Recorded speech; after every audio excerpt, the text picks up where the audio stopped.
Well, I need to tell you all something, and it's the most important thing I could ever say to you. In a little while, you'll know for certain that I'm putting my very life on the line and the safety of my family by sharing this with you. So I hope that buys me at least a few minutes of your precious time. If this video is taken down, it wasn't taken down by me, alright? Now I'm partly doing this to wash your blood off my hands, because God saved my life on a midnight highway one fateful night for this very cause.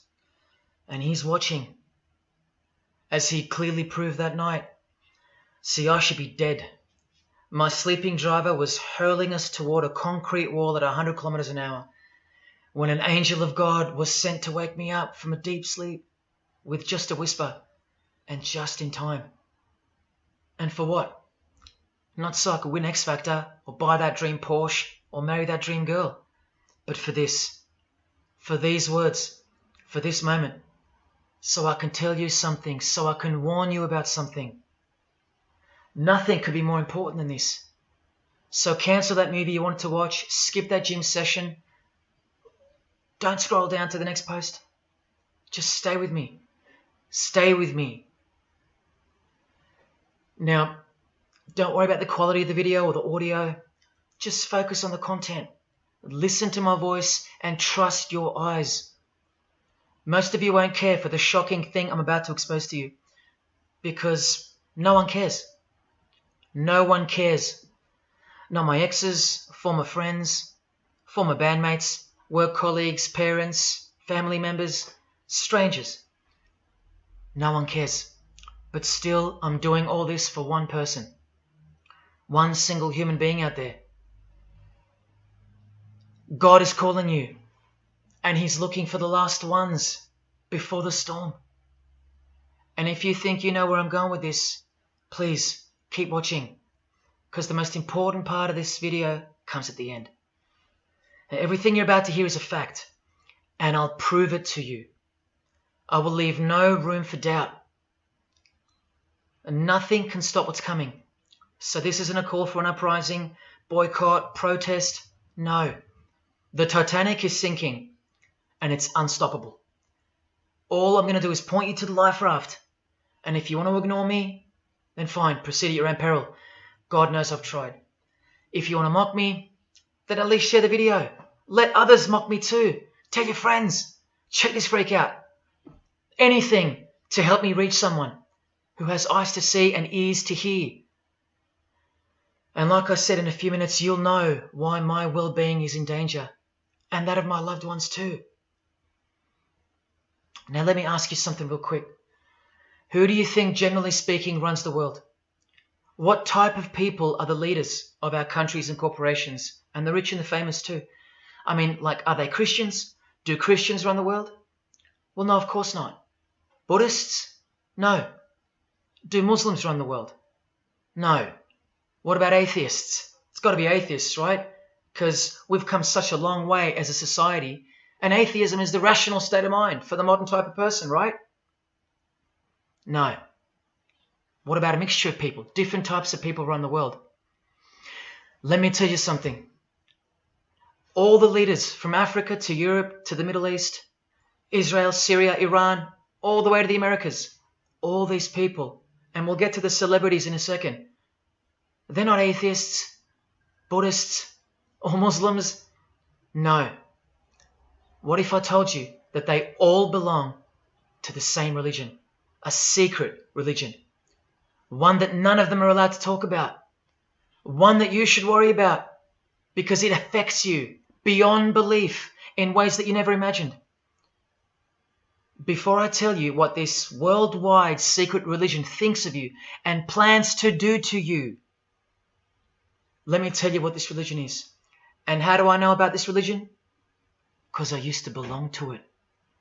And today I'm renouncing it publicly, breaking my oath of silence, which they imposed upon me and every single other member during ceremonies under the penalty of death. That's why my life is in danger.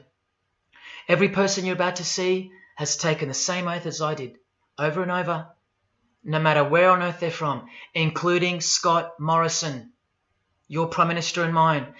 But see, I was plucked from it, saved from its camouflaged clamps, from its extravagant deception and its spiritual corpse, by none other than God Almighty.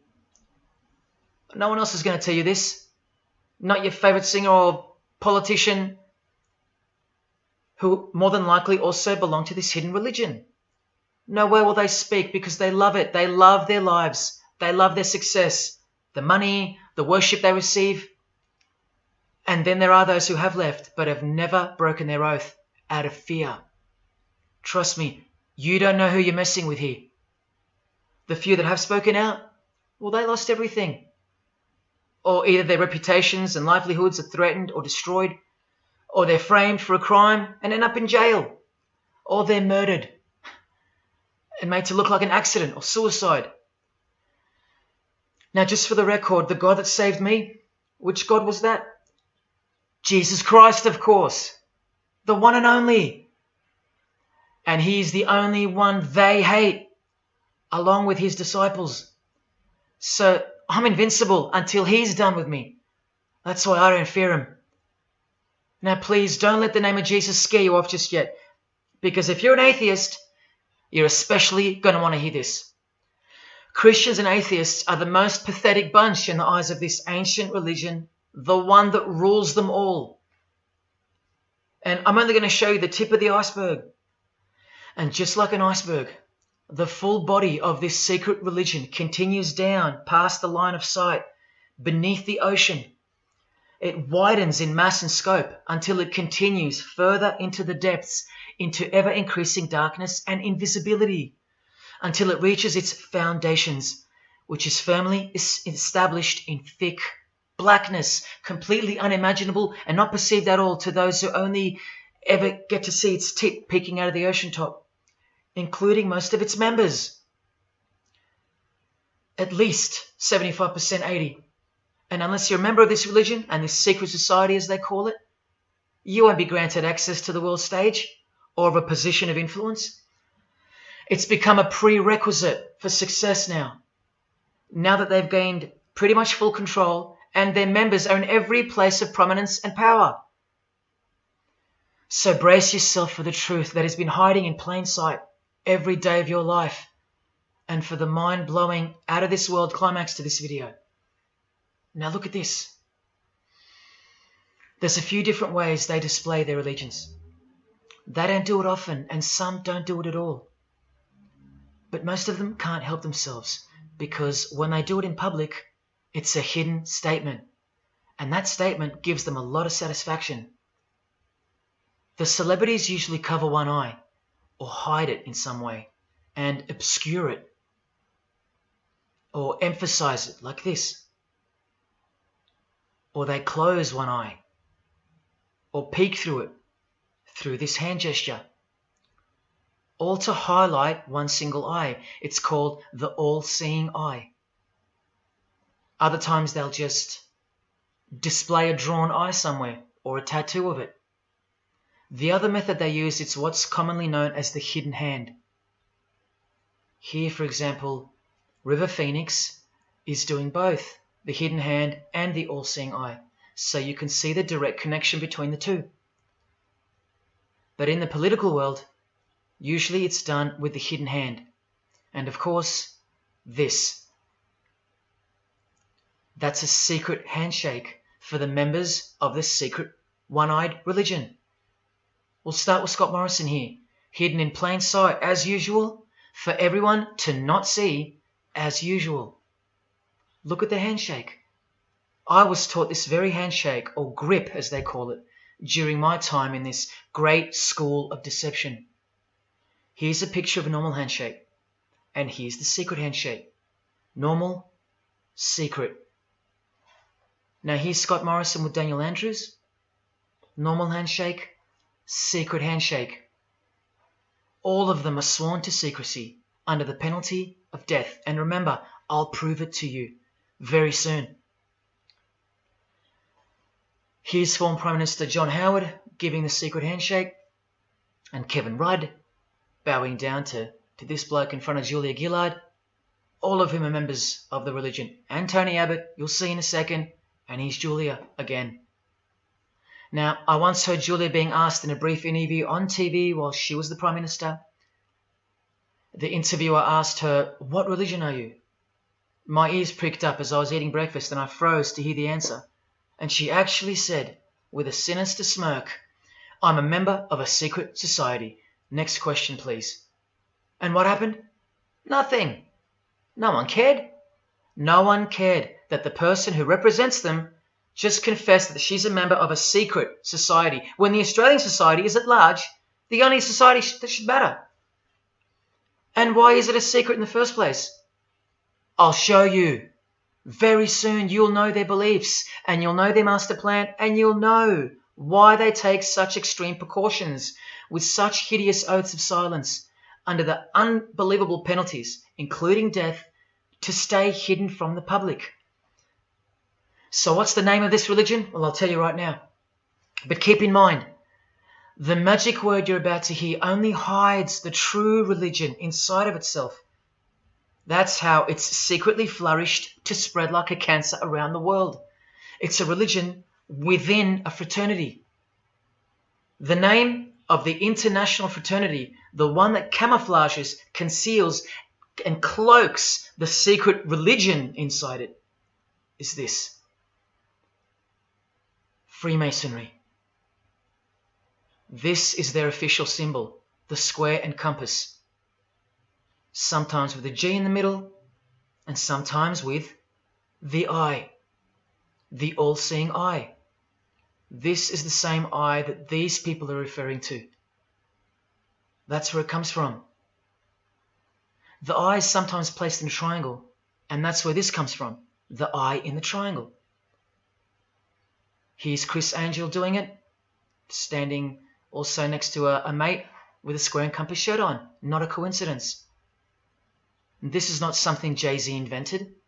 This is the religion Jay-Z belongs to, and proudly, as you're about to see. The Freemasons also place the eye at the top of a pyramid, because the Egyptian pyramid is integral to their secret system. Here it is on Chris Angel's shirt and Madonna's jacket. That's a Masonic symbol. The Freemasons are sometimes called the Masons for short. It'll all come together and make sense really soon. Here it is hidden in plain sight at the Australian MTV Awards. And this is the MTV headquarters, by the way. Trust me, there's no doubting this. Here's the same eye in a pyramid on a Crowded House logo. Yes, initiated Freemasons. Here's the eye on the Harbour Bridge for a New Year's Eve gig. And I wonder what that eye could be referring to. So what's the connection? The religion is the connection, the secret religion. And you'll see. Prepare yourself for an incredible revelation and the amazing climax that comes at the end of this video. Now this is where the Freemasons are counting on you to lose interest, or roll your eyes and move on. Because in their beliefs, the uninitiated, meaning you, are ignorant and stupid compared to them. You're technically called the vulgar and the profane. Please prove them wrong. Prove them wrong. And stay with me just a little longer. Now the secret identity of this one eye lies in the heart of this religion that lives, breathes, feeds and grows deep inside of Freemasonry. And Freemasonry camouflages it very successfully.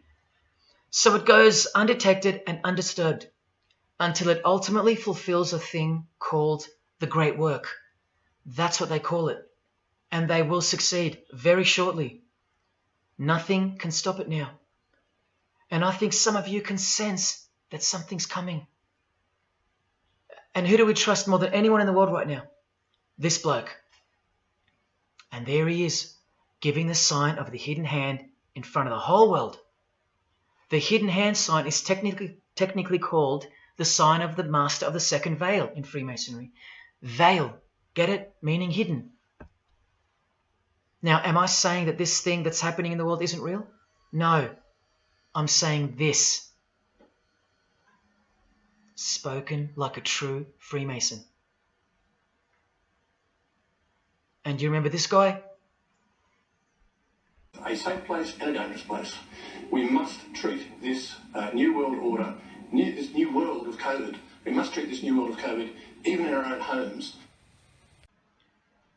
So what is this new world order that he accidentally mentioned? It's common language in Freemasonry, and it has been for a long time. For at least this long. Since the US $1 bill. Hidden in plain sight, complete with the pyramid in the eye. It's the ultimate goal of this religion. And I'll show you what the great work is, at any cost. And Australia, like every other country, is now up to its neck in this pyramidal, one-eyed occult religion. You think there's nothing hidden on our own money? What about this shadow of a bloke? Who's he hiding in the background? Well, these numbers right here will tell you. And I'll show you that too. Did you know there's a giant pyramid in Australia? You want to see it? Sitting right at the centre of Australian power?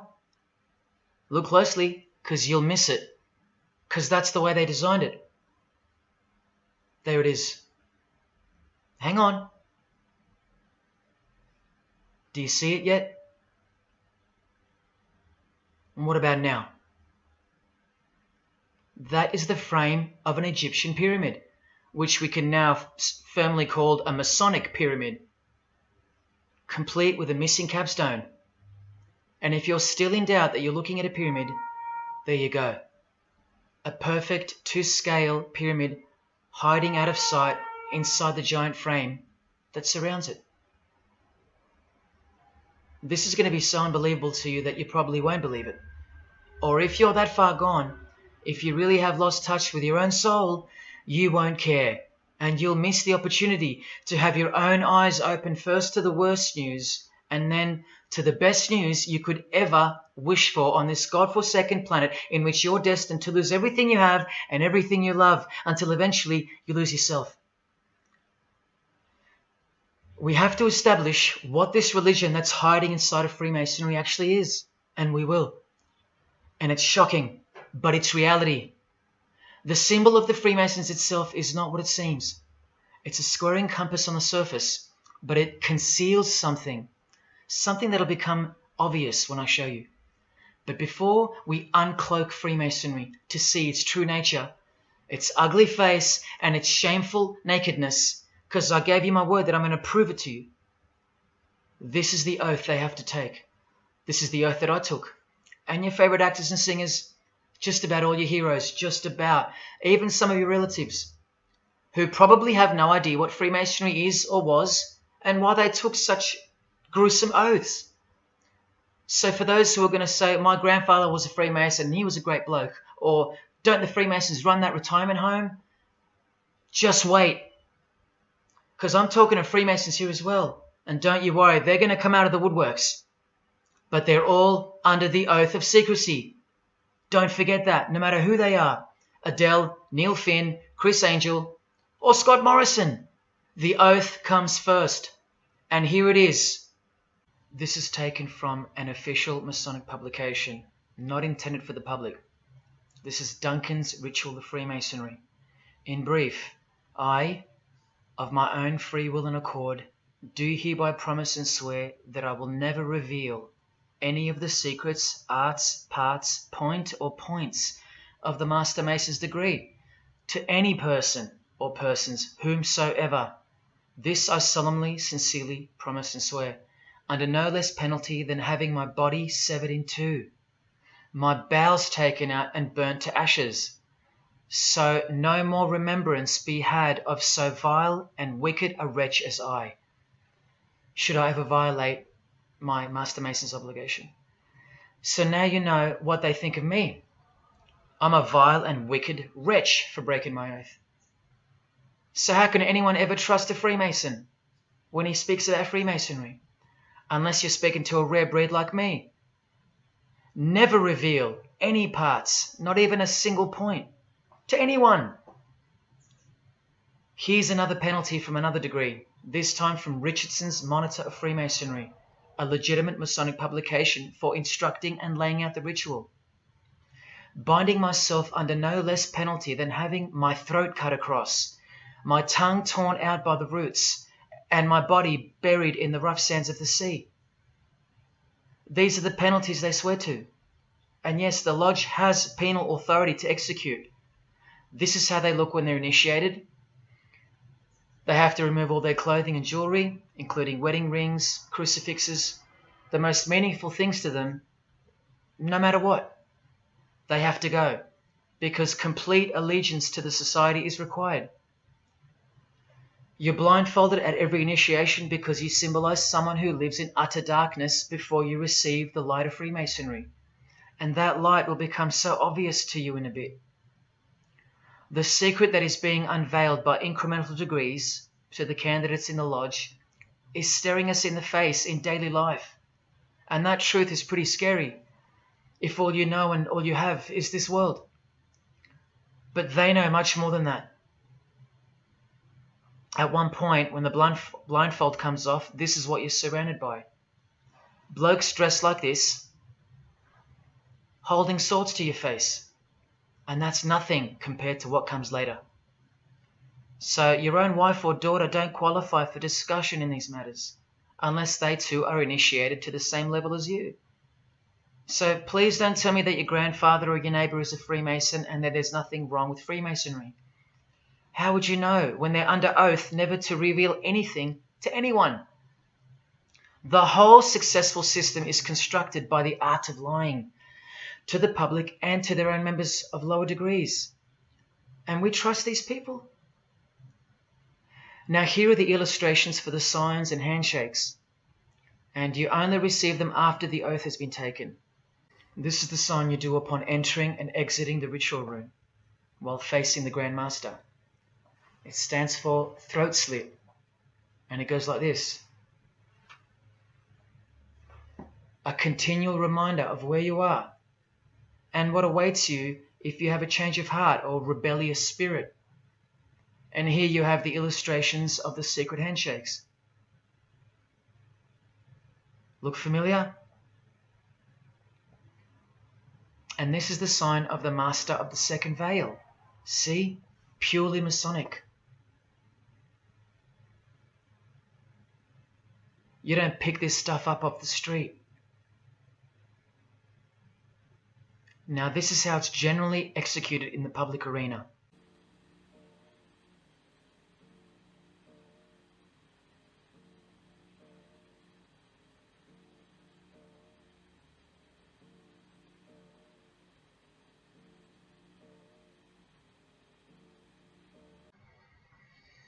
Sneaky, sneaky, huh?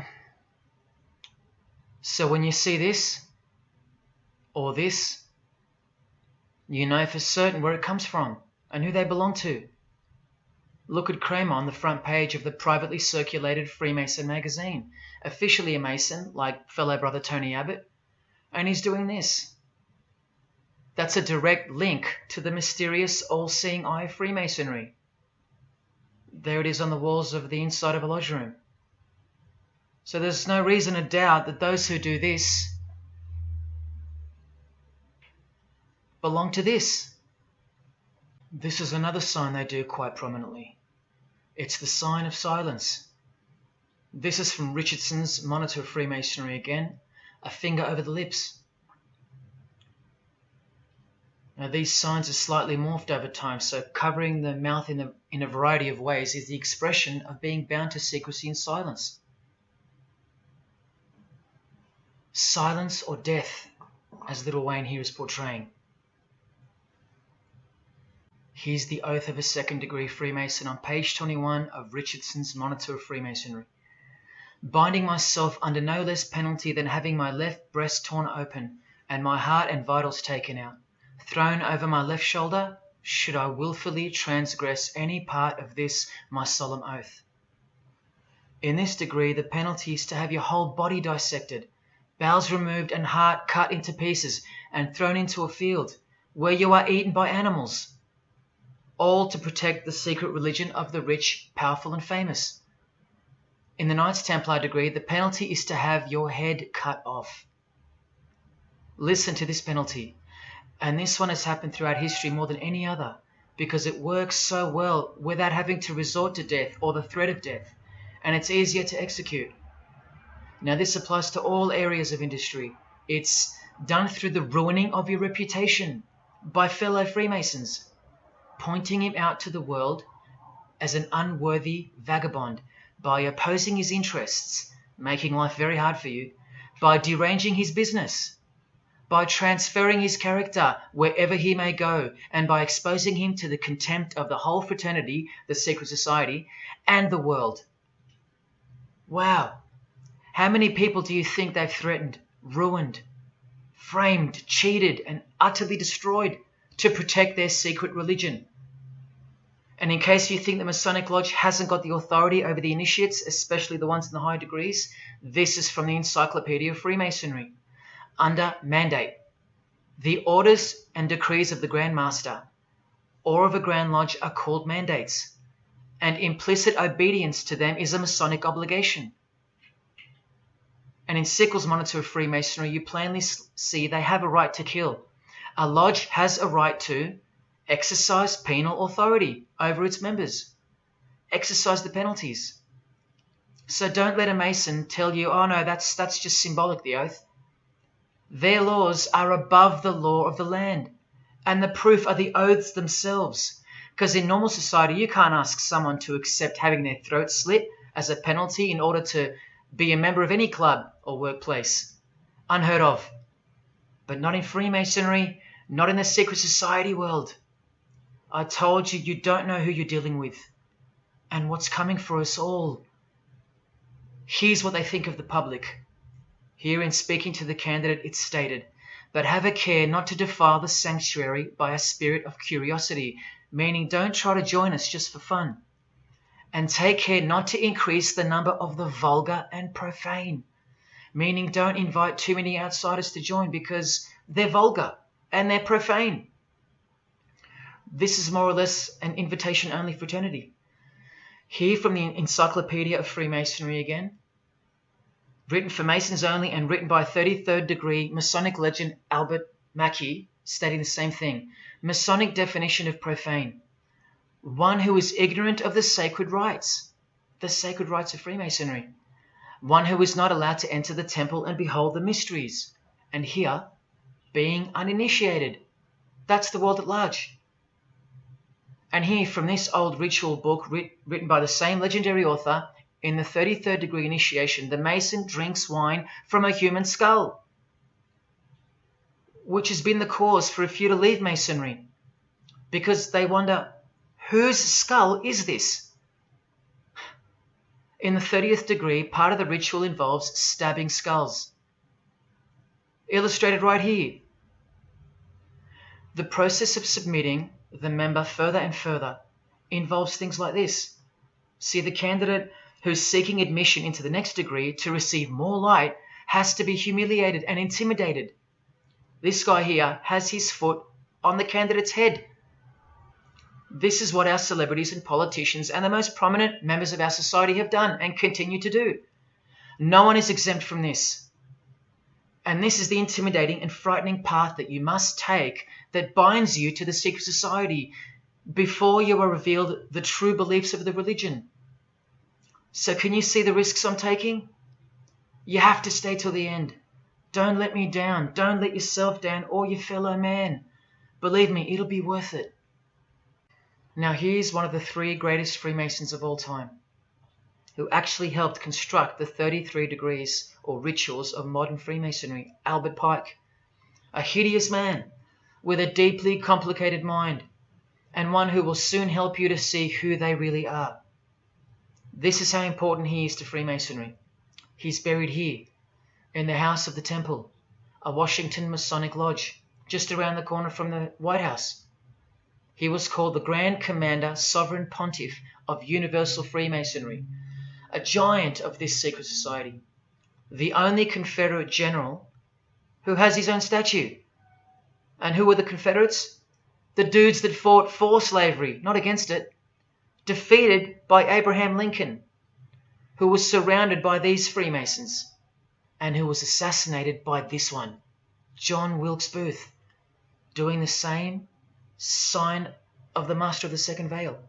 A Freemason assassinated Abraham Lincoln. Undisputable when you have the eyes to see. Now, Albert Pike writes in his colossal work, which some refer to as the Bible of Freemasonry, called Morals and Dogma, and on page 113 he says, "What can there be in common between the vile multitudes and the sublime wisdom?"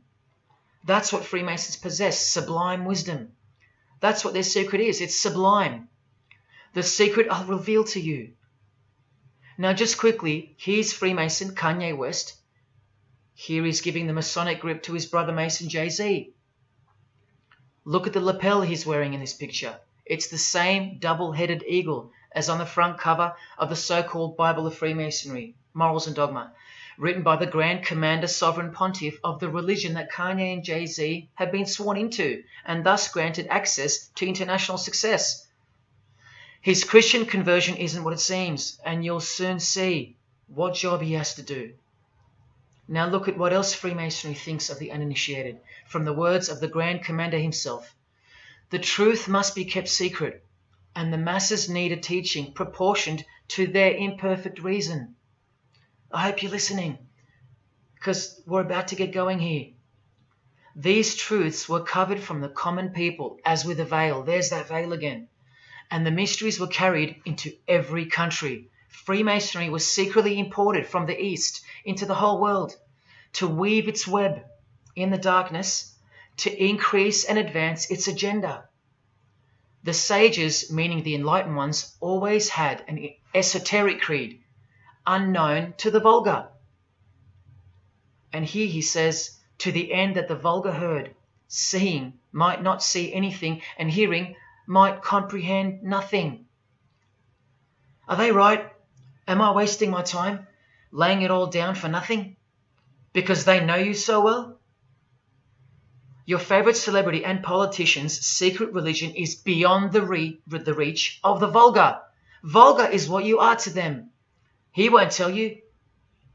She won't tell you. And they won't tell you.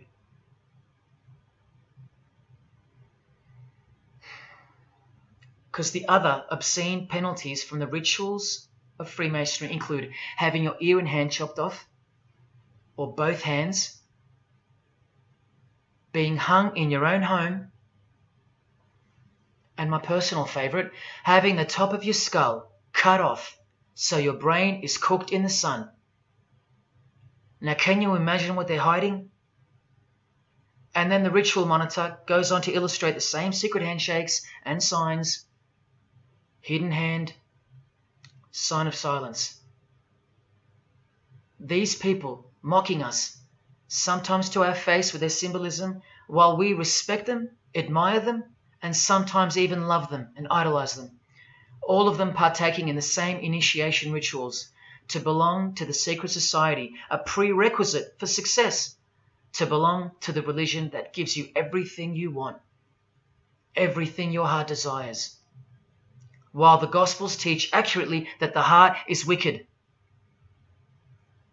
Now here is a practical example of how Freemasonry comes first, even above the title of president.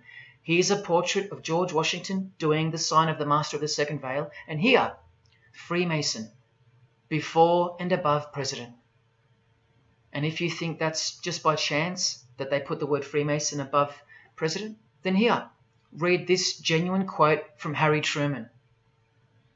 This should tell you how deep the consequences of Masonic initiation go and what lies deep within. It's Freemasonry above everything else. There's the Queen showing her allegiance over and over. And here's the Queen leaving a very special hospital with a very special nurse. And this was the Queen's father, fully dressed in his Masonic regalia and that God-forsaken apron they wear, which also hides something, just like the square and compass. In fact, what the apron hides is what the square and compass really represents. And it's staring you right in the face. Can you see it yet? Prince Charles, handshake, hidden hand. Prince Harry, Prince William, And here is the Grand Master of English Freemasonry, Prince Edward, also in full gear. What a lovely looking chap. And now he's giving the Masonic grip in front of this stone that was placed there to memorialize his visit to Cape Town Lodge. And what about this guy? Prince Philip, husband of the Queen. Do you remember him saying this?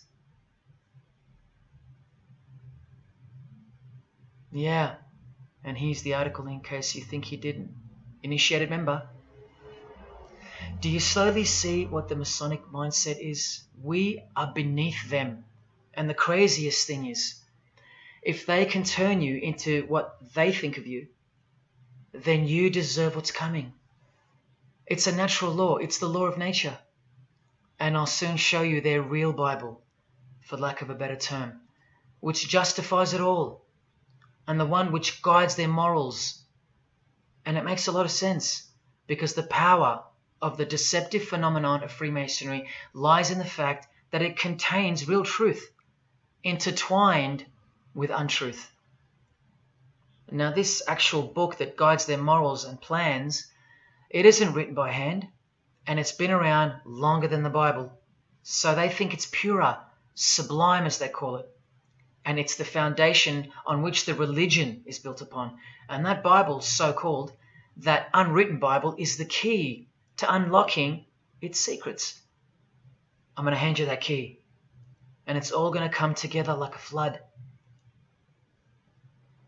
So they're going to own it all by their own words and actions. And they're going to introduce us to a new system of life, but only after a number of shocking events take place, which I'm so close to telling you about. But first, I have to tell you the name of the secret religion and the identity of the I. Now, for the few of you that think of hospitals and charities and nursing homes when you hear the word Freemason, a word which I soon hope to never speak again after this video, well, it's a front, a cover story, and like everything else in this presentation, I'm going to show you. This too is for the poor Freemasons that are going to have the call to make an appearance in the comments section trying to defend their beloved fraternity. This is 33rd degree Freemason Manly Hall, who was named Freemason of the Century by the Scottish Rite Journal in 1990. And you'd be surprised how many Masons haven't heard of him, because they don't bother entering the Masonic library and searching out the mysteries themselves. These same Masons think they know something, and they parade themselves on websites and social media, calling people like me, oh, he's just an anti-Mason, anti-Mason. Blind fools at best, deceivers at worst. Well, the Freemason of the Century wrote in this book, and in this chapter, Freemasonry is a fraternity within a fraternity, an outer organization, concealing an inner brotherhood of the elect. One visible and the other invisible. The visible society is a splendid camaraderie of free and accepted men and women, enjoined to devote themselves to ethical, educational, fraternal, patriotic, and humanitarian causes and concerns like hospitals and charities. But the invisible society is a secret and most august fraternity whose members are dedicated to the service of a mysterious arcanum arcanorum, meaning mystery of mysteries. Now I wonder what that could be. So once again, don't listen to the lost or deceptive Masons that'll come here trying to cheat you from the truth, telling you that I don't know what I'm talking about or calling me an anti-Mason. Because there you just heard it. There's a Masonry for the majority of Masons, and then there's the real thing, the secret religion, which should shock you when it's announced. These same lost or deceptive Masons also love to repeat, like parrots, that Freemasonry is not a religion. Well, what does the Freemason of the Century have to say about that? From this book, he writes, Masonry is essentially a religious order. Not just a little bit religious, but essential. And here, the iconic giant of Freemasonry says in Morals and Dogma, every Masonic lodge is a temple of religion, and its teachings are instructions in religion. So please, Sit down, Masons, because Freemasonry is a religion. And soon, I'm going to tell you what it's really called. Now look at this from the same book, and speaking about fellow Freemasons being initiated in the lodge room. Part of the symbols are displayed there to the initiate, but he is intentionally misled by false interpretations. Their true explication is reserved for the princes of Freemasonry. The whole body of the royal art, which you'll know all about soon, was hidden so carefully in the higher degrees. So you see, the whole thing is built on lies. And the ultimate liar lives inside the triangle, above the pyramid, so that even the highest Masons are living a monstrous lie. Wake up, Masons. Even you are deceived, just as the public is. Unless, of course, you're hungry enough to want to acquire all the power and climb up that pyramid closer to the eye that sees all. In that case, close your mouth, go back to your lodge, and good luck to you. Or, of course, grow some kahunas and be honest. But then you can't, right? Because you'd be breaking your oath. Sad. Oh, it's good to be free, under the wing of the true master. Stick around if you're interested, and you'll get to see some wonder. When I pull that cloak called Freemasonry right off, and those that are still here watching will get to see the true colours of the nakedness and the horror of the Masonic Lodge, and the religion that rules them all. Another thing that Masons will repeatedly say is that this has nothing to do with Freemasonry, and it's just a conspiracy theory. Well, the 33rd degree Freemason of the century also wrote this book about 100 years ago, The Secret Destiny of America. And look at the front cover. And I'll tell you why America is so important for the ultimate goal of the secret society. It's disturbing, but it's also essential in understanding the near future and what's going to take place. So for the Freemasons that still say that this is not a Masonic design, especially this Masonic website called Masonic Info, insisting here that even the eye in the triangle or pyramid is not Masonic. Completely laughable and pure disinformation for the stupid masses. Try arguing against this. This is from a 1960 copy of the New Age magazine, an official organ of the Supreme Council of 33rd Degrees. No higher authority in the United States to speak of the relationship between Freemasonry and the US $1 bill. Masonic symbolism in a $1 bill. Look at them all. 13 leaves, 13 bars, 13 feathers, so on and so forth. And of course, this, the Masonic all-seeing eye, located in the pyramid. So you think this is a conspiracy theory or just a plain conspiracy? Well, here's JFK, yes, a Freemason, but one who had enough when he wanted to print money disassociated from the Masonic central banks, just like Abraham Lincoln, and he paid the price for it as well. Listen to the speech we never hear about in school. More proof that they control the education system here and everywhere. Please, just have a quick listen to this. Ladies and gentlemen, the very word secrecy is repugnant in a free and open society, and we are, as a people, inherently and historically opposed to secret societies, to secret oaths, and to secret proceedings.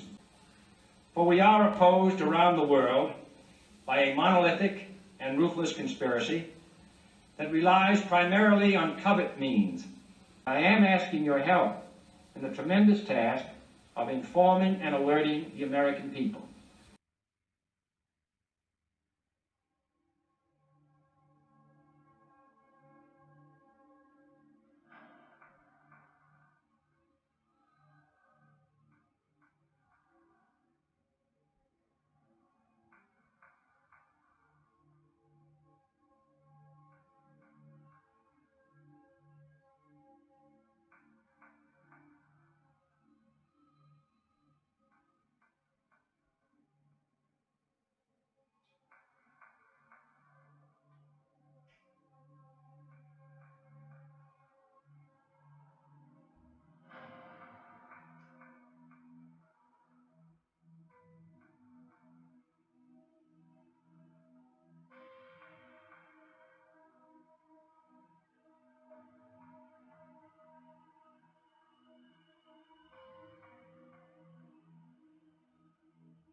As I said in the beginning, you're just seeing the tip of the iceberg peeking out from the ocean top.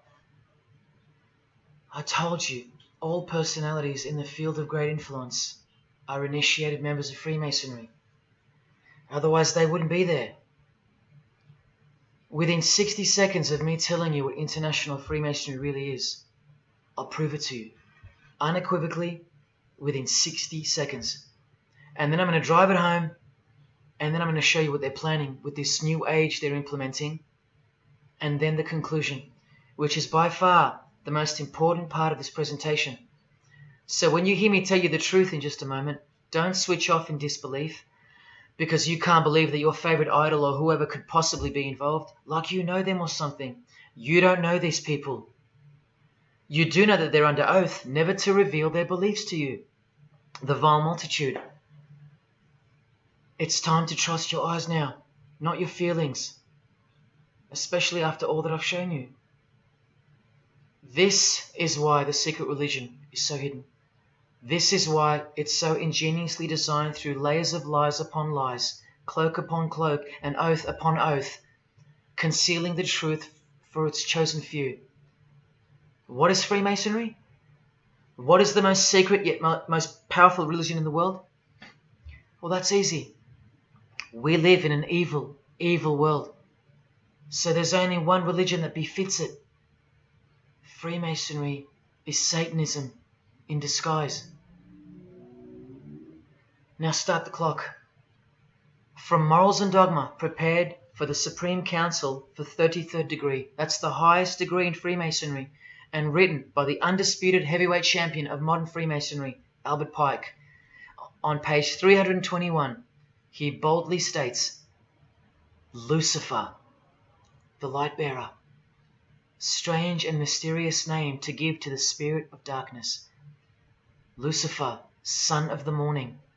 Is it he who bears the light? Doubt it not.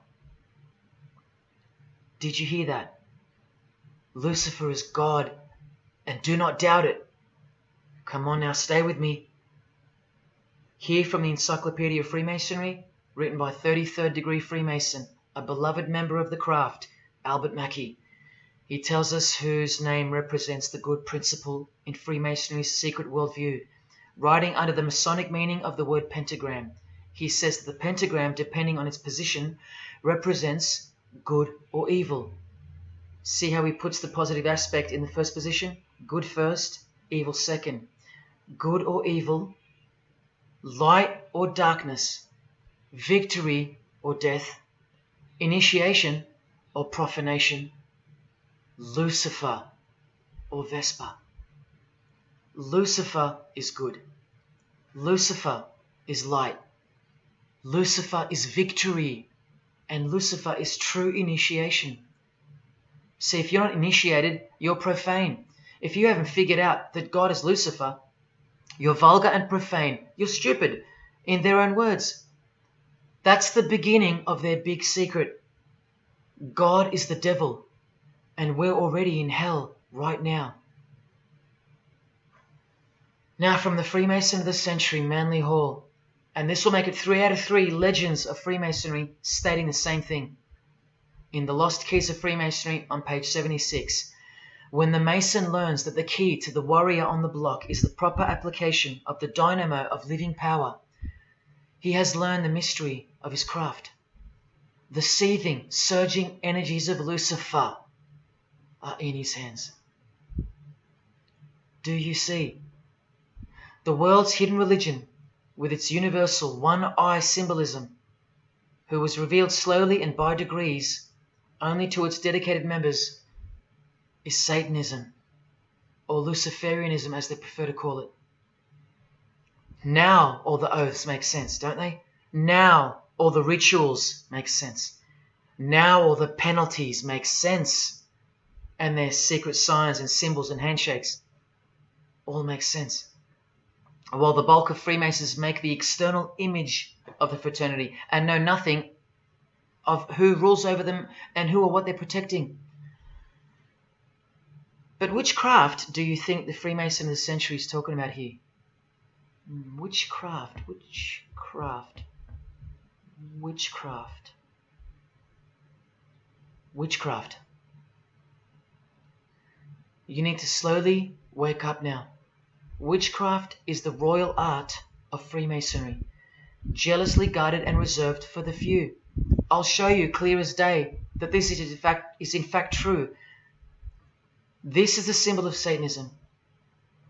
And this is the symbol of the lodge of female Freemasonry called the Order of the Eastern Star. Look at that. Satanism, Freemasonry. Trust your eyes. This is the symbol of the Church of Lucifer, founded by a 33rd degree Freemason, which I'll prove.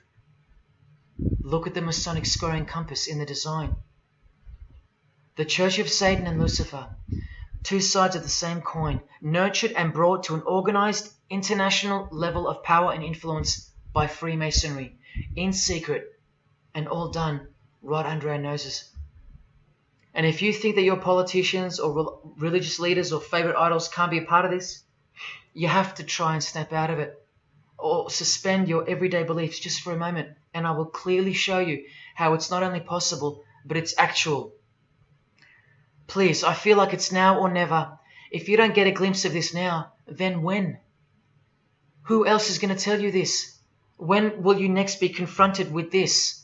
This is reality. And as much as you thought that ordinary people came into positions of power through hard work or concern for society or family connections, combined with brains and talent, that's not the case. That's the fantasy. This is the reality. They all go through Freemasonry. You think that Sam Worthington was so talented that he was picked over all those American actors to star in Avatar? Of course not. He was a Freemason. And so was the director, James Cameron, of the highest caliber. You have to remember that to them, Lucifer is good. Lucifer is the liberator. Jesus is the suppressor. Lucifer is pure love. Jesus is impure love. Lucifer left heaven for you. Jesus was crucified because he was a false Messiah.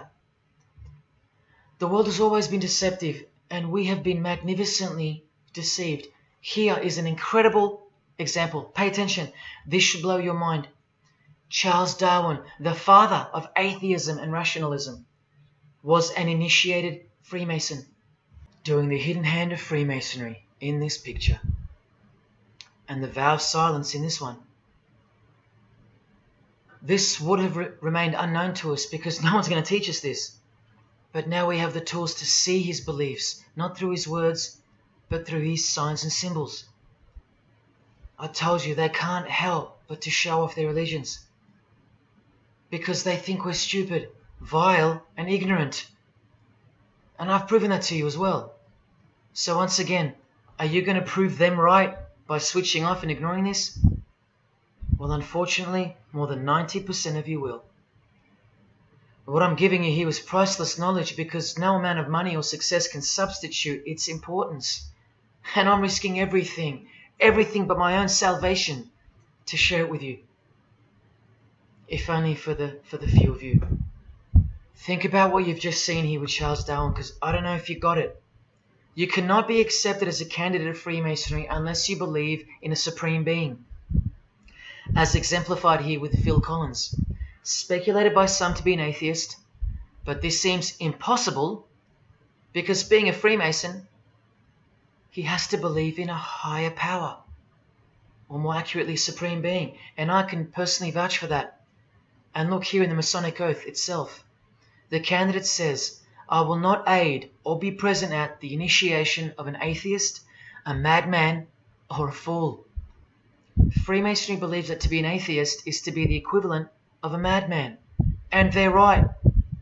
Yet while they propagate atheism around the world, in universities and schools, Charles Darwin himself was a believer in an intelligent designer, a supreme being. He had to be, because he's a Freemason. And that intelligent designer that gave birth to us is named Lucifer in the highest degrees of Freemasonry. See? Never tell. He lied to you because that's what Freemasons do. The whole thing is a giant lie that was carefully constructed by mutilating the truth, because mutilated truths make the most successful lies. This is the secret to their success, a lying tongue and a lying spirit from the 1st degree to the 33rd degree, to each other and to us. I've proven that as well. And what did Jesus, how did he describe their God? The father of lies. How accurate. The one who comes to cheat, kill and destroy. How accurate again when I tell you their plans. Look here, Charles Darwin is noted as an influential figure by the Satanic Temple. And proof for them, apart from the intelligent design that is all around us, that Lucifer is real and that he's the god of this realm, is the power of witchcraft or magic. Magic works because there's a hierarchy or a pyramidal power structure in the spirit realm, a realm devoid of any love for you. And these spirits can be conjured up and summoned by the practitioners of the royal art of Freemasonry. They ask for something in return, however. Listen to Bob Dylan, a Freemason. Hidden hand, one-eye symbolism. Out here doing these songs, you know, you're still on tour. I do, but I don't take it for granted. Why do you still do it? Why are you still out here? Well, it goes back to the destiny thing. You know, I made a bargain with it, you know, a long time ago, and I'm holding up my hand. What was your bargain? To get where I am now. Should I ask who you made the bargain with? with the chief commander. On this earth? And in this earth, and then in the world we can't see. How does one communicate with Bob Dylan's chief commander, Lucifer? By the jealously guarded royal art of Freemasonry, witchcraft. This is from the Encyclopedia of American Religions. Secrecy is bolstered by a system of initiations and degrees, the Freemasonic system. The material which is kept secret is the magical knowledge of the group. This knowledge may consist of rituals and powerful magical formulas. Do you think J.K. Rowling isn't a Luciferian?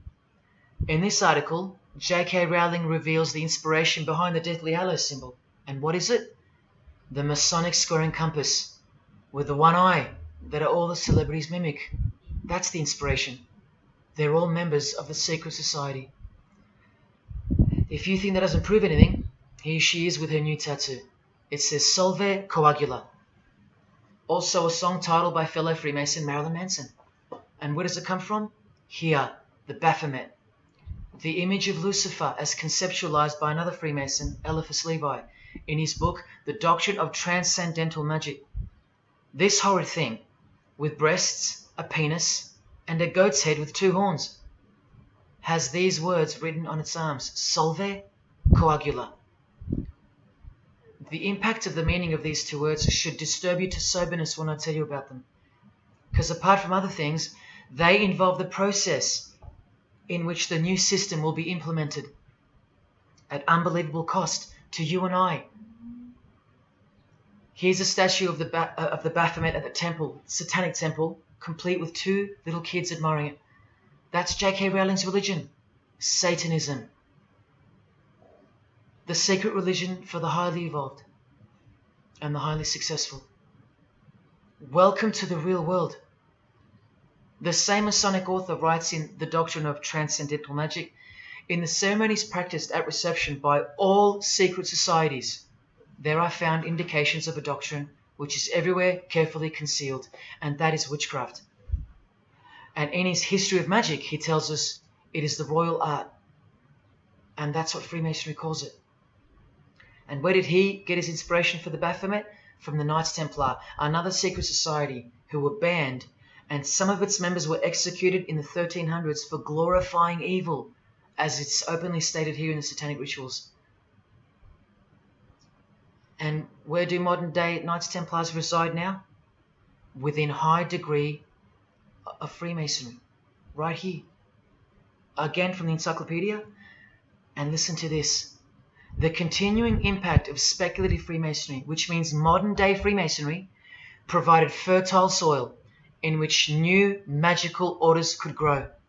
Magical orders, meaning other branches of secret societies, of which Freemasonry is the umbrella. because Freemasonry is the king of secret societies. Just like JFK tried to tell us, it's the prestigious channel that one must go through. And it is the reason that the oldest religion in the world has made a colossal comeback and is now on the brink of success, which, as I said, nothing can stop now. And again from the encyclopedia, the groups wear ritual garb and meet in magical lodges. And where do Masons meet? In the Masonic Lodge. Like here with a magical pentagram on their checkered floorboard. Are you believing your eyes? Or are you making excuses? Here's another statue of the Baphomet at a satanic temple doing the sign of the horned god Lucifer. The hand sign mimicking the horns on his head. And of course the upside down cross. And here's Barack Obama doing the same sign. And the sign of silence with a twist. Who do you think he's mocking here? You and I. But mainly Christians. Because Christianity is the one force that has stood between you and the inconceivable horror that is awaiting us and is on its way. Here's an article on Barack Obama, and that's his hands adjusting his presidential seal. And there's his Masonic ring, and the sign of the devil's horns, over and over. Freemasonry and Satanism are intertwined. Look at these Masonic politicians throwing up the devil's horns. George W. Bush. Look how sneaky and sinister the look on his face is here. And the manner in which he's delivering the sign. In front of the whole world. Is he a fan of rock music? Is he saying I love you in sign language for the deaf, like some people like to say? This is his fraternal order called Skull and Bones, also known as the Order of Death, where you lie naked in a coffin with what's called a temple prostitute during initiation. Clearly a Masonic order, with this guy displaying the hidden hand of Freemasonry. In Stanley Kubrick's last movie before his death, he's telling you that all prominent members of industry, including politics, as the movie goes on to show, are members of a satanic secret society. In it, he shows the members engage in an orgy and feast after the ceremony of dedication to their horned god. To identify which secret society he's referring to, he leaves the clues in the artwork. Not once, not twice, but 3 times. The One-Eyed Religion.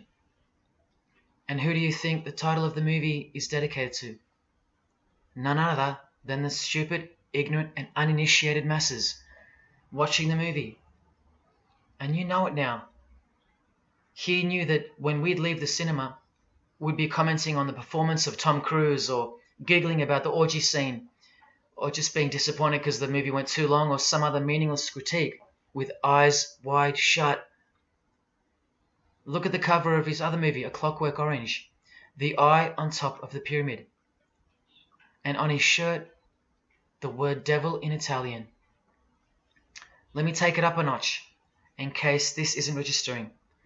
Listen to the founder of the Satanic Church, Anton LaVey, tell us in his book, The Satanic Rituals, which is a companion to the Satanic Bible, Masonic orders have contained the most influential men in many governments, and virtually every occult order has many Masonic roots. This is back in 1972 he said this. Now 40 years later it should read all governments, not many. And why is the founder of the Church of Satan talking about Freemasonry, the most respectable and charitable fraternity in the world, that no one seems to talk about and that we never hear about in school? This is why. Because the Satanic Ritual is a blend of Gnostic, Kabbalistic, Hermetic, and Masonic elements. That's crazy, because Freemasonry is a blend of Gnostic, Kabbalistic, and Hermetic elements too. Any Masonic writer will confirm that. But how can that be? Because Freemasonry is Satanism in disguise. On page 106, every rite of the Black Order employed Masonic principles. Every rite of these Black Orders, one of which was called Freunden von Lucifer, which translates to Friends of Lucifer. And guess what? There are numerous manifestations of Satanism in Masonic ritual, including the goat, the coffin, and the death's head. Please awaken, O sleeper, and let the glorious light of the truth dawn upon your sleepy eyes. How did Freemasonry get away with this? Just like Jesus, the greatest enemy of theirs, said they would, by dressing the wolves as sheep. A satanic underground carefully cloaked in Christian trappings. That's how Freemasonry got away with it. We can't find out about it because they run the media and the education system clearly. John F. Kennedy was brutally assassinated after he attempted to inform us that we are opposed around the world by a monolithic conspiracy. Did he know that Lucifer was the god of Freemasonry? I don't know. The Grand Master of my lodge, who was the mayor of the city, was a 32nd degree Freemason. That's one short of the top, one short of the true beginning of the secret religion, and he had no idea what Freemasonry really was. After 42 years in the lodge, they never invited him into the 33rd degree initiation because he couldn't see past the Christian trappings, as they were designed to do exactly that, trap the Christian, or trap anyone else who was too sensitive to behold the truth. Thus, Freemasonry could halt their progress at any time without suspicion because it's a rare thing to reach the 33rd degree, and every Freemason knows that. So that there are no rude awakenings that take place with those that aren't ready to embrace Lucifer as the true god of Freemasonry and the world. This is an ingenious system, birthed by what must have been demonic inspiration. Anton LaVey says that this ingenious system I speak of serves as a rudimentary screening process for organized Satanism. Exactly right. It's a filtering process, as I've said earlier. An international filtering process from which men and women are picked and permitted to enter the world stage. And I'm saying all this for those who naively think that politics and magic ritual do not mix. That's the founder of the Satanic Church. He admits that. Admissions that were never heeded because no one cares. How else did the Freemasons pull the wool over our eyes? The companion to the Satanic Bible tells us that as well. By filling the world with fools. And who's the biggest fool in the eyes of Freemasonry? An atheist. From the Encyclopedia of Freemasonry. One who does not believe in the existence of God. Such a state of mind can only arise from the ignorance of stupidity. All this time, you're laughing at Christians, and the Freemasons are laughing at you. Here's Brad Pitt wearing his Masonic ring and covering his eye.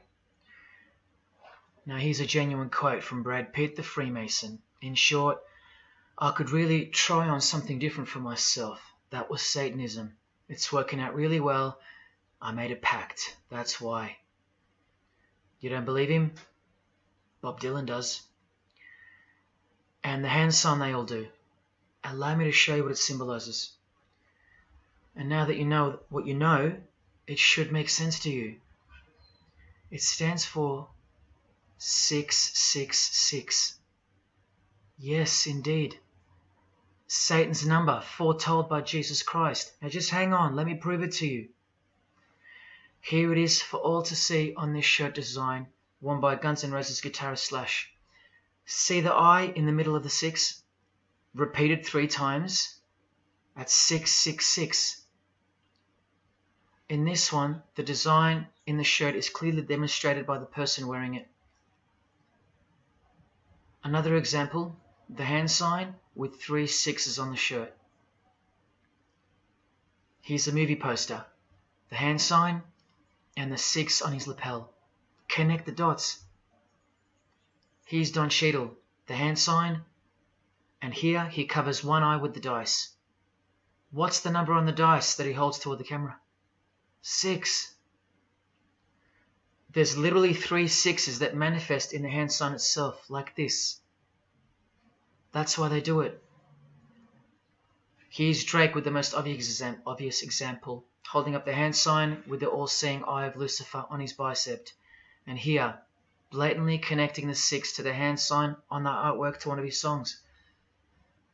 The hand sign over one eye, obviously signifying a 6. This is proof. The number is mystical and it's grounded in reality, and it's related to sex rituals within witchcraft. You'll see, I'll show you. But if that's not enough, there. Drake is clearly intending that hand sign to be a way of communicating the number 666. A hater of Christianity and Jesus Christ. But I wonder why. He has everything he desires. Christians aren't suppressing him. He doesn't hate Buddha or Muhammad. None of them do. No. Jesus is who they hate. But they protect Freemasonry by communicating its presence in their lives, not by word, but by symbols and signs. Disciples of Lucifer.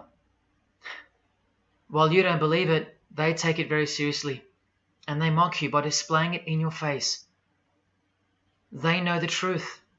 The chief commander, the one at the top of the pyramid, is Satan, the god of this world, just like Jesus told you who he is.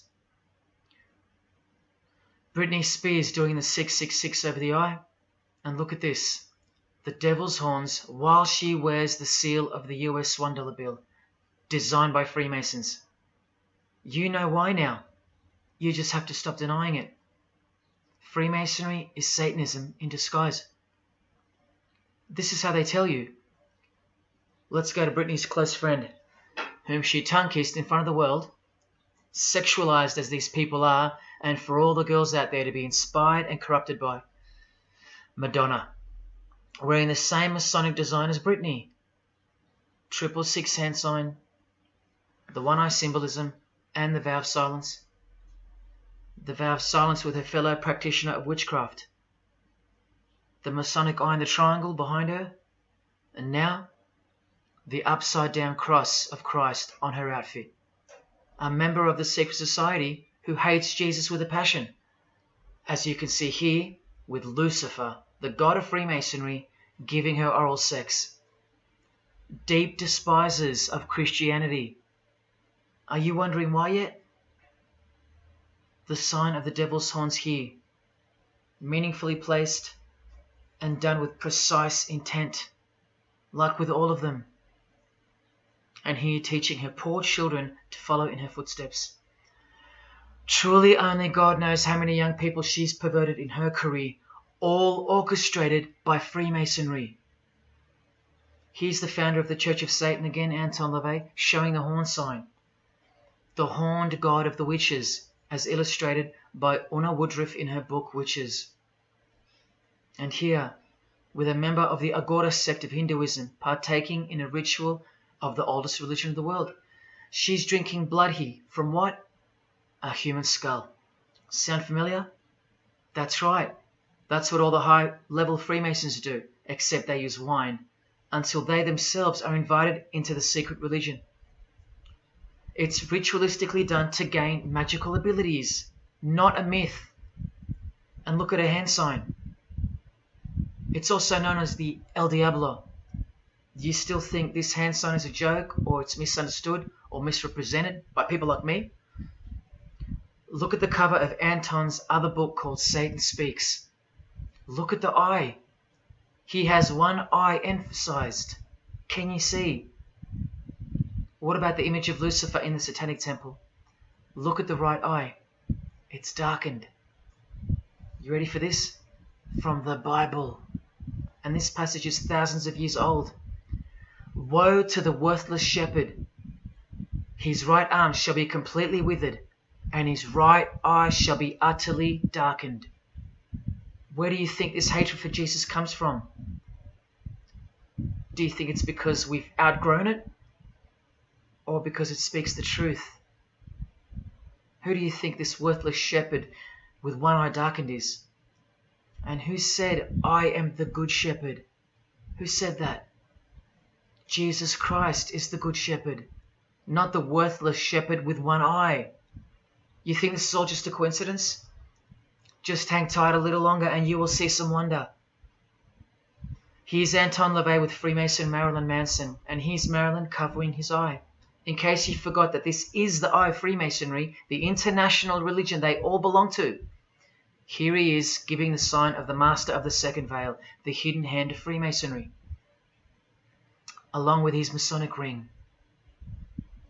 You know how many presidents and journalists and common men have tried to expose Freemasonry? Or get it shut down, get it banned? Well, those days are long gone.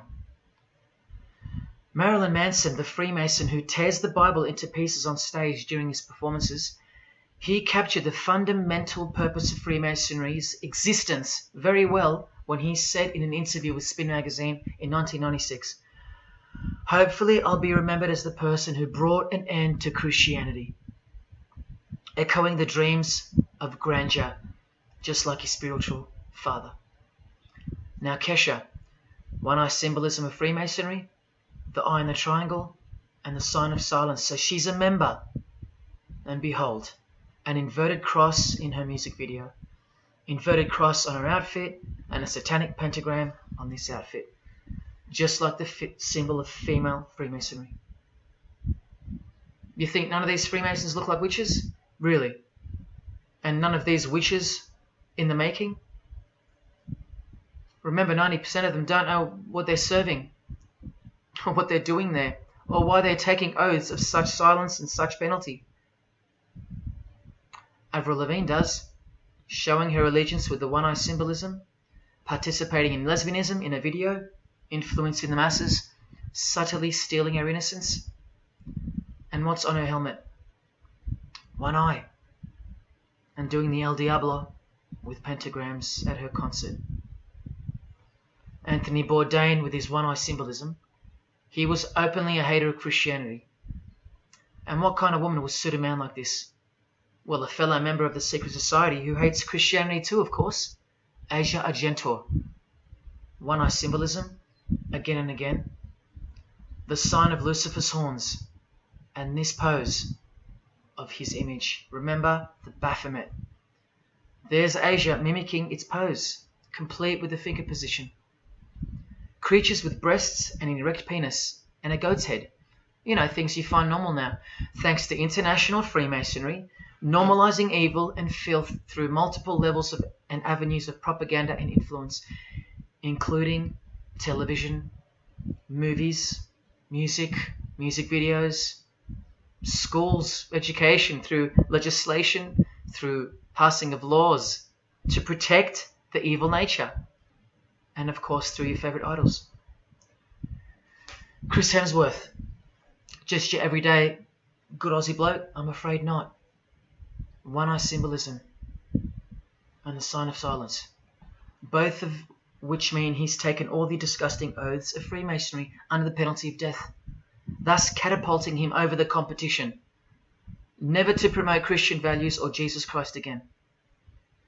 The 666 hand sign, and now, see how the hand symbol makes sense? Amber Heard, who was married to this Freemason, who's best friends with this Freemason. I told you they only date, marry and associate with their secret society. Here with the 666 over one eye, and this tweet. I think it's a tweet, I don't know.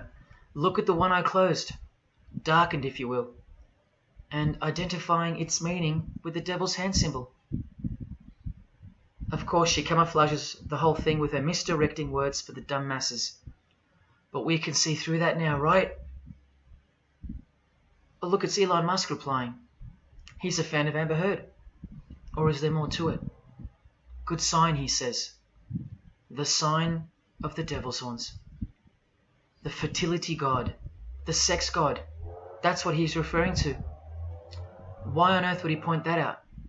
You know why. But to be sure, let's go to his wife or girlfriend, Grimes. One eye. And whose eye is it? You know that too now. The god of this world, who hates Jesus Christ just like she does. 2 inverted crosses of Christ and the pentagram. And what about Elon's mother? Of course, all members of the secret society. Most of us who never even knew it existed. Blink-182, initiated member with some of his secret brothers from the lodge. Vow of silence. Sign of the devil. Cyndi Lauper, all-seeing eye. Vow of silence. the sign of the god of this world. Christian Bale, who thanked Satan at an award show, doing the sign of the master of the second veil, the hidden hand of Freemasonry. Ashley Tisdale, all-seeing eye, social media post, and hanging out with her boyfriend, who proudly wears the satanic cross. You think they belong to the same religion? Of course they do. Bonnie Wright, one eye and the satanic horns. John Cleese, I include him here because he's a well-known hater and mocker of Jesus Christ and Christianity. He got rich off it, and he's a proud Freemason, showing his allegiance. Motley Crue, Nikki Sixx, Tommy Lee, Vince Neil holding a cross upside down, and their album cover. Secretly Freemasons under oath while promoting Satanism in the open, doing their job and influencing the masses to hate Jesus and Christianity and to live a life of sin through seduction of their music. Secret Society member Jimi Hendrix hiding one eye and telling you about the secret powers of music. Nirvana, Kurt, bass player Chris, Dave Grohl, Dave and Jack Black making the sign of the pentagram, a geometric tool used in the magical curriculum, and Dave wearing his upside down cross. Hard to listen to all those beautiful songs he's written now. Courtney Love and her daughter glorifying the symbol of Satan, and Nirvana discovering something on a road trip while covering some numbers up. Proud Satanists, all secret Freemasons. Here's Quentin Tarantino. Now that we know what we know, can you see through this picture to reach its true meaning? The all-seeing eye, whose identity is revealed by the hand gesture, which is 666, with the vow of silence and throwing up the devil's horns, which I hope you can finally see means something. Share. Can this get any more obvious now? The sign of the vow of silence being made with the sign of the devil, telling you that the secret which isn't to be spoken of is Lucifer, right there in front of you. Speaking through signs and symbols, like Confucius said, signs and symbols rule the world, not words nor laws. Cardi B, I just want you to see a few connections between the one-eye symbolism, the 666 hand sign, and the horned God symbol. Eddie Izzard, all-seeing eye, hidden hand, and mimicking the horns of the Masonic God. Oh, but men love the darkness rather than light, as the scriptures put it so solemnly. Look at how precise that statement is. With high-ranking Freemasons loving the darkness so much that they define the darkness itself as light. Watch. In MasonicWorld.com, an article by Worshipful Master John Alexander, who has journeyed from the lower degrees to the high and sublime degrees. This is the religion of our leaders and celebrities, so listen.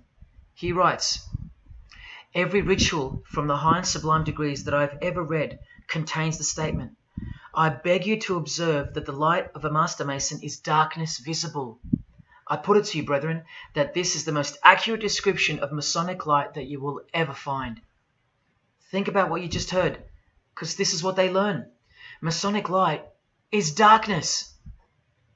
And this is before they enter the real religion of Freemasonry, Satanism.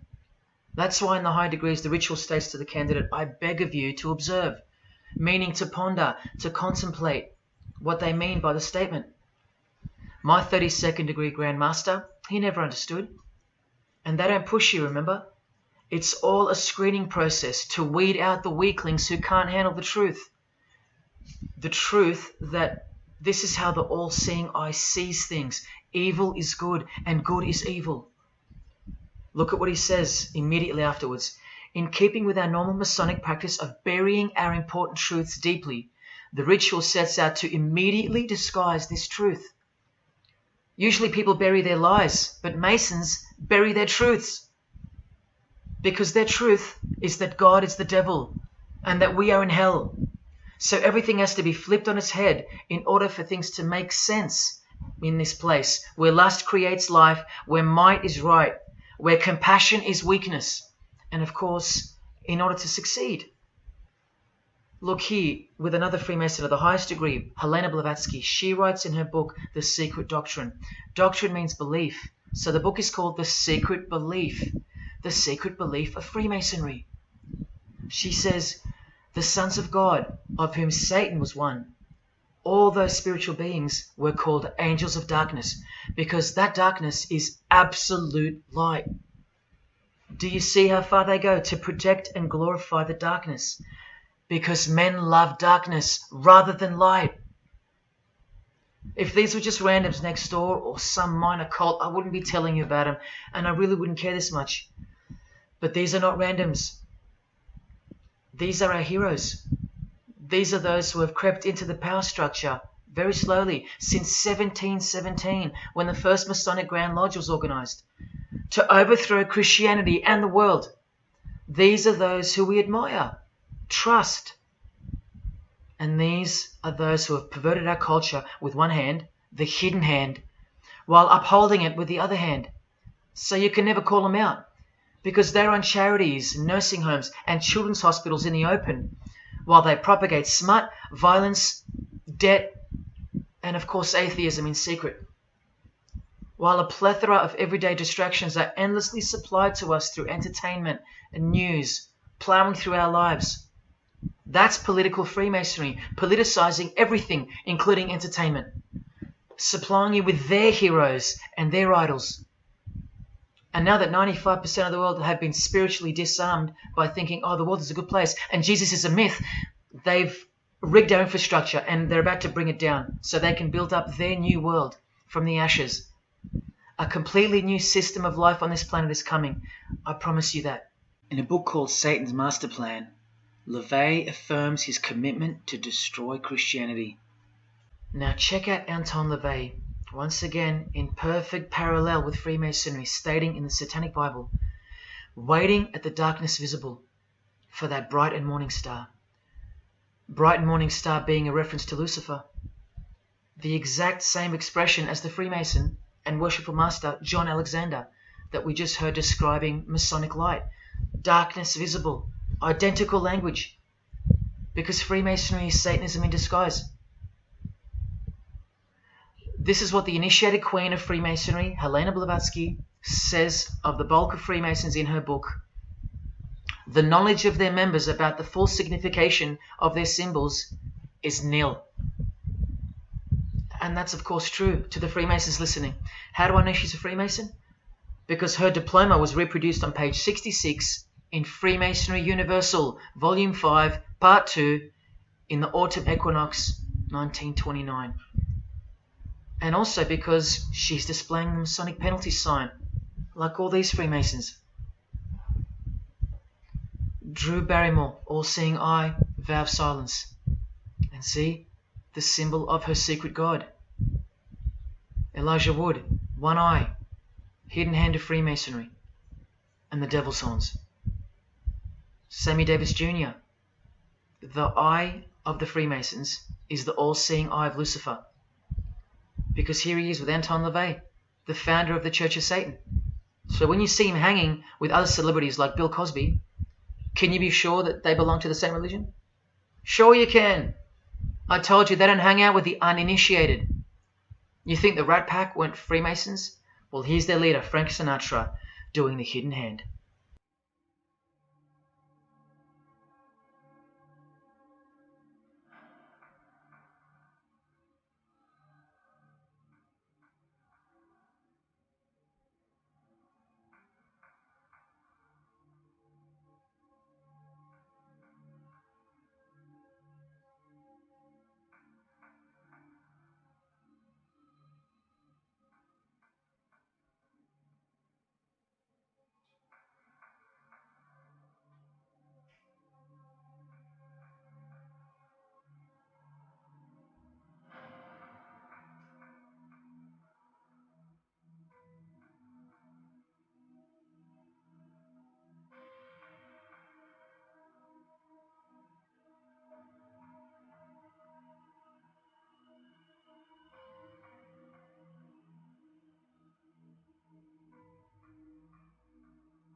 got introduced to the music industry. I swear I wanted to be like the Amy Grant of music. Yeah. But it did not work out, and so I sold my soul to the devil.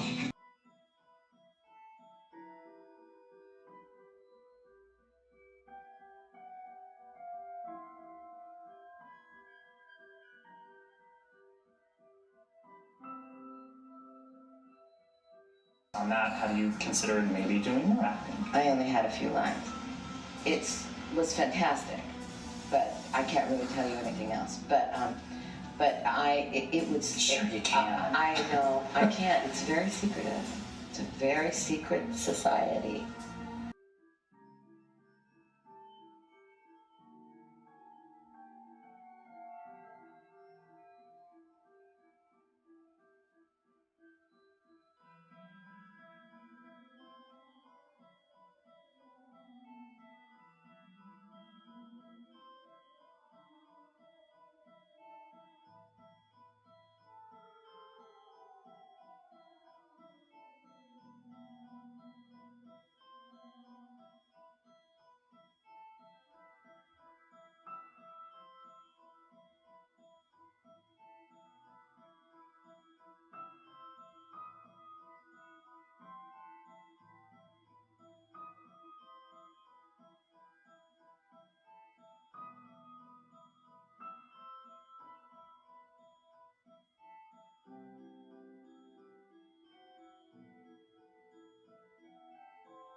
And I'm like, if you don't get this right now, I swear to Lucifer, I'm gonna.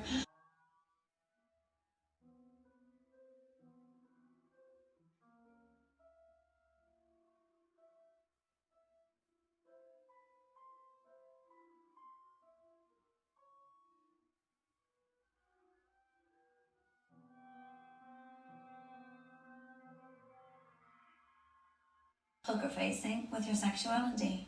When I was making love to my old boyfriend, I used to think about women sometimes. Oh, good Lord. I'm sure he was delighted when you told him. Oh, good Lord. I'm sure he was delighted.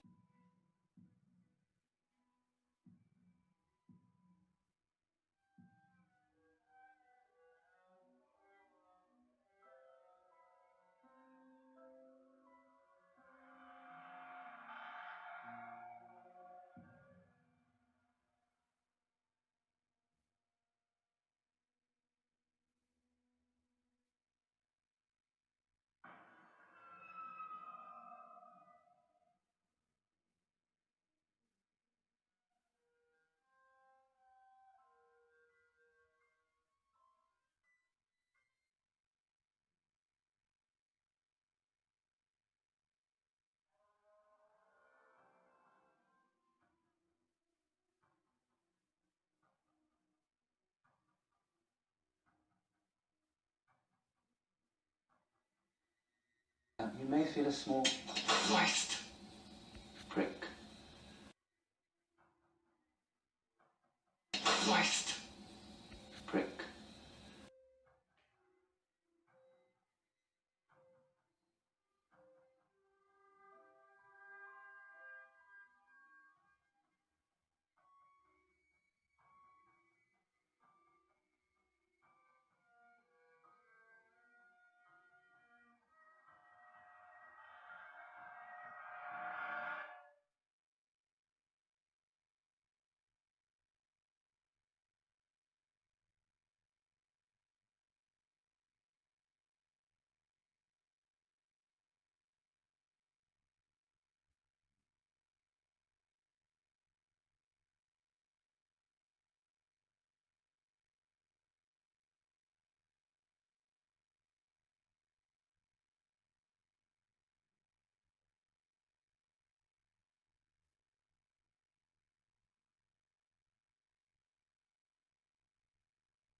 I'd like to, first of all, I'd like to thank Satan. I'd like to thank Louis Armstrong. I'd like to thank Neil Young. I'd like to thank the Rollins Band. I'd like to thank Bob Marley. I'd like to thank the Marx Brothers. I'd like to thank Salvador Dali. I'd like to thank Louis Bruwell. I'd like to thank Miles Davis. I'd like to thank the Parliament Funkadelic. And I'd like to thank you, too.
there is a fork in the road that's approaching you.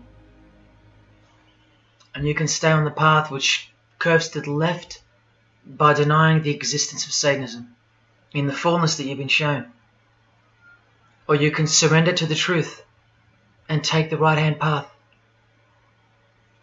Now, where that road could lead is the sweetest risk you'll ever take. Are you still pretending that this one-eye religion of Freemasonry isn't Luciferianism? See, this here is the biggest obstacle you'll ever face. The very thing that could lead you to the prize is the very thing that will keep you from it. The reality of international Satanism. In the shadow of Christianity, Satanism has always been there. With every church that sprung up, so did its invisible enemy, the Satanic Church, growing out of sight and out of mind, from this to this. And Christianity has long been deprived of its power, as clearly demonstrable by the absolute lack of preaching against the institution of Freemasonry. Satanism's magic cloak, Satanism's magic trick, that's Freemasonry. And how they are laughing for now. So Freemasons are at the helm of the power structure of society, which means Satanism rules. And they're making their move for the new order of the ages. Are you that besotted by this evil world that you'll even deny the existence of secret societies? And what about the American president, John Kennedy? Was he just a nutjob like me? Warning us about an international secret society with an international secret plot. A Freemason trying to tell you and the world about Freemasonry. Shot through the head. I've shown you who they are. I've shown you how they successfully operate with degrees of initiations and horrific and illegal oaths of secrecy. And I've shown you why they are a secret society. I've proven it to you. And only now that I've done that, I can show you in this many minutes what the shocking new order that Freemasonry has so cautiously been guiding us toward actually looks like. And of course you won't believe that either. By now there's a 98.5% chance that you belong to the world. And in that case, the world can do, will do, and is doing whatever the hell it wants to with you. And when all you have is the world, you'll do anything to hold on to it. Christian or not, most of you will follow this world straight to the slaughterhouse in the name of peace, safety, and progress. Clinging to it, because all you love is inside it. Blissfully ignoring people like me warning you of who's really in charge of it. Men, women, actors, singers, businessmen, and politicians, all interlocked, whose God is named Lucifer. You've seen it with your own eyes, but now you can hear it with your own ears from this 33-degree Freemason in person, just in case the Masonic literature wasn't enough for you. Okay, define Lucifer for me. Pure, virtuous, wholesome, innocent individual that's out to help people. Lucifer is? Yeah. Say that again. Lucifer is a pure, holy... Virtuous. Virtuous. Now, see the Lucifer that God created? That's the same one. Oh, man, this is great. I'm going to put this on the internet. Oh, God bless you, brother. Because that's exactly what the Shriners and Masons teach, is that Lucifer is light. No. And what about those hospitals? You know what, sir? Jesus said, many will say to me on that day, Lord, Lord, we did not do these good deeds in your name. And you'll say, away from me, you workers of iniquity. I never knew you. Jesus said it? In Matthew chapter 5. You've been bred from childhood to fall for the biggest lie ever told, that Satan doesn't exist. And if Satan doesn't exist, well then neither does Jesus. And while your heroes and idols know full well that they do exist. And when I say you've been bred from childhood, I mean just that. Walter Disney was a high-ranking Freemason. He is a Masonic stamp dedicated to him, and his very exclusive Club 33, which stands for the 33 degrees of Freemasonry. And who's the god of the 33rd degree Freemason, Walt Disney? Or Walter hides the answer in plain sight, because that's what Freemasons do. Firstly, the God of Mr. Disney is wicked. See how they veil evil with a cloak of innocence? What does the word veil itself conceal? Secondly, Walter's God is horny, symbolized by the horned god of the witches. And we all know Walt Disney loves magic, which is witchcraft. So the depictions of sex are hidden in plain sight as well. Remember, lust produces life, not love. So lust is purity, lust is love for the high degree Freemason. And thirdly, he hides the number of his God's name in the open as well. No, that's not a 666 he's seeing interwoven in the design. That would be ridiculous, wouldn't it? Not even when they separate the sixes from the name, all three of them, and place them together for you like this, in plain sight. No, not even then will people see. Do you think things are any better 50 years later? Here's the Eye of Lucifer in the Nickelodeon channel, and his lightning flash. Remember what they actually believe about Satan. From Freemason Helena Blavatsky's book, The Secret Doctrine, meaning the secret belief. Who is Satan? He is the angel who was proud enough to believe himself God, brave enough to buy his independence at the price of eternal suffering and torture, beautiful enough to have adored himself in full divine light, strong enough to still reign in darkness amidst agony. Helena Blavatsky is suggested as recommended reading by the Encyclopedia of Freemasonry right here.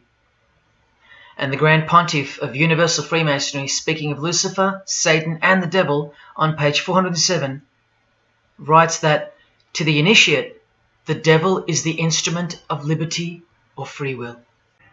That's who Lucifer is to them, okay? To show you how little you know of who you're dealing with and the extent of this religion's influence and power, not to mention their plans, let me jump ahead for a minute. Watch this. This is Lucius Trust. The Lucius Trust is a non-for-profit service organization incorporated in the United States in 1922, and their objective from Lucius Trust website, dedicated to the establishment of a new and better way of life for everyone in the world based on the fulfillment of the divine plan for humanity. The divine plan. A new way of life. Like a new world system. Like a new order. Now you want to see who they work for? The Lucius Trust has consultative status with the Economic and Social Council of the United Nations. The United Nations, the UN. They consult the United Nations of the world. They advise the United Nations of the world. Now look at this. The Lucius Trust's publishing company was founded in the early 1920s as Lucifer Publishing Company. The Lucius Trust says that the name was probably chosen to honor Lucifer. What on earth does a modern day consultant to the most powerful and progressive force engaged in uniting all nations under one banner, the UN, have to do with the fallen angel of the Holy Bible? The one that Jesus Christ told us would manifest on earth as a world ruler, to deceive the whole world into a new world system. Yes, that angel. Why on earth would they honor that angel? Well, that's easy. They were founded by Freemasons. Incorporated into the United States by Alice Bailey and her husband Foster. Well, here's a book written by Foster the Freemason, The Spirit of Freemasonry, published by Lucius Press, also known as Lucifer Publishing. And one last thing, if you dig a little, you'll find an article on their website, The Esoteric Meaning of Lucifer, on a modern company website with consultative powers to the United Nations of all things. Wow, I really hope you're seeing this. In the article it states that the Baileys had enormous respect for H.P. Blavatsky, who stated in her renowned occult book, The Secret Doctrine, on page 245 in the chapter called Holy Satan. It is Satan who is the God of our planet and the only God. Then the article goes on to say that the Baileys sought to elicit a deeper understanding of the sacrifice made by Lucifer. Everything has been reversed. Evil is good, Jesus is the enemy, and Lucifer sacrificed himself for you, not Jesus Christ, the one who washed the feet of his disciples and the only one they fear. Modern progressive atheists do not influence world events, people. Satanists do. Remember the goal of the Lucis Trust? The fulfillment of the divine plan for humanity. Yeah, the divine plan exposed by Jesus Christ in the Gospels. Hence their war on the Bible and the abolition of it from the school system and even from modern Christian churches who dare not preach from the book of Revelation. Your most highly evolved and contemporary leaders of society secretly believe that in the theosophical perspective, the descent of these solar angels was not a fall into sin or disgrace, but rather an act of great sacrifice. They believe in the fallen angels and their revolt against God as revealed in the Bible, led by the devil, the chief commander of Freemason Bob Dylan, remember? These people make contact with these fallen angels, with the royal art of Freemasonry called witchcraft. Please stick around, let me show you that. How many solar angels does the Bible say followed Lucifer out of this heavenly realm?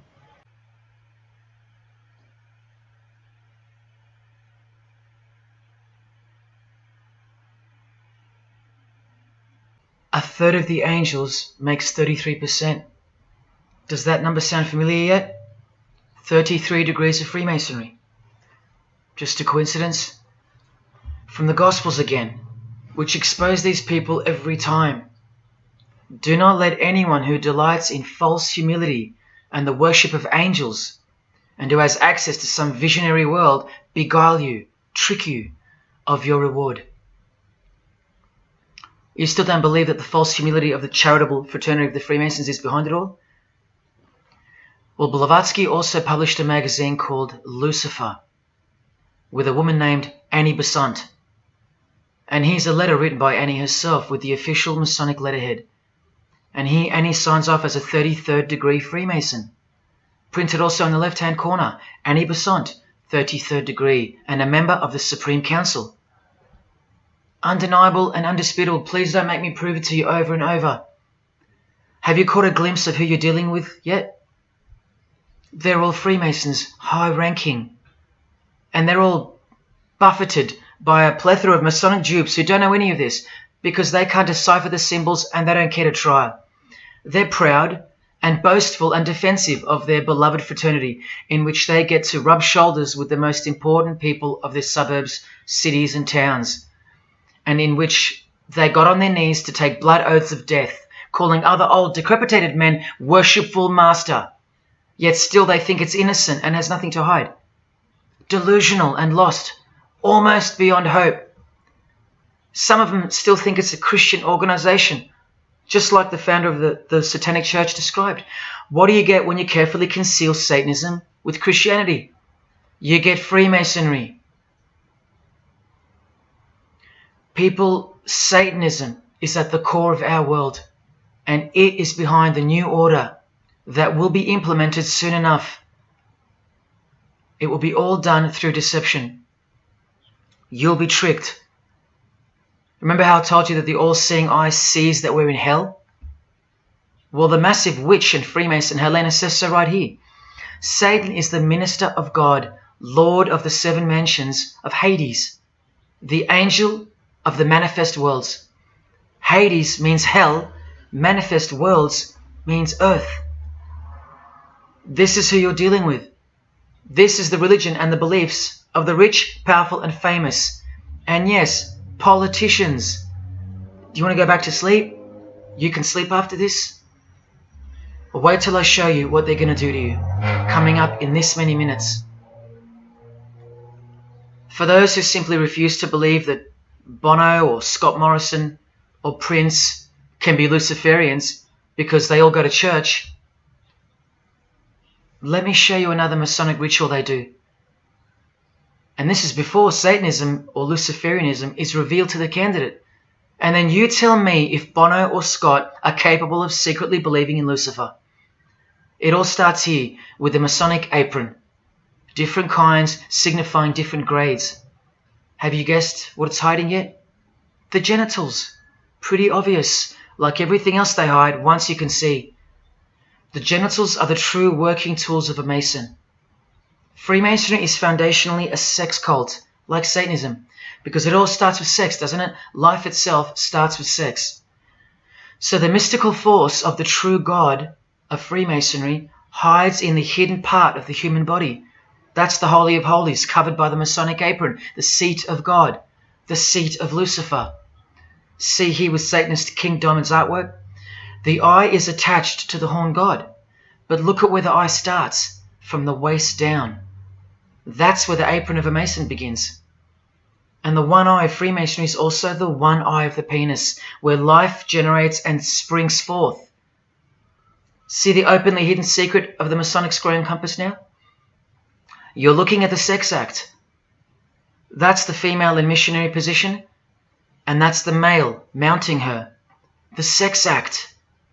And the eye in the middle, with these emanating rays, is the orgasm and the ejaculation of the penis. See life shooting forth.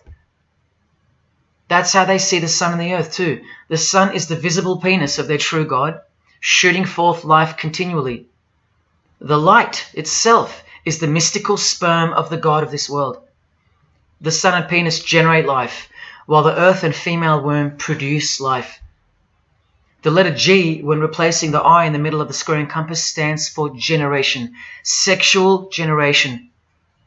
The practical aspect of Freemasonry and Satanism's religion is that of a sex cult.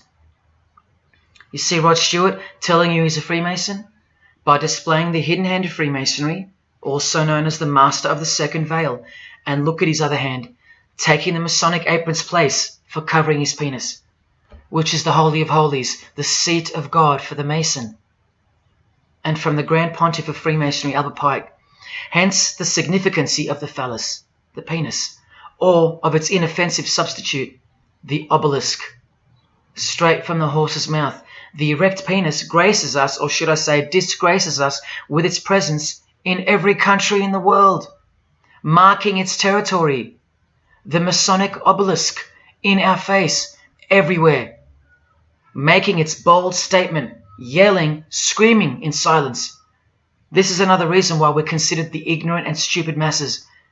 Another example of hidden in plain sight. And here's an erect penis on the front page of the female Freemasonry magazine, The Eastern Star. I once stood in front of this obelisk in Sydney, and I must have asked 30 people what they thought it was. Not a single one of them knew. To the Freemasons of the higher degrees, the whole universe is in fact one giant and continuous sex act. This is the structure of Freemasonry. You can take this path to the top or this path. And way up here, you have the Order of the Mystic Shrine. The Mystic Shrine is what's found behind the Masonic apron, because that's where life comes from. That's the Mystic Shrine. You have to be a 32nd degree Freemason to be asked to join the Order of the Mystic Shrine. And then, once you're inside, you can be invited to join this order, the Royal Order of Jesters. See, Freemasonry is like Russian dolls, and Satanism is at its center. Look at some of the pins and lapel designs for the Order of the Jesters.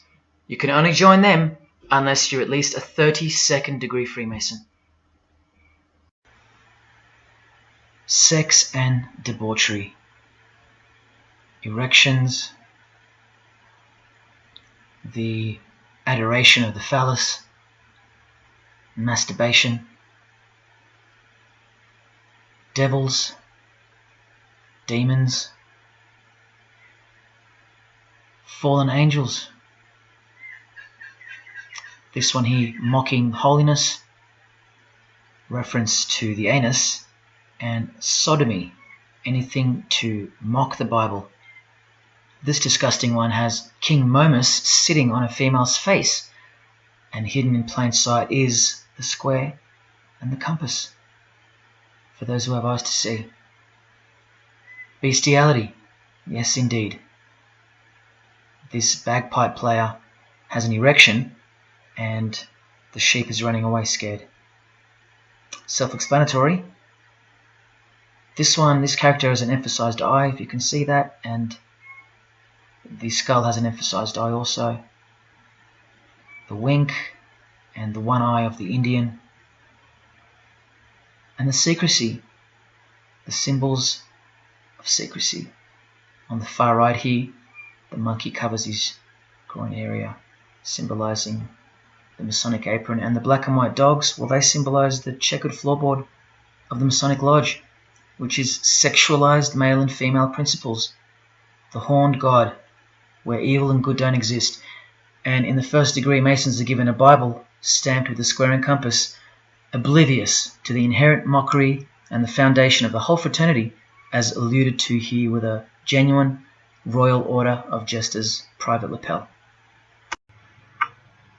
This is a certificate that a jester receives after his initiation, and you see here their patron is named King Momus, and he was a god, or a daemon, which is a variant of the word demon, who was expelled from heaven, as the legend goes.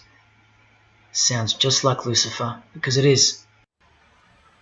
Did Freemasonry disassociate themselves from the tax-exempt branch of Freemasonry known as the Jesters? Well, no, they didn't. Because, I mean, this is rare footage of an event within the lodge. Now, I'm sorry about the quality of this, but this is a Masonic lodge. So for Masons that want to say that the Jesters are contrary to Masonry, well, look. Look at these dirty old men. Masters of the lodge, with sublime morals.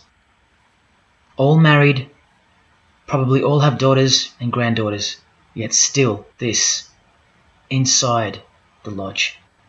But for you it should be obvious, because you can see the square and compass, the sex act, and the all-seeing eye right in the middle. I told you that Satanism was the oldest religion in the world, and it is.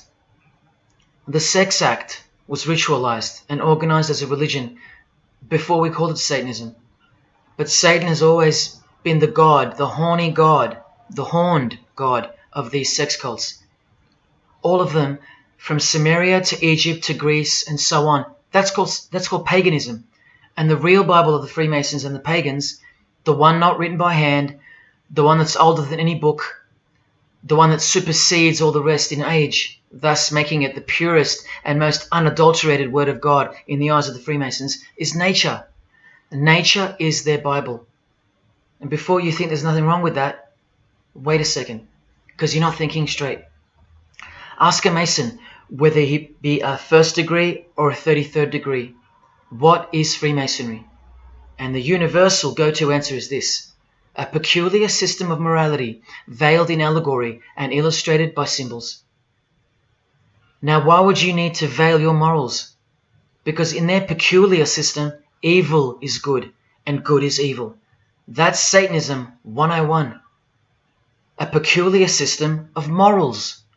That should tell you something. That should tell you everything. Why would your morals need to be a secret? Because their deeds are in fact evil. Glorifying the laws of nature, where cruelty and self-obsession are virtuous characteristics. That's nature. Nature is as cruel as she is kind. The checkered floorboard, where everything is legal. It's Christianity that lives in reverse. The first shall be last. Love your enemies. The meek shall inherit the earth. These are unholy and unnatural concepts in the eyes of visible nature, the nature of Freemasonry, which is Satanism. What the Freemasons really mean by this morality veiled in allegory is that they're allowed to steal because nature allows it. They're allowed to kill because nature allows it. They're allowed to commit adultery because nature isn't monogamous. They're allowed to lie, indulge in all their God-given senses, especially sexual, because nature encourages it, as long as no one finds out, under oath. Jesus said, narrow is the road that leads to life, and broad is the road that leads to destruction. The Freemason of the century says, no true Mason can be narrow, for his lodge is the divine expression of all broadness.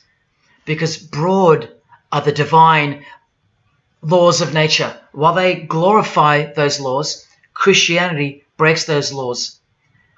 It becomes supernatural, because only then can you love your enemy. And so it goes that Christianity is despised by Freemasonry, the real Freemasons, because their Bible is nature. And by nature, they know the personality traits of their God, Satan, because he's the God of this world, just as the Freemasons, the enemies of mankind, say that he is. And just like Jesus said he was too. So they believe that Jesus is evil because he denies human nature and burdens us with the knowledge of sin. Observable nature, that's what guides the Masons' ethics and the Masons' morals. That's why they're called Freemasons. Believe you me, because they're free from moral obligations, free from sin, from guilt. They're free from Jesus Christ. These people are introducing this new system of the world, this new age. You're going to miss Christianity when it's gone. Mark my words. Because you have no rights in the eyes of nature, which is the Bible of Freemasonry and Satanism. And soon that will become painfully plain as a fact of life. Now please, I give you fair warning of what's to come in this presentation. It's very disturbing, or at least it should be. But cause to celebrate follows the disgusting things you're about to see. This is precisely where my own life and well-being come into danger. So let me say this right now. If you hear of my sudden death, or of my possession of 0.5 kilogram of cocaine or child porn, or my overdose or my suicide, remember this video. And if something so unfortunate should happen to me, may it serve as a catapult to you and as a remembrance of the conclusion to this presentation, which is this many minutes away. Do I really think they're going to make me pay for this video, for breaking my oaths? Well, seeing as people are so far gone, lost in the illusion that secret societies have constructed around you and inside you, and seeing as they can simply pull this video down, close my account and whatnot, no, I don't think they'll come after me. But if they do, let me say this to the Grand Lodge that orders my demise right now. Jesus wins. So in saying all that, here we go. Is Scott Morrison a Satanist? I'll let you answer that.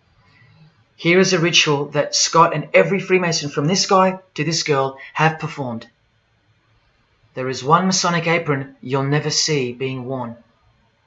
This one. And when I bumped into it, I thought it was a fake. Until I found this in Richardson's Monitor of Freemasonry, official Masonic literature, written for Masons only. On this page, what is that head doing there? You'll find out in a sec. Let's read the description of the apron worn in this degree. Speaking of the initiates, it states, they wear white aprons sprinkled with blood red and lined and bordered with black. On the flap of the apron, a bloody arm holding a dagger, and on the apron, a bloody arm holding a bloody head by the hair. Now this is why there's an illustration of a decapitated head. And this is going to become to a bone-chilling conclusion. So during this ritual, the candidate removes the blindfold and discovers a basin of water with a tumbler beside it. He is also astonished to find a human head lying on the floor. The master of ceremonies returns and directs the candidate to take up the knife in his right hand and the head in his left. Yes, this pope, this rock star, this pop star, this actor, this actress, and this beloved Prime Minister. This is what they've done. All of them, hands down. And you thought all you needed to be is talented to succeed? No, you need to belong to the secret society called Freemasonry. And believe me, when you belong to them, you belong to them. Now you tell me, can these people end up believing in Lucifer? Is that really a stretch? Carrying around a bloody head? Swearing to have your brain cooked, tongue torn out from the roots if you ever reveal anything? No, the stretch is that you think they couldn't believe in Lucifer. That's the stretch. Lucifer, the one who sets you free, remember, from sin by sinning. Can you now see the bloody spirit of Freemasonry lurking behind the veneer of charity and the veneer of Christianity? Because Scott Morrison goes to church, apparently. The Pope is a Christian, apparently. But look at these people. So-called Christians, or Christians, gathered around a giant erect phallus in the middle of the Catholic square. This is Freemasonry, the demolition of morals, the creation of hypocrisy, and the demolition of true virtue. These minds are directing the future. Now, to be fair, I don't know if these heads are real heads. I never got that far to find out. But I will tell you this. All the skulls they use they're real. All the skeletons they use they're real. And they run every single noteworthy funeral home in Australia and the world. I know that personally and for a fact. Once again, you are only seeing the tip of the iceberg, because I can't bring myself to tell you about what I really know of the rituals that come after the 33rd degree Freemasonry. For as much as they celebrate life in various grotesque ways, they also celebrate death in ritual form, which are the things I can't speak of to you. They have to celebrate death in order to prove that they can see things through the all-seeing eye, the one that sees above evil and above good, the checkered floorboard where things kill each other to live, where life is cruel, where morals are broad. There is no sin, there is only nature. See, these Masonic rituals are designed to desensitize the candidate further and further in preparation for the raw truth of Satanism, the truth which is plainly stated by the Grand Pontiff of Universal Freemasonry. Lucifer is the light bearer, and that you should doubt it not, from their own literature and from their own mouths.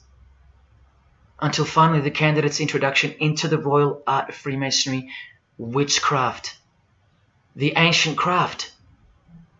Why do you think that witchcraft has disappeared? It never disappeared. It was hidden, forced to go into hiding by the appearance of Jesus on the human scene. Another reason why he's passionately hated, and soon him and his ways will be done away with in this new world, and so will your rights. You still don't believe me? You're still doubting all the evidence, like the Freemasons are counting on you to doubt. Well, remember from the Encyclopedia of American Religions, the continuing impact of speculative, modern Freemasonry provided fertile soil in which new magical orders could grow. Watch this 2-minute clip. I can vouch for every single thing you hear come from the former Masons' mouths.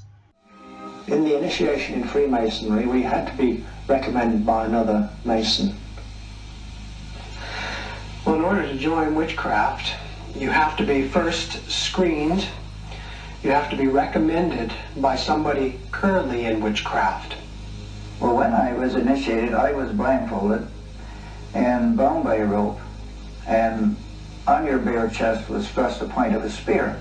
In witchcraft, we were initiated through a very involved ritual, initiation ceremony, wherein the candidate was led blindfolded, bound by a rope to the edge of the magic circle.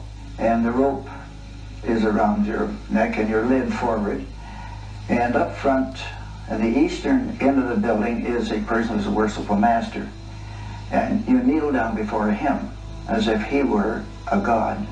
You were met by the high priest or high priestess at that time, usually with a sword to your chest. When I went to enter the lodge, a sharp object was put to my left breast. And I was warned that should I reveal any of the secrets of Freemasonry, to know what to expect. When you're presented before the high priest, a sword is held against your chest, and you actually take a blood oath, promising to remain faithful to the secrets of witchcraft. Well, when you are in the room, this blindfold is taken away from you, and this is a time when they say that you're coming from darkness into light. During the initiation ceremony, the initiate is led by the lieutenant of the high priest and is challenged at the edge of the circle by someone saying, "Who goes there?" And the answer is, "One from the world of darkness." In Masonry, the prayers are ended with "So mote it be." Oh, and one of the other aspects of, or distinctives of the craft was that we would always end any spell or ritual where we released the power, this is where the power was released, with the word "So mote it be." By now this should sound like a stupid question, but why do you think that the initiation ceremonies into witchcraft are almost identical to that of Freemasonry? I'm not even going to answer that. Come on, people, wake up with me. Here's Kylie Minogue, a Freemason, okay? Hidden hand of Freemasonry and the one-eye symbolism of the god of her religion. Now here she is giving the vow of silence, but what the masses fail to see is what's written on the book she's holding. Witchcraft, the royal art of Freemasonry. This is what her vow of silence is referring to in the picture. Yes, Kylie Minogue is a witch. And if you're still that deluded by the magic wand that is television, entertainment, movies, media and whatnot, then you'll no doubt fail to use the incredible eyes that God gave you, from which to see the real world with, the evil world, where Satanists are at the helm. The ban on witchcraft was only officially lifted in England in the 50s, after more than 1500 years. So that tells you who's in control now. And when I give you a glimpse into witchcraft in a minute, you'll see why it's evil. And why it should be anything but legal, even when using it for so-called good, because the well they draw from is poisoned. But thanks to propaganda, the craft of the witch has been absorbed into the realm of fantasy. Justin Timberlake here is also referring to magic in this cover art, with the all-seeing eye looking through the number of their god. Magic. Magic is a much smoother and more acceptable word than witchcraft, that other word. That word still retains its ferociousness, its true character, but that word has been sterilized. That word isn't real to you anymore. You can't feel it for what it really is. Or if you do, your mind has isolated it, confined it to some small groups of unimportance scattered here and there over this diverse world. And so it's nothing to be feared or concerned about. But that's the furthest thing from the truth. Now, some witches want to say that witchcraft isn't Satanism. That's either more delusion or misdirection, as confirmed here by Anton LaVey in the Companion to the Satanic Bible, when speaking of the followers of the Witchcraft Not Satanism school.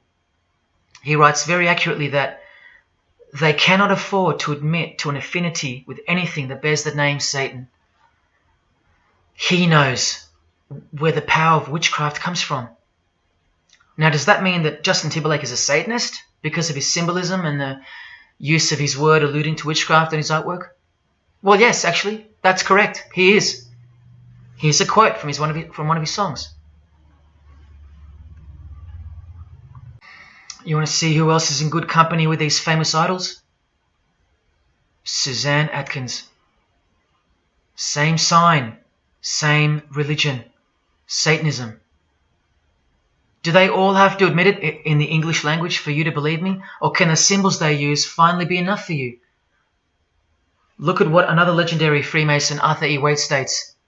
Out of evil comes good. And the confusion of tongues gave rise to the ancient practice of Masons conversing without the use of speech. Out of evil comes good, so it's good to do evil. That's what he's saying. See, I'm trying to include you into the conversation that the Freemasons are having with each other in public via symbolism, unbeknownst to you. Listen to what famous US footballer Tom Brady said regarding his wife. So, man, I listened to her. And right after the game, she said, "See, I did a lot of work. You do your work, I do mine." She said, "You're lucky you married a witch. I'm just a good witch." Well, this is Tom Brady. And this is his wife. Both initiated into the secret society. Of course they are. Wait, she's not displaying the one-eye symbol of the Freemasons, is she? That's just art, isn't it? Well, no, it's not. She's a witch, and her husband just told you she was. Here's Steve Miller's front cover to the famous song Abracadabra, and he covers his eye because he's a member of the one-eyed religion, and abracadabra is a legitimate word used in witchcraft. Here it is in the 100-year-old Encyclopedia of Freemasonry. Why would the word abracadabra be in the Encyclopedia of Freemasonry, the fraternity that runs charities, hospitals, nursing homes, and that secretly supply us with popes, presidents, prime ministers, kings and queens, and the bulk of our entertainers? Why? You know, I really think it's time to show you what the Satanists dressed as Freemasons are going to do to you and the world to finally establish their new world, their utopia. And this is going to be the segue into that. This is my last practical example of Freemasonry's satanic roots. And then I'll close this presentation with the most shocking thing you'll see or hear. You probably won't care, but to the precious few who remain, I will send you off with the greatest and most beautiful shock of all.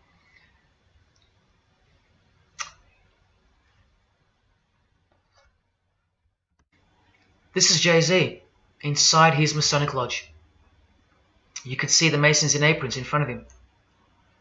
This is where Jay-Z takes his sick oaths of silence, kneels down in front of other men and calls them Most Worshipful Master, an appalling title to give to a man on this planet. Jay-Z the Freemason writes songs like this. This one's called Lucifer. And in Empire State of Mind he writes, Jesus can't save you. Life starts when the church ends. Oh, but he can save you, Jay-Z. He can even wake you up just before you collide into a concrete wall doing 120 kilometers an hour. I should know. This is fellow member of the craft Alicia Keys, who sings on the track. Here she is, showing her allegiance and wearing the broken and bloody cross of Jesus Christ, the occult peace sign, pure hatred for Jesus. There is peace when your conscience has been killed, seared to sin, and you can indulge to anything. A false and temporary kind of peace, no doubt. Here's a shot of Jay-Z's clothing line, purely Masonic, The Craft. Well, this is the craft he's referring to. This is him with well-known witch Marina Abramovich, also showing her sign of allegiance to Freemasonry. Now here we go. Here's Jay-Z wearing a most revealing top and the dead giveaway that you need to see behind the curtain of Freemasonry. Do what thou wilt. Do whatever you want. That's the adopted motto of the most notorious Satanist of the 20th century, 33rd degree Freemason, Aleister Crowley. Here is his certificate of appointment, known as the 33rd degree inscription and the double-headed eagle of Freemasonry. And here, next to his name on the certificate, including the symbol for a Grand Commander of Freemasonry, as shown in their encyclopedia. But to really confirm that he's a Freemason, here he is doing the Masonic sign of the Master of the Second Veil. Now here's a legitimate letter from Aleister. Again, the addition of his inscription of the 33rd degree, and he signs off with a symbol of the past Commander of Freemasonry. What does he write beside it? Baphomet. This Baphomet. Now listen to this man to get a clearer picture of the truth behind the secret religion of the stars and the leaders of the world. Aleister is the founder of a Luciferian church called the Ordo Templi Orientis, and he named himself the Beast 666, straight from the Bible, depicting the number of wickedness in human form. In his what's called Liber's writings, he says, "With my hawk's head, I peck at the eyes of Jesus as he hangs upon the cross." Do you see the hatred? You think they don't hate you too? Keep watching. And from the equinox, with the all-seeing eye of Freemasonry, this illustration. What does it mean? The writer himself explains. The picture is symbolic of the new eon, the new age. From the blasted stump of dogma hangs the hag with dyed and bloody hair, Christianity. There's a massive glimpse into the New World Order that's coming. Keep watching. And down here, do what thou wilt is the true nature. The true nature, remember? The broad morals. There is no such thing as evil. So do what you want. Can you see the Masonic future yet? Can you see the hidden hatred that pulses through its veins? If they believe in do what thou wilt, what do you think they will do to you? And what do you think they'll do in order to build this new world? This is from a commentary on his book of the law. The Beast 666 adviseth that all children should be accustomed from infancy to witness every type of sexual act. Do what thou wilt. And what about the royal art of Freemasonry? Magic is the highest, most absolute, and most divine knowledge of natural philosophy. What a statement. The highest, most absolute and divine. Well, let's have a closer look into some of the more hidden secrets of the most divine natural philosophy known as magic. Any living being is a storehouse of energy, varying in quantity according to the size and health of the animal. At the death of the animal, this energy is liberated suddenly. The animal, therefore, should be killed within the circle, within the magic circle, so that energy that's released can be captured and directed to serve the will of the witch, male or female. This is a science, a hidden science. But now hear this, coming from a 33rd degree Freemason, and don't you forget that. For the highest spiritual working, one must accordingly choose that victim which contains the greatest and purest force, a male child of perfect innocence and high intelligence is the most suitable sacrifice. Can you see? This is who Jay-Z is quoting on his top. This is who this Jonas brother holds in high esteem. This is who the Beatles have on their front cover as a figure they admire. No worse, they put at the top. This is the same picture of the front cover in a mirrored form, and after some kaleidoscoping, you'll find this. Fellow Freemason Aleister Crowley sits at the top, and down the bottom there even appears the phallus with the testicles, and up here the vesica Pisces, also known as the vagina. Does this picture make more sense now? All Freemasons, yes indeed. And by the way, that's where Jay-Z got his symbol from Satanism, as portrayed here by Satanist and Freemason Aleister Crowley and by Satanic Church founder Anton LaVey. Does anyone still think that Freemasonry isn't Satanism in disguise? Let's finally take a peek into the royal art of Freemasonry. And this is the briefest way I can show you from the complete book of magic and witchcraft. This is a practitioner's manual, not from some bogus author trying to expose witchcraft. Just so you can get it through your head that this is real and this is protected. The writer or compiler of this God-forsaken book warns the reader that the recipes may seem disgusting, that the knowledge revealed has been forbidden, and has caused suffering and death to witches and the victims of witches. You don't think witchcraft was a serious menace in times past and present? Come with me, and I'll show you how bad this menace actually gets, as the world's most powerful and secret religion moves ever closer to fulfilling its biblical destiny, and it will. Close your eyes or not, it will fulfill its destiny. Firstly, let's connect this sick art straight to modern Freemasonry with the word abracadabra, both written in triangular form, from the Manual of Witchcraft and from the Encyclopedia of the Secret Society that your Prime Minister belongs to. And just like high-ranking Freemasons, male and female witches also drink out of a human skull. But here the practitioner drinks wine, in which they first dissolve or boil the brains or heart of an animal, before consuming it all from the human skull. In this ritual, the initiate is instructed to drink in the night at spring water, out of a skull of one that hath been slain. That's right, out of the skull of a human who's been murdered or sacrificed. Otherwise, eat a pig with a knife that slew a man. Please don't turn away. Look straight ahead and open your eyes to the planet you are on, because the real monster under your bed doesn't actually go away when you close your eyes.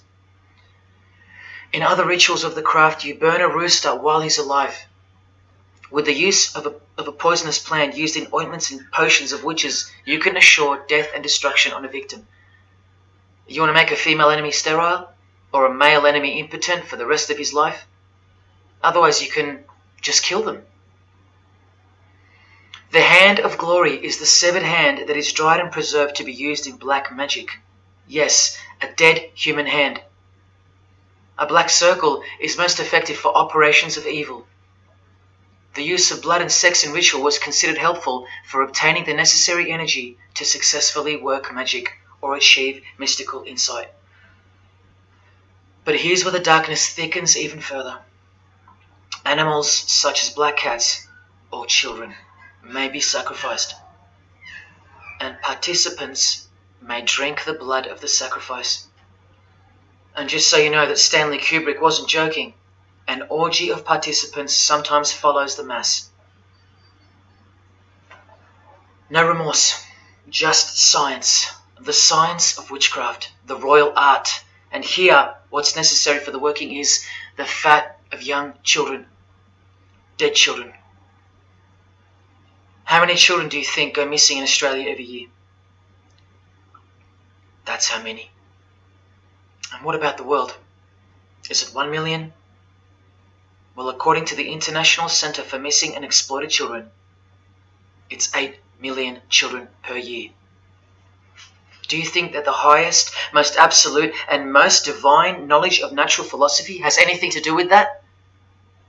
Any chance of an international secret system that is bolstered by initiations and degrees, and bound under the most brutal penalties that the human mind can ever devise? Do you think that has any involvement?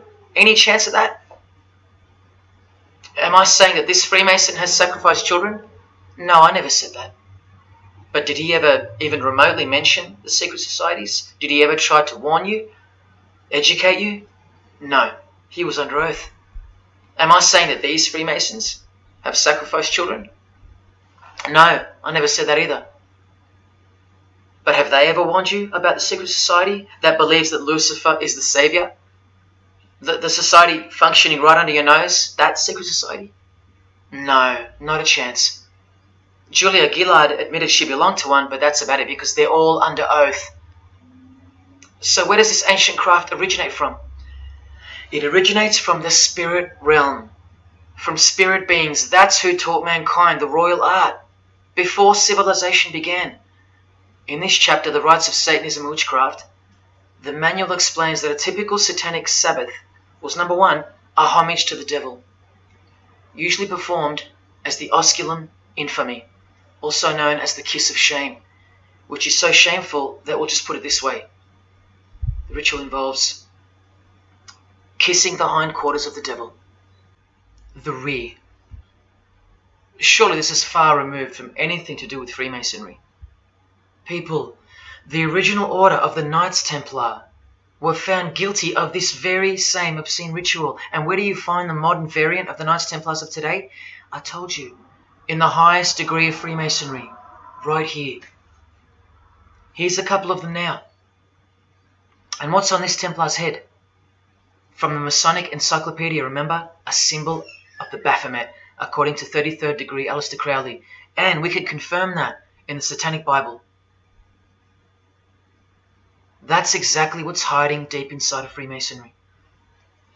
I'm only showing you this to show you the reality of Satanism and the demonic realm, the world you can't see.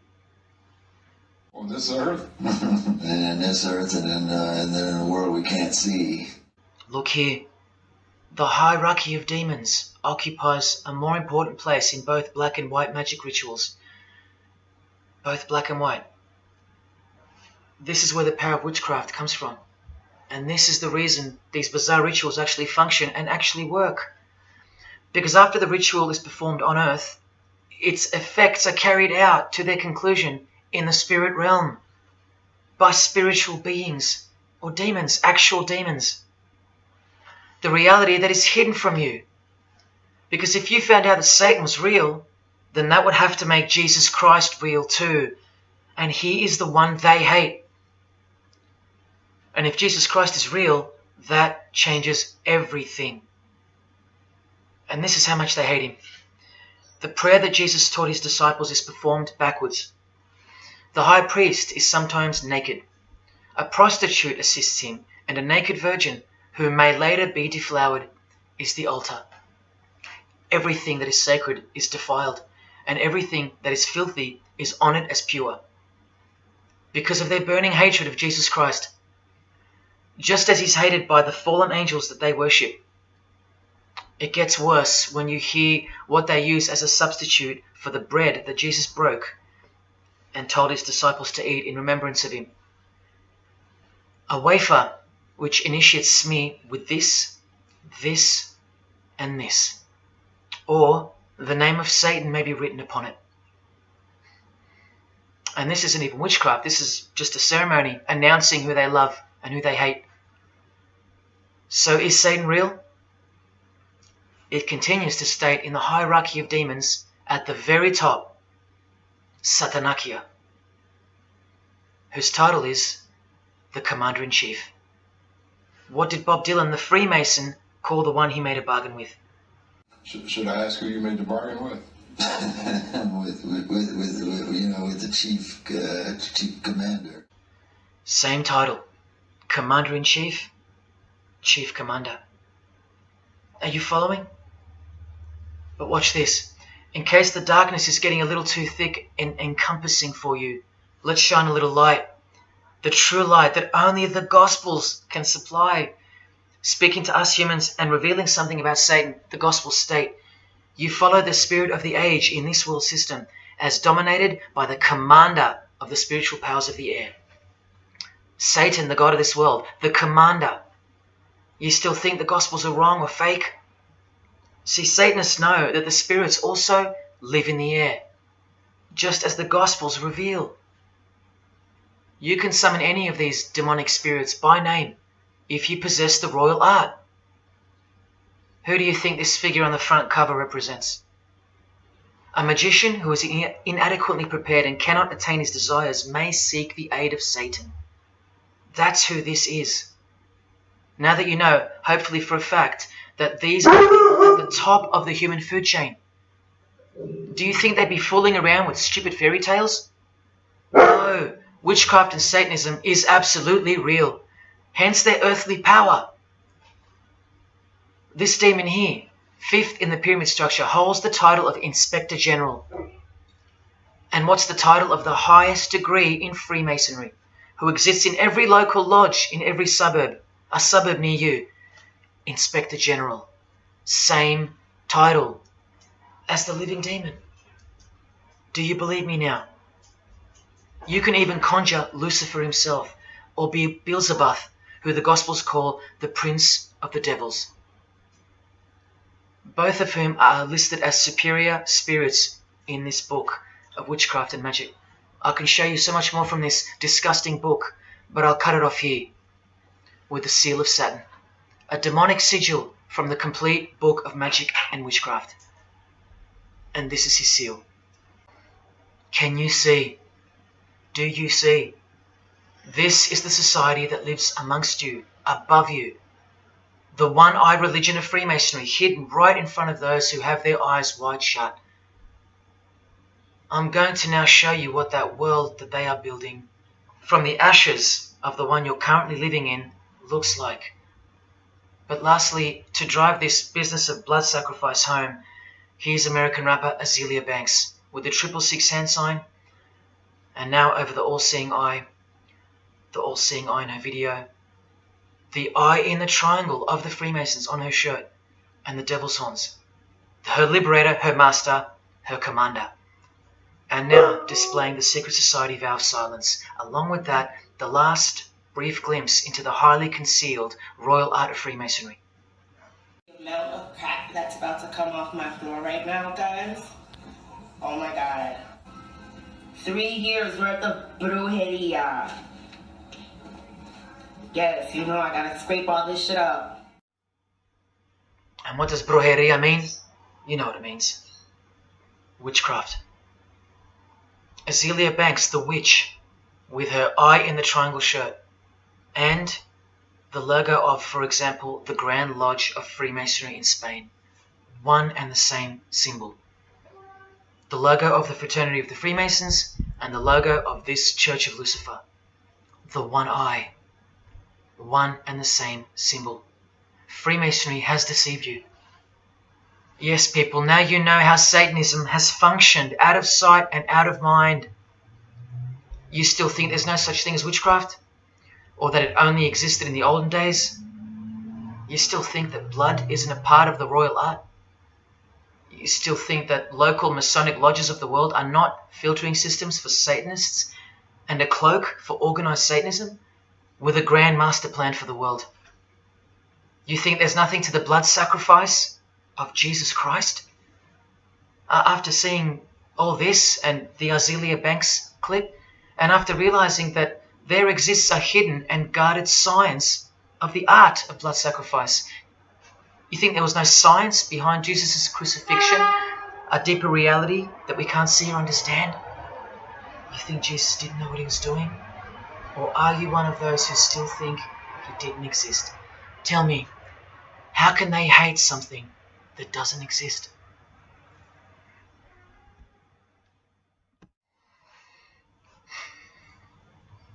If only you could hear from some other Freemasons who have the courage to break their oaths. But you won't. You won't. This is probably it. But I once heard from a Freemason, an honest one, in about 2016, after I posted this picture on Facebook.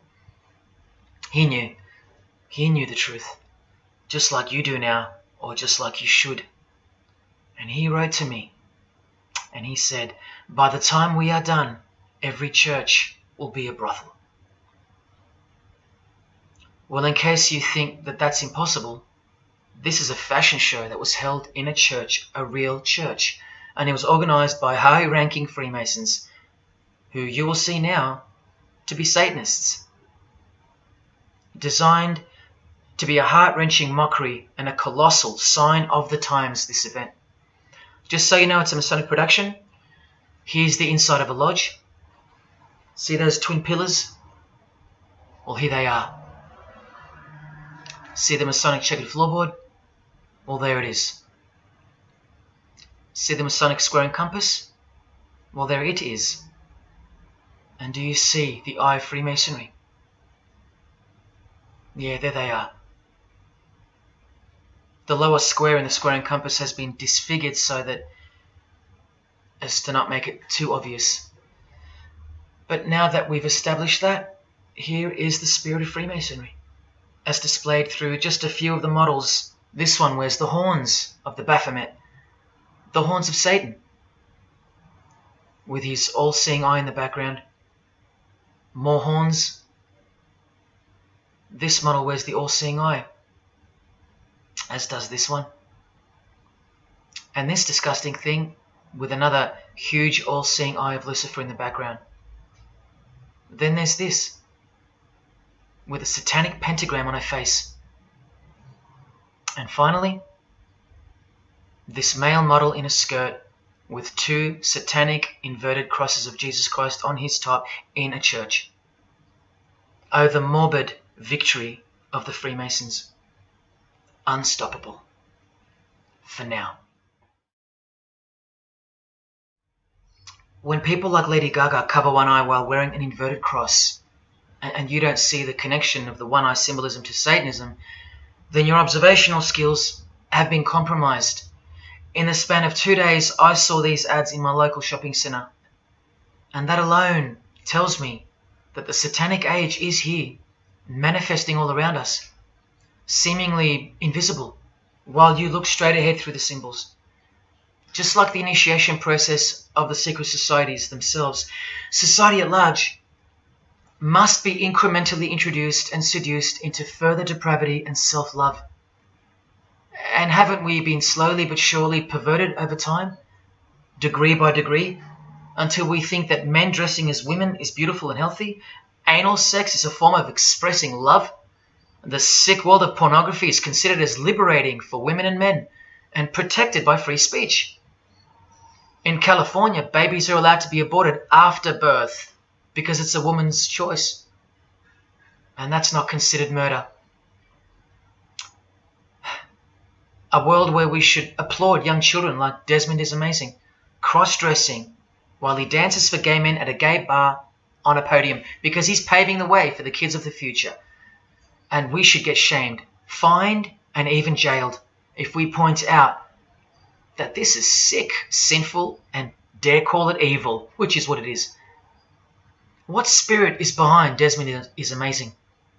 Oh yeah, an evil spirit, no doubt about it. You think Freemasonry and their peculiar morals aren't behind the decline of Christian morality and morality worldwide? It's all by design. The Masonic war on Jesus and the Christian social structure, generally undetected by human perceptions, and still people will write to me and comment on how absurd what I've said is. A cloud over the eyes of their heart. Well, I tell you this, there is no bigger axe that has ever been grinded than the one Freemasonry grinds. Because the appearance of Jesus Christ pretty much destroyed their religion, drove it underground, and they will have their revenge. Soon you're going to see it.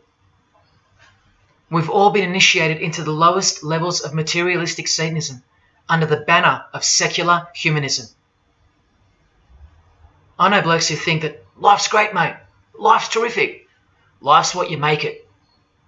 Evil, Lucifer, Satan, these are just words that Christians invented to help them sleep better at night. There are no cults. There are no conspiracies. John F. Kennedy's speech about secret societies plotting against the world, that's not relevant anymore. That's history. There's no such thing as Satanism amongst civilized people.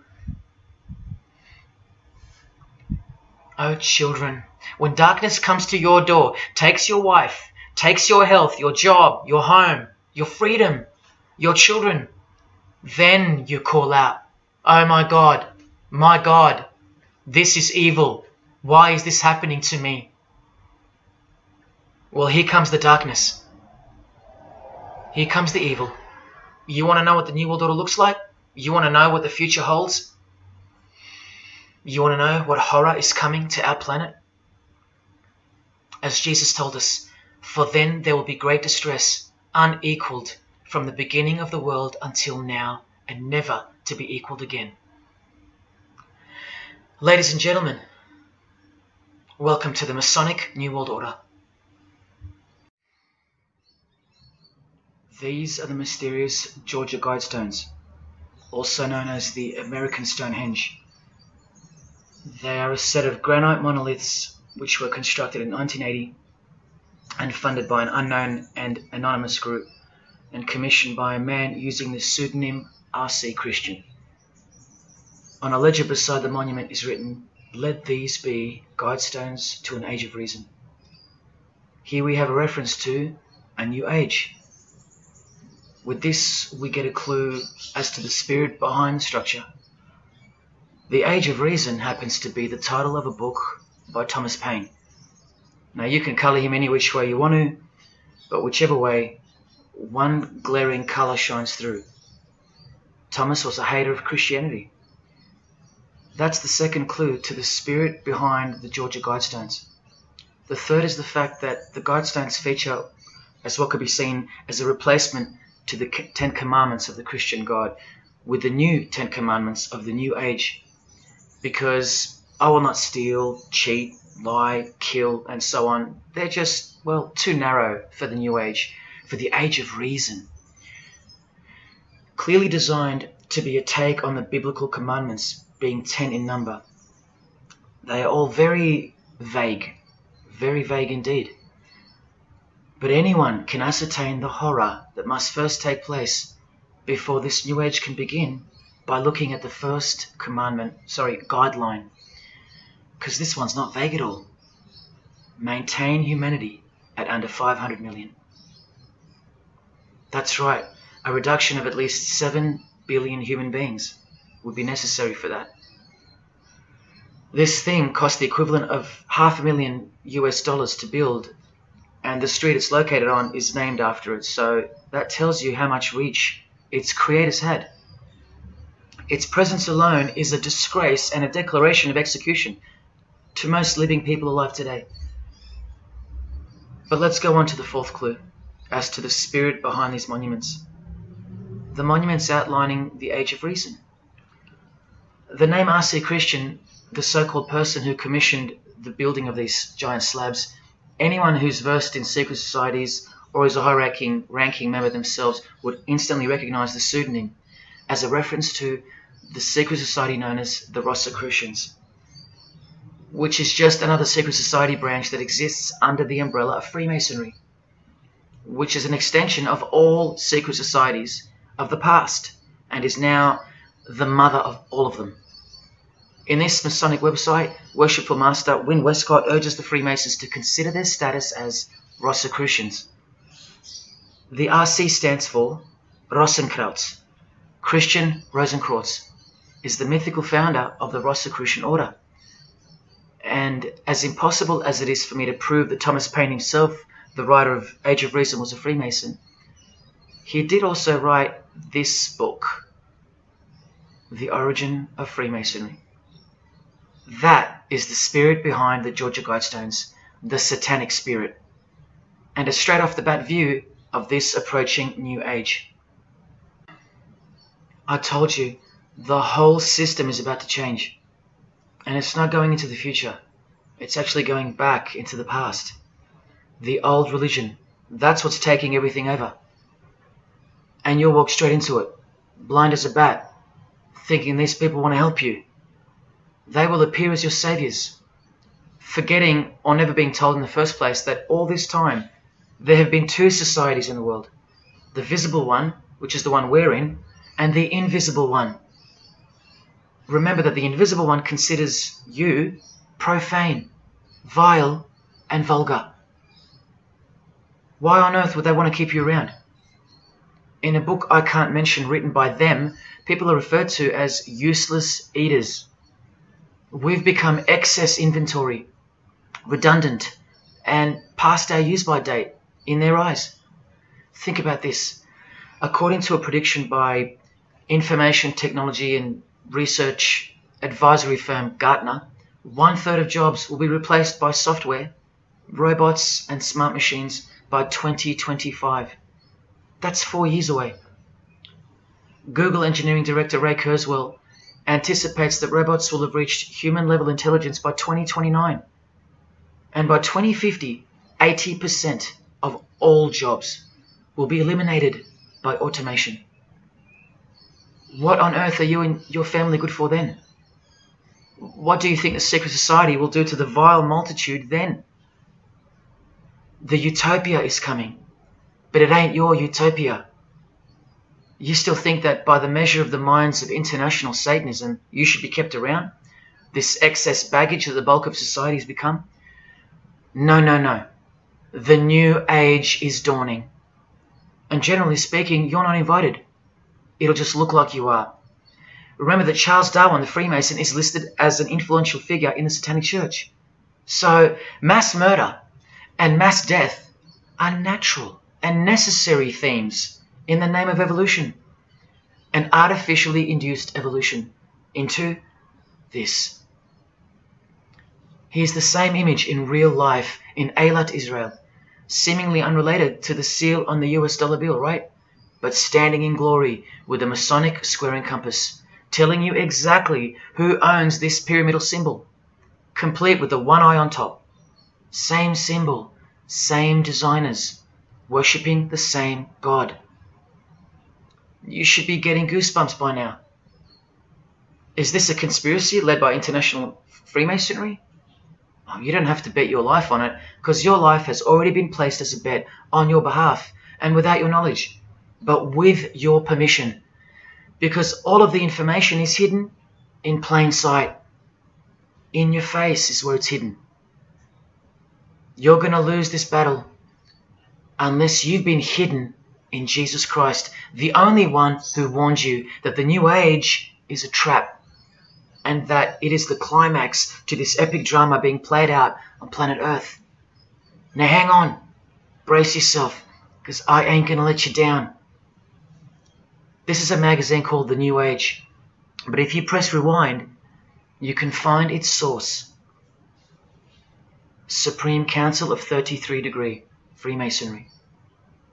This one stretches way back to 1922. See the twin pillars of Freemasonry? Look, this is 19th century Freemason and New Age pioneer Helena Blavatsky on the cover of this edition. She's the one who wrote that darkness is absolute light, and that Satan is the god of our planet, and that we are in hell. But do you think the readers of these magazines are told that? No. Darkness is sold as light. Satan is disguised, and it's him in the details. This Masonic New Age magazine was the precursor to all magazines and trends, promoting the great deception of self-love and spirituality. Meanwhile, you're feeding off the plate that Luciferians serve you. Look at how the Satanic Bible in 1966 reveals the reality behind the curtain. Evidence of a new Satanic age. A new age. The new Satanic age. All rigged and all propelled by Freemasonry. Satanism's magic cloak.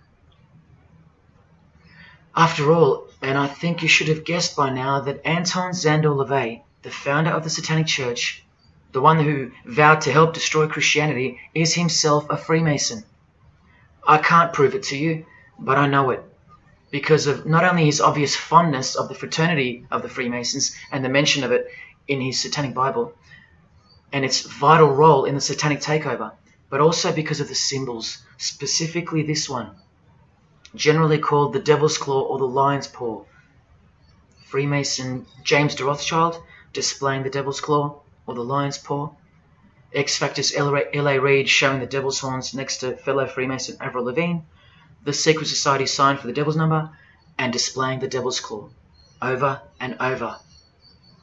The better example is with New Age guru Annie Besant, co-writer of Lucifer magazine and 33rd degree Freemason, also showing the Lion's Paw here and here.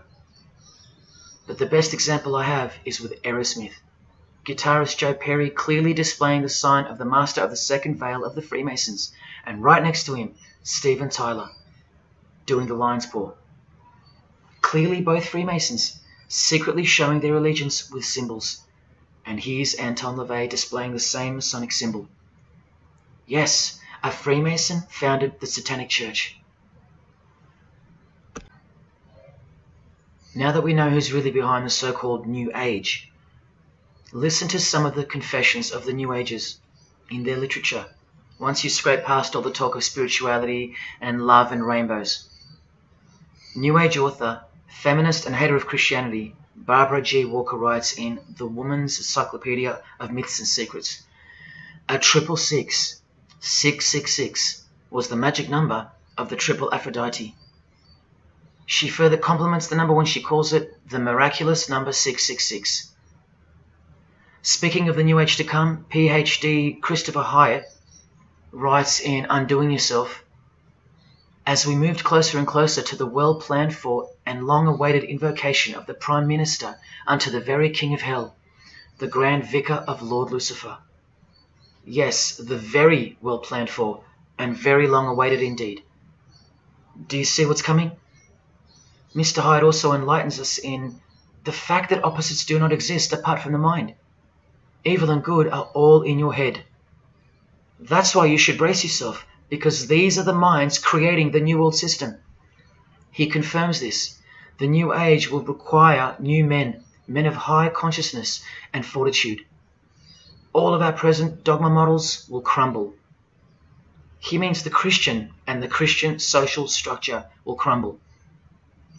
In the introduction to the book, another PhD, Robert Anton Wilson, tells you what the New Age really thinks of the Christian social structure, which you have more or less enjoyed your whole life, Christian or not. Christianity and democracy have been among the worst disasters to ever befall the human race. I told you, atheists, you're going to miss Christianity when it's gone. Here's a picture of Robert with the Masonic eye in the triangle on the wall behind him. Remember where the term New Age came from.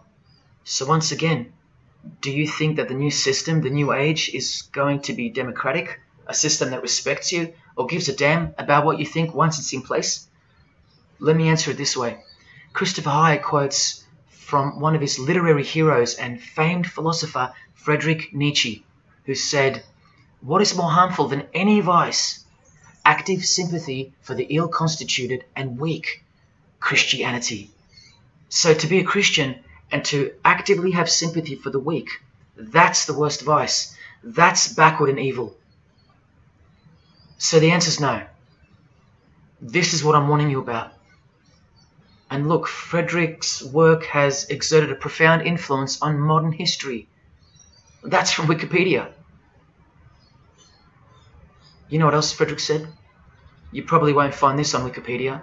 The domestic animal, the herd animal, the sick animal man. That's the Christian.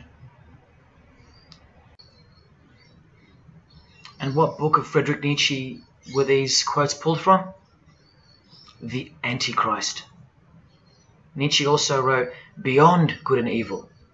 That's how the all-seeing eye sees things, remember? So does Christopher Hyatt mention mass murder and depopulation in his book? Sure, here you go. Those who would survive can do so only by grasping the vision of what lies ahead. The new wave that will carry them into an interesting future. Yeah, where the vicar of Lucifer is God and Prime Minister. He openly admits the identity of this man. This Antichrist that most of you still think is a fairy tale figure from a fairy tale book. Jesus calls him the man of sin whose number is 666. The actual Antichrist, beloved of the secret societies. Yes, people, the New Age is satanic, actually and literally. On the front cover of this book, in which Christopher was co-writer, you can clearly see the eye in the triangle of the Freemasons above the Baphomet.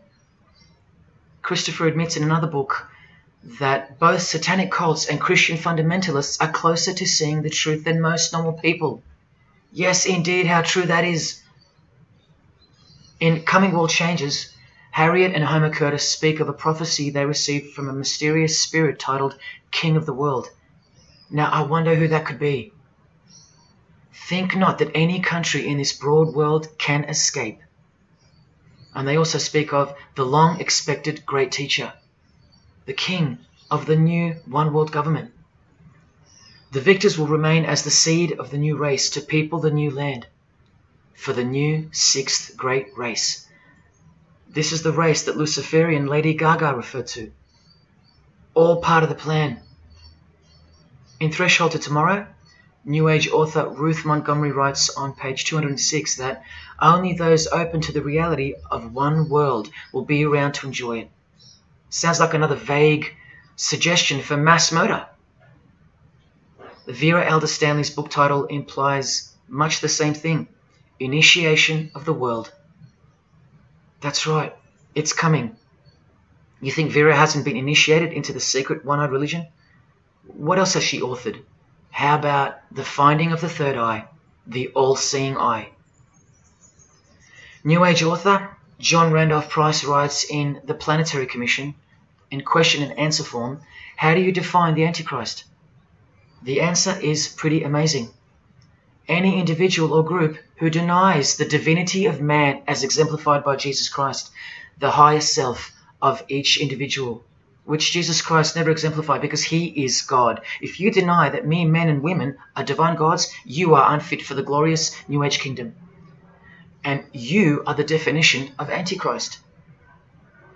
In Practical Spirituality, he prepares his readers for a population drop of 2.5 billion people before the New Age era can begin. On page 32 of New Age author Barbara Marx Hubbard's book, Happy Birthday Planet Earth, she states that people will either change or die. That's the choice, she says. Notice the New Age has a new gospel, yet all the while, the world will be neglected of the information in the real Gospels, where it warns and predicts. For if someone comes and preaches another Jesus, not the Jesus whom we preached, or another gospel, you are most beautifully tolerant of them. In the Book of Knowledge, The Keys of Enoch, the writer has a quote-unquote direct experience with two spirits, Enoch and Metatron, and they share with the writer spiritually scientific teachings regarding the new system of things soon to be fully manifest. The reason this work is considered extra special amongst its readers is because it was the first book to point out the alignment between the Great Pyramid and the constellation of Orion. The first book ever. That's basically proof that these spirits, Enoch and Metatron, are the real deal. Not only that, it was also the first book to show the direct relationship between DNA coding and the divine name. That's pretty serious, and the atheists should be really waking up by now, because this is the world's most powerful and secret religion we're talking about, nothing less. The writer was told that those who govern the earth are those who have fallen from the heavens. He calls them the masters, and even states that they were punished with penalties that were assigned to each. These are the fallen angels of the Bible, people. These are the masters of the Masonic New Age, as proven here in one of the illustrations from the book. Same symbology. This worldwide catastrophe that is coming will bring about a complete reorganization of Earth's life system.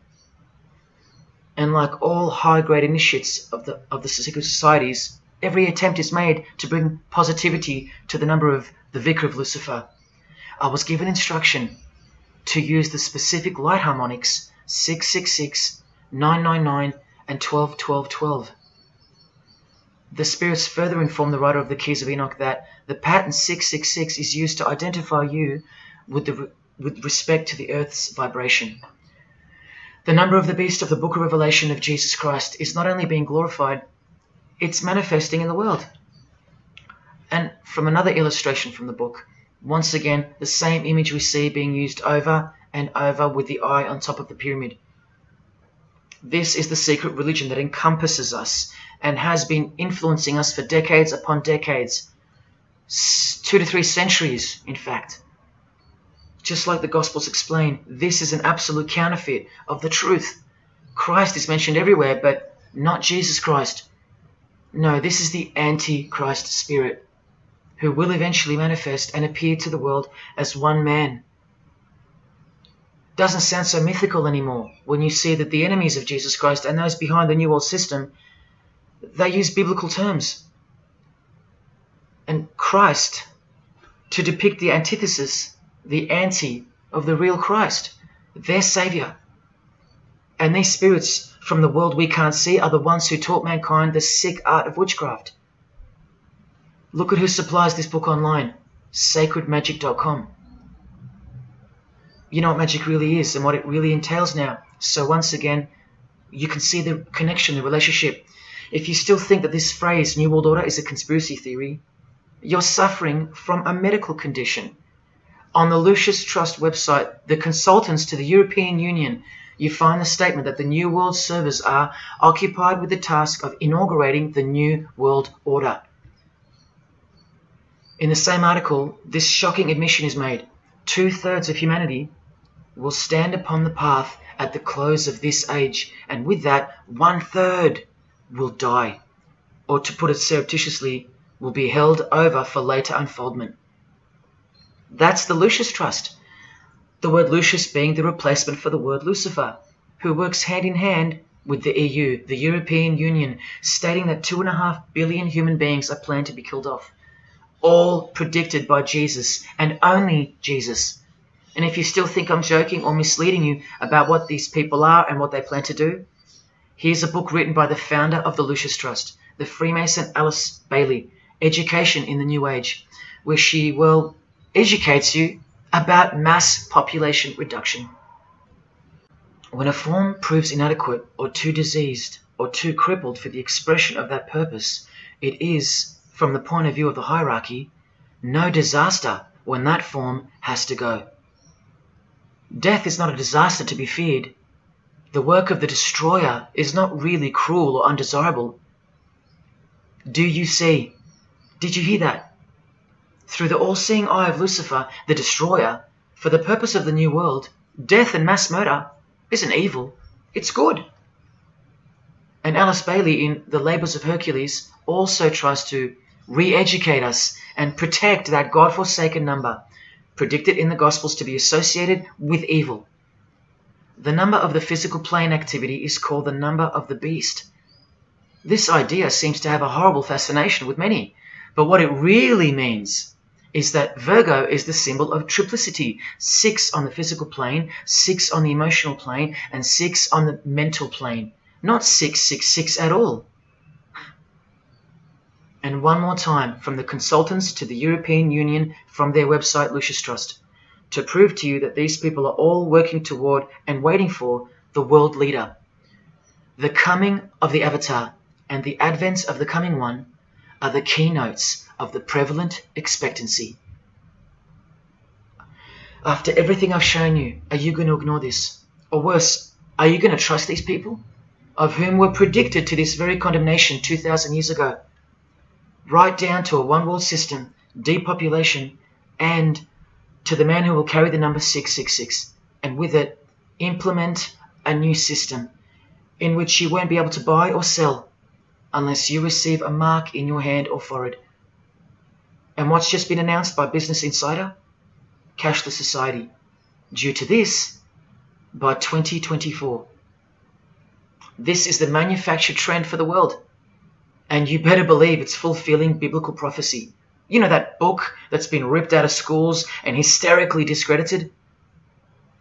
Why do you think there's a single eye displayed on all the covers of George Orwell's dystopian novel 1984? It's because the one-eye religion is the one in permanent control, where democracy and Christianity have been utterly extinguished, and the remaining population live in a whole new level of permanent communism.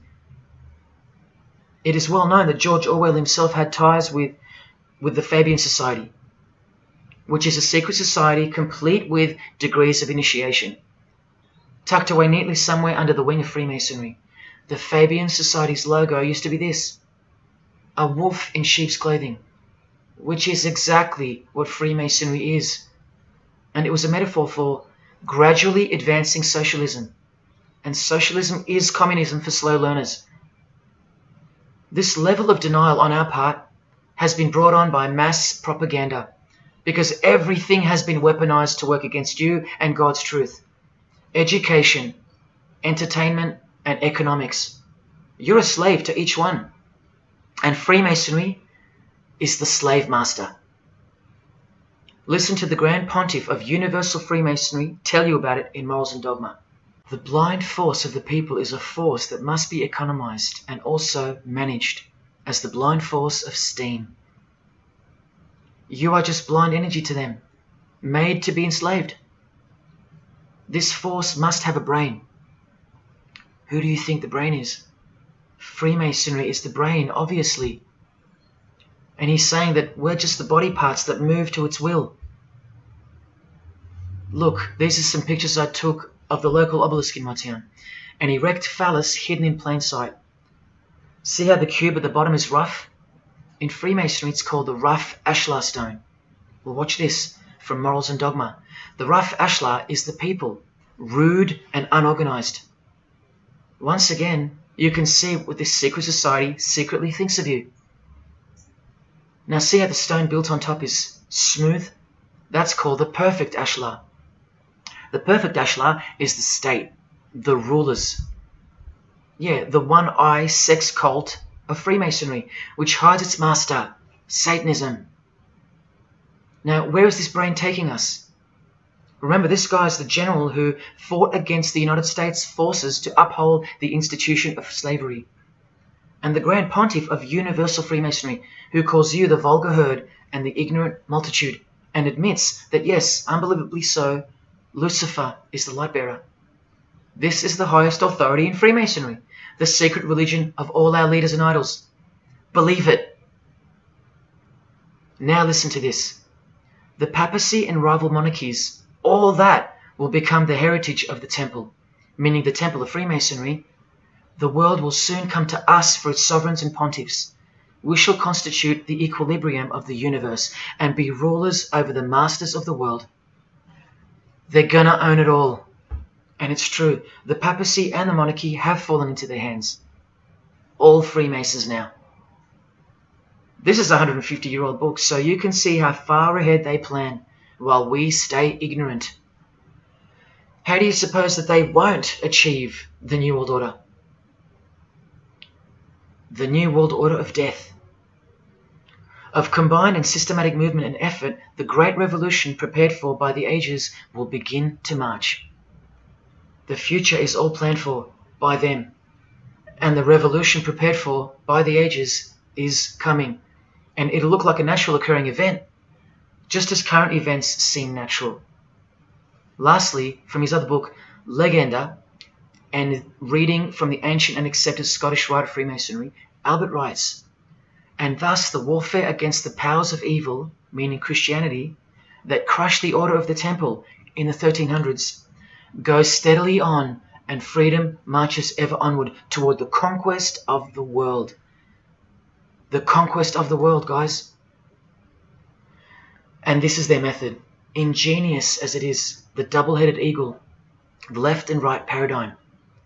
Whether you are pro-abortion or life, prefer Macca's or KFC, Ford or Holden, vote Liberal or Labour, shop at Coles or Woolies, go for the Parramatta Eels or the Canterbury Bulldogs, always the two most opposing forces, the result always feeds the one belly. The two heads always serve the same Masonic beast. Do you get it? That's number one. Number two is the horribly magnificent motto of their double-headed eagle, Ordo ab Chaos. That means order out of chaos. It's the ultimate way to achieve your sinister goals while looking like a hero. With one hand, they create beautiful and noble things. With the other hand, the hidden hand, they destroy and pervert. Then the helping hand comes back in to save or fix things again, alternating from one to the other, while nudging toward a predetermined goal, until finally reaching that goal that's set in mind in the first place. All the while, you never knew that the same hand that's saving you is the same hand that was destroying you in the first place. Order out of chaos. Their order out of their chaos. Another way to look at it is this. Z creates or exploits a problem, then attributes blame to others. Y reacts by asking Z for protection and help to solve the problem. Z offers the solution that was planned for by them long before the crisis occurred. Ordo ab Chaos, order out of chaos. Now you can change Z and Y to suit any scenario. For example, your best friend who wants to sleep with you creates or exploits a problem, then attributes blame to others. You react by asking your best friend who wants to sleep with you for protection and help to solve the problem. Your best friend who wants to sleep with you offers the solution that was planned by them long before the crisis occurred. Each time your best friend gets closer and closer to you until eventually they're in your bed. How about your employee creates or exploits a problem, then attributes blame to others? The employer reacts by asking the employee for help to solve the problem. The employee offers the solution that was planned by them long before the crisis occurred. The employee eventually gets the promotion. But this is the way I really want to put it. The government creates or exploits a problem, then attributes blame to others. The population reacts by asking the government for protection and help to solve the problem. The government offers the solution that was planned by them long before the crisis even occurred. This is how the Great Revolution, prepared for by the ages by the Freemasons, will begin. So who's going to warn you? Even modern Christianity is steered by Freemasonry. Hillsong won't warn the sheep about Freemasonry and the One World Government. What, the Hillsong senior pastor who wrote these books and lives here? No chance. Did modern day Christian heroes like Billy Graham warn you about Freemasonry? Well, no, because here he is giving the Master Mason grip to other Christian giants like Paul and Jan Crouch, all Freemasons. Here he gives the same third-degree handshake to former President Harry Truman, and here to a Muslim Freemason. Billy is listed as a Freemason in the 33rd degree Albert Mackey's History of Freemasonry by the publisher on the inside flap. Billy's son, Franklin Graham, also won't ever expose Freemasonry because he's too busy eating at Voodoo Donuts, where they sell these donuts and these pentagram donuts. More Christian heavyweights like John Hagee or Hagee throwing up the devil's horns. He'll never preach against Freemasonry. Neither will all these world-famous pastors throwing up the devil's horns. The very popular Ray Comfort even stated that he wasn't a Freemason. Well, here he is, giving a perfect Masonic handshake with pastoral giant Joyce Meyer. Do either of them expose Freemasonry, or the fact that it's the driving force behind the One World Government, all predicted by Jesus? Of course not. What about Christian radio or the Christian music scene? No, not a single word of warning whatsoever regarding the satanic church that lives and breathes all around us. Freemasons like Bono, wearing the Christian name tag, his whole band of Freemasons. Bono too should know better than anyone that a one world government is a trap as foretold in the Bible. But Bono supports it. Oh yeah, he works for it. Just like the Masonic Pope does.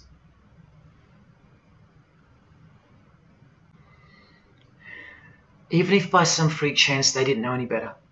No disciple of Jesus can bend their knee to another man in the Masonic Lodge, calling him master and swear to keep secrets. Look what they call each other from the Encyclopedia of Freemasonry.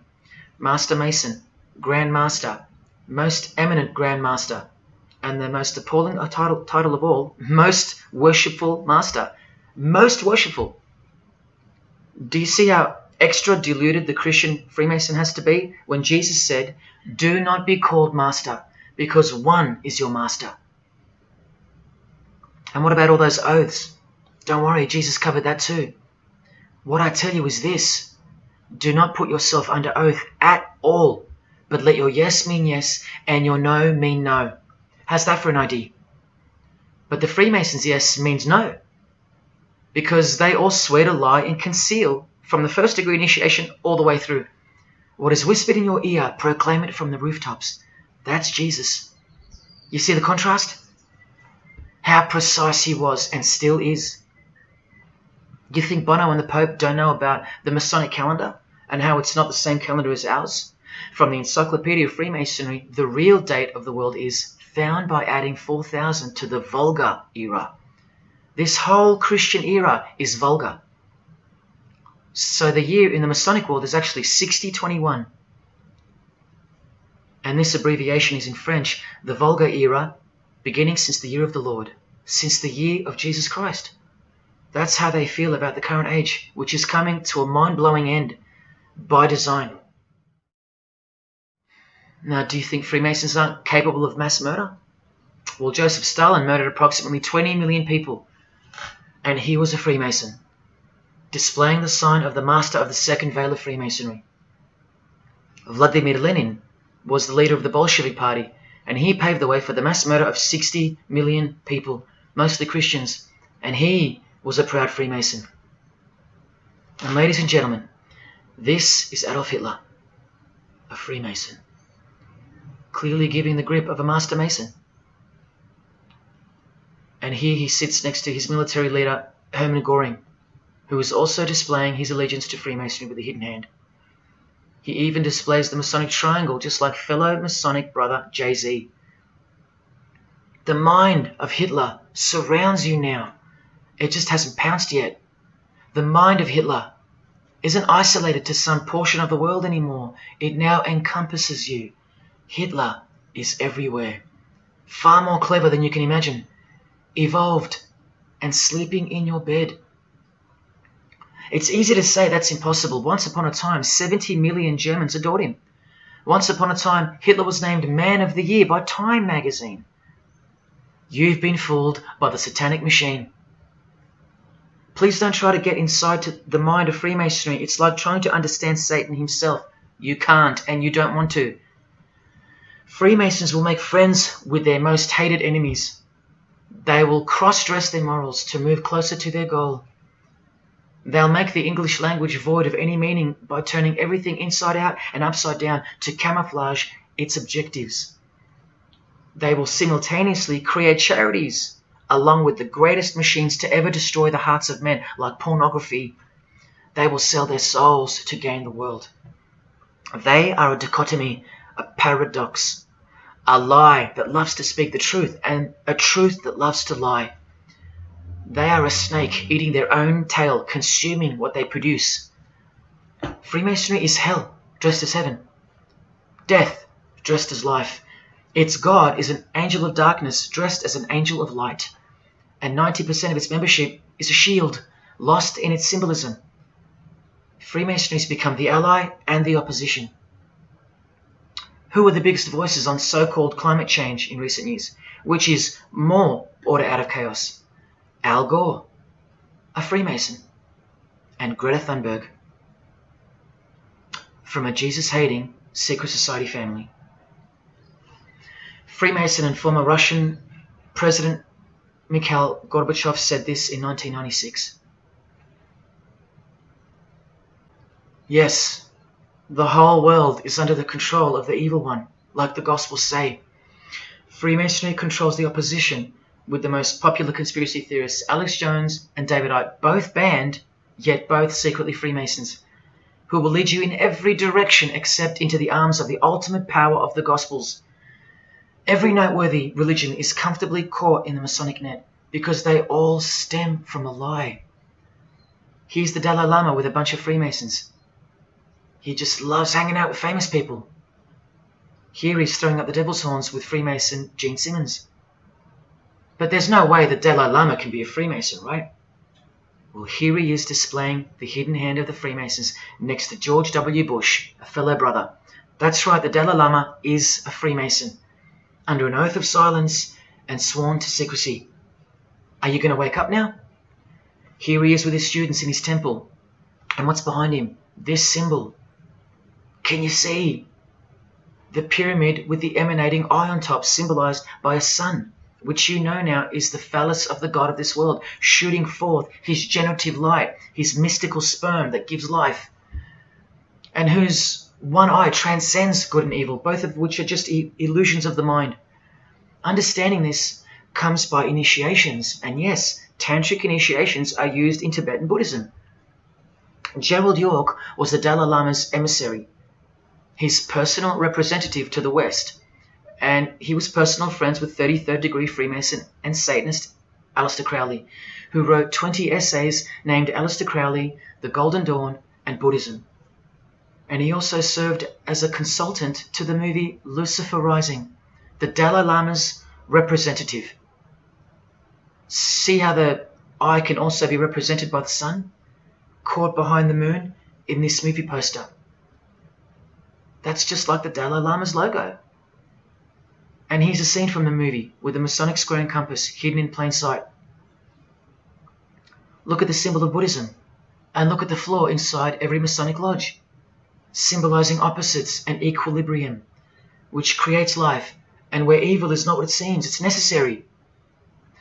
Why do you think the New Age author Christopher Hyatt, who writes that the Grand Vicar of Lord Lucifer is soon to be crowned Prime Minister of the world, notes in that same book his appreciation of Nietzsche, the man who states that the Christian is the sick animal man, the Zohar, which is witchcraft, and Buddha.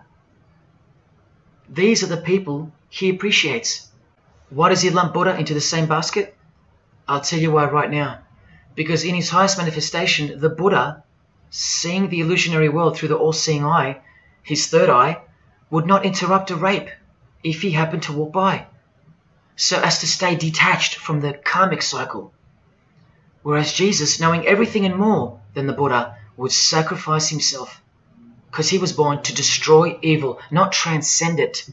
So tell me, who would you rather have walk by if you were being raped? A transcendental meditator or Jesus Christ?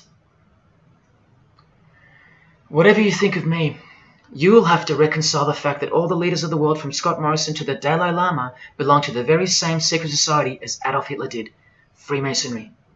The secret religion no one speaks about, for good reason, and by good I mean very, very evil. What do you think is going on here? I've told you almost exactly what's going on. We're in a lot of trouble, because in the land of the blind, the one-eyed man is king, and Hitler, Stalin, and Lenin combined will be child's play compared to what's just ahead. Now here's a point-blank picture of the future and the reality of their most brutal truth from the 33rd degree Freemason Aleister Crowley's The Book of the Law. We have nothing but the outcast and the unfit. Let them die in their misery. Compassion is the vice of kings. Stamp down the wretched and the weak. This is the law of the strong. Do you see? Can you see the future yet? Now please pay attention from his other book, Magic in Theory and Practice. This is what all the degrees of initiation are for. And this is what it takes for them to create the New World Order. he speaks of the initiation in the true order of the Rosy Cross. Rosy Cross being another name for the order of the Rosicrucians. Remember the guys that built this? Now this is a 33rd degree Freemason speaking. It is extremely desirable that he should have attained an absolute degree of moral emancipation. That is purity of spirit and perfect understanding. I've shown you this over and over. Because the world is full of evil, they mimic the morals of nature, because they are the true morals of the true God of this world. That's purity to them. That's true honesty and perfect understanding. Evil is good. That's the moral emancipation he's speaking of. Now watch this and brace yourself, because this is the future. There is a magical operation of maximum importance, the initiation of a new eon. When it becomes necessary to utter a word, the whole planet must be bathed in blood. This bloody sacrifice is the critical point of the world ceremony of the proclamation of Horus, the crowned and conquering child, as Lord of the Eon. I've shown you that secret societies participate in the science of blood rituals. Well, this is what it climaxes into, a massive blood ritual in the name of the new Eon, the new age, which revolves around a divine plan not of this world, as confessed by all of them. You are not who you think you are. You are not where you think you are. Do you see it? Can you fathom? And what blood means in this world? So much more than what you may have known before now. Blood sacrifice is of the utmost importance. It's what the beings in the other realm require, desire. We can't fully understand it. But do you see how the blood sacrifice of Jesus Christ takes on a whole new meaning now? A very real meaning. And guess what? Because of it, the good guy really does win in the end. You either fall under the blood of the world or under the blood of him. There is no middle ground. Blood is like the monetary currency of the spirits. And that's how God bought us back from the legal ownership of the ruler of this world with blood, his own blood. Now you can begin to understand why they hate him so much. Because that's why he was born into the world of flesh, to produce blood of his very own. Not by means of perishable things were you set free once and for all, by the payment of ransom money, but by costly blood, by the one who was visibly manifested at the closing years of the times, for your sake. That is the truth. Do you think it's just a coincidence that this is the last age before the long planned for new order of the ages? That's ages, plural. That means forever. That's the plan. That's why the Gospels say that he was visibly manifested at the closing years of the times, at the end of this last age.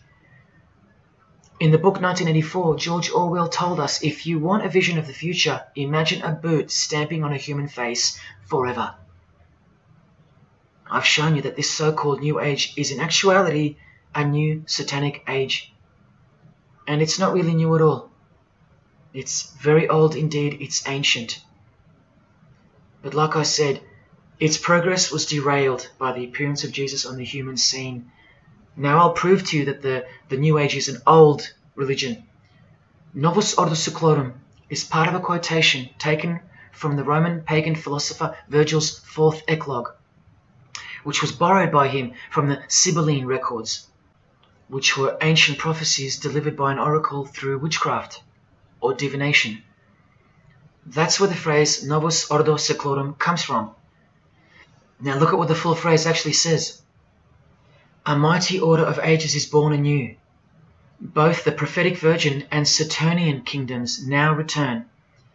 Now a new progeny is led down from the lofty heavens. Favour, chaste Lucina, the boy soon to be born, in whom the Iron Age shall come to an end, and the Golden One shall arise in the whole earth. We've just been told that the New Age is a Saturnian kingdom, which returns, so it's been here before. Next we see that a new progeny, meaning a new seed, a new race, there's that race again, is coming to earth. And that a boy will be born, who will bring the Iron Age, which is the age we're currently in, to an end. And that the Golden Age, the New Age about to begin, will again arise over the whole world. Now, what is the Saturnian kingdom? Well, for starters, this is a band called Saturnian Mist. And here on their front cover, we have a reference to magic. Then we see by the singer's shirt, they're Satanists. Then with his other shirt, we see the connection once again between the inverted pentagram of Satanism and the one eye of Freemasonry, the secret religion of the who's who of planet Earth. Freemason and Satanist Marilyn Manson has a song called Saturnalia, and on a satanic website on ritual offerings for demonic bindings, we find that Satan is Saturnian in nature. Here on the front page we see the inverted pentagram under the head of the Baphomet, and right next to it, a version of the square and compass of the Freemasons, of which a lodge is located near a suburb near you, no matter where on earth you live. The Satanic Church hidden in plain sight. Now let's go straight to the source so you can see for yourself the nature of the New Age Saturnian kingdom found in the full quote of the Freemasons' New World Order seal. From this book, which is a factual study of the single most influential occult organization in modern Germany, the Fraternitas Saturni, or the Brotherhood of Saturn. We learn of the path of the Saturnian initiate, which is outlined in detail with the meaning of all 33 grades, 33 degrees of Freemasonry. This is the very same thing, the same objectives. All secret societies work for the same goal because they all have the same spirit.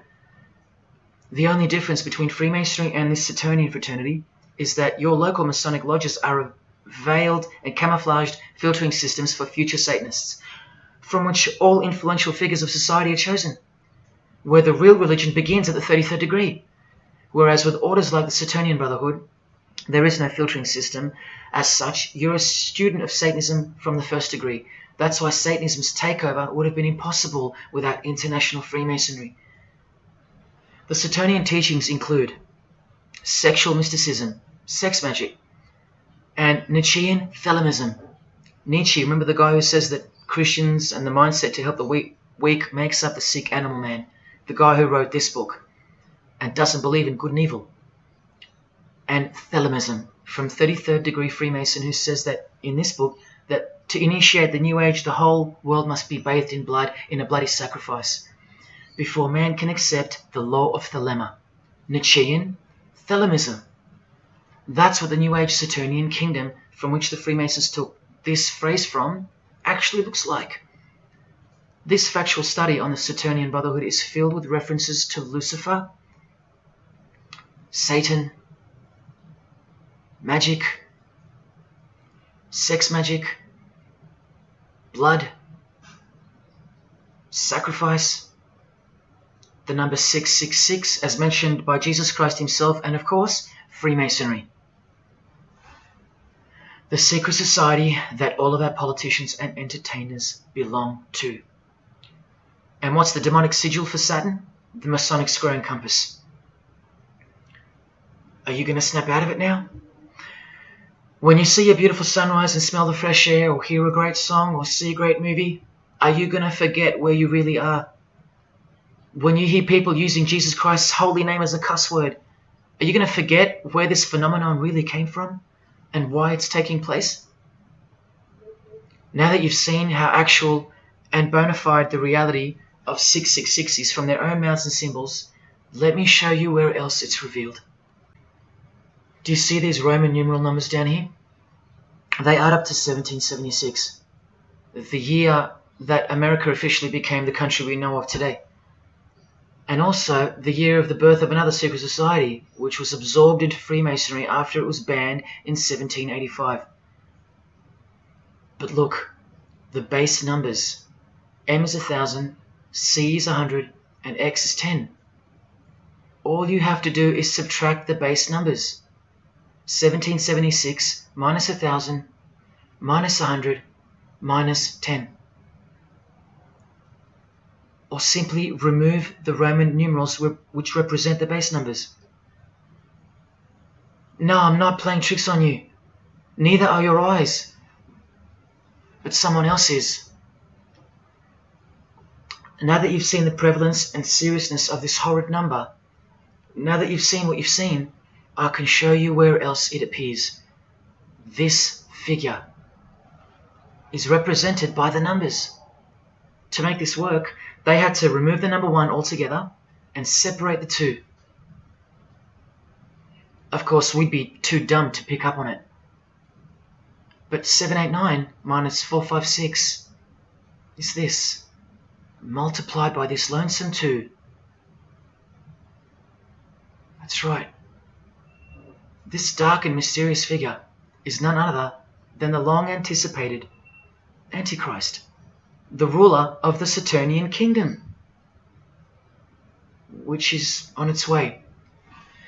And Australia has been steeped up to its neck in secret societies since the early 1900s.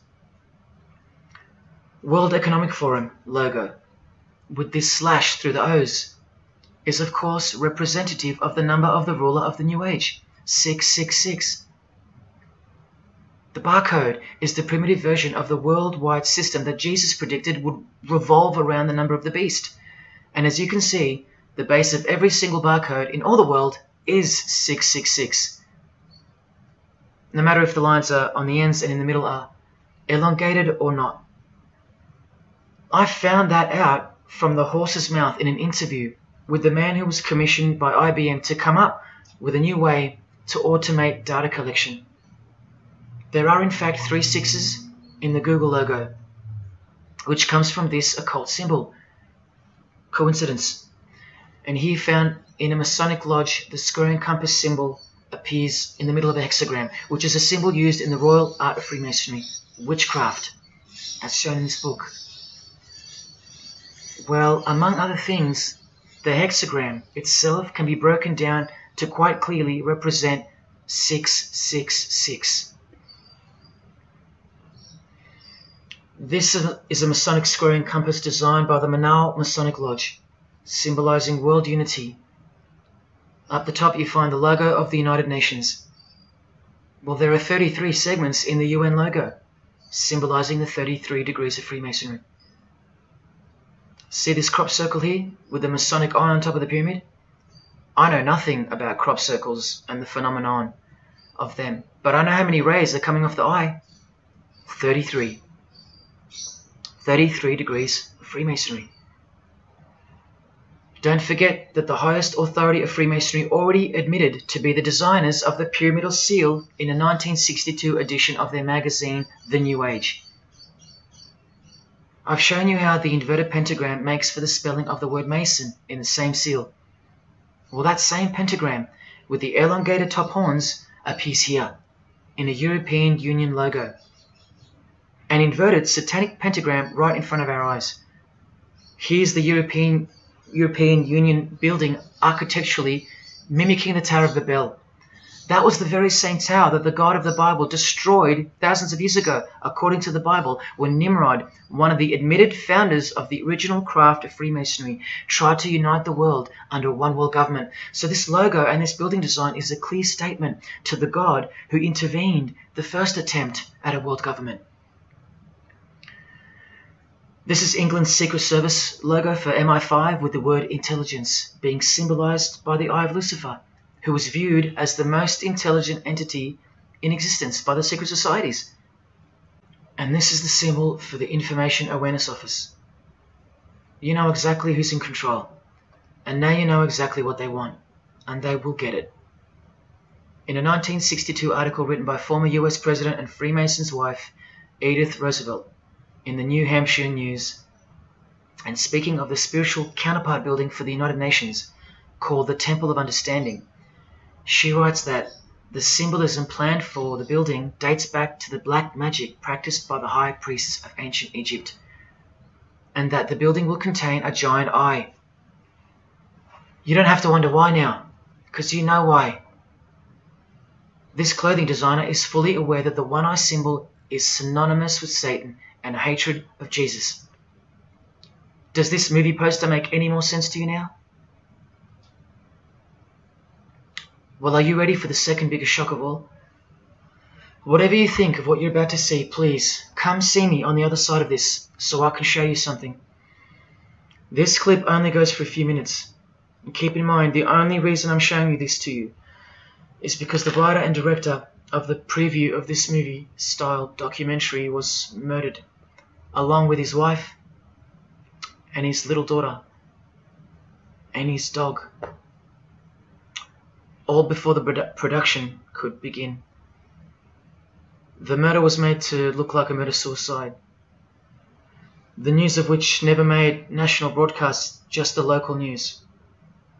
Case closed, nothing to see here. You have to ask yourself why. After so many movies with a dystopian, World War, totalitarian type theme, why was this movie so dangerous and strictly unacceptable for public viewing that a whole family would be murdered? Well, this movie was going to tell us about America's secret destiny. And one other thing which you'll see on the other side of this clip, an amazing thing. As titled by Manly P. Hall over 100 years ago, what's the secret destiny of America? Well, it's this.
What was David's hidden message inside the Grey State?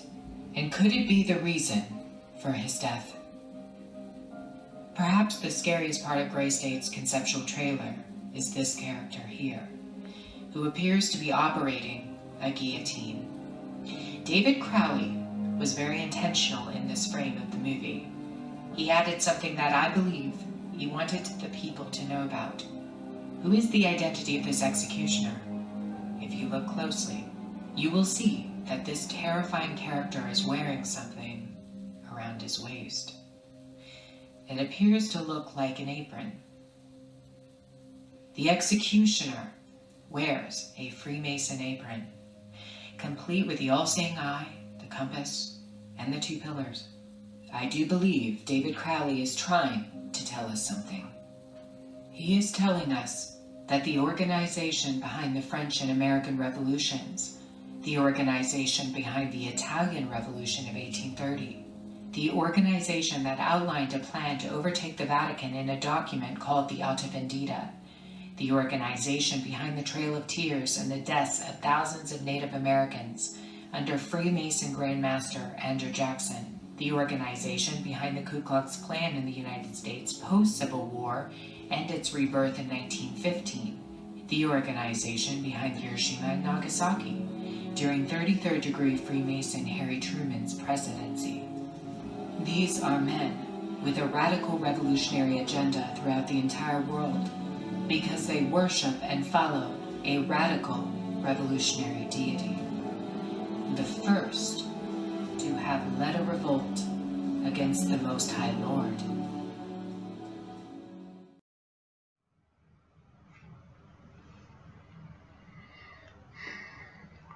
When I was in high school, coming from a completely non-Christian and non-religious family or background, I distinctly remember the first time that I decided that the Bible or the New Testament, to be more precise, was definitely not true.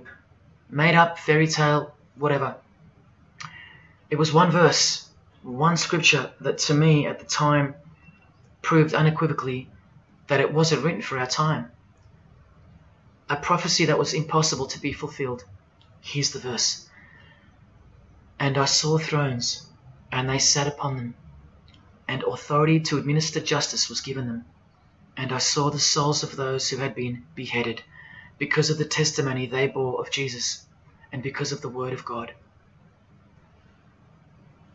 No way could guillotines be introduced as a form of execution in the 21st century, right? No way. Proof that the Bible was a prehistoric book written for prehistoric people.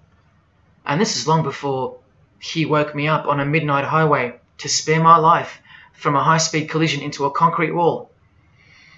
Ladies and gentlemen, in 2021, like the smartphone or the smartwatch, this is called the smart guillotine.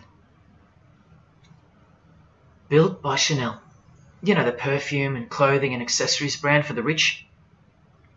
What on earth does a perfume company have to do with chopping people's heads off? Well, I thought I told you that all of this is just the tip of the iceberg. I wonder who really owns Chanel. Well, here's their logo, and there is an eye in the design.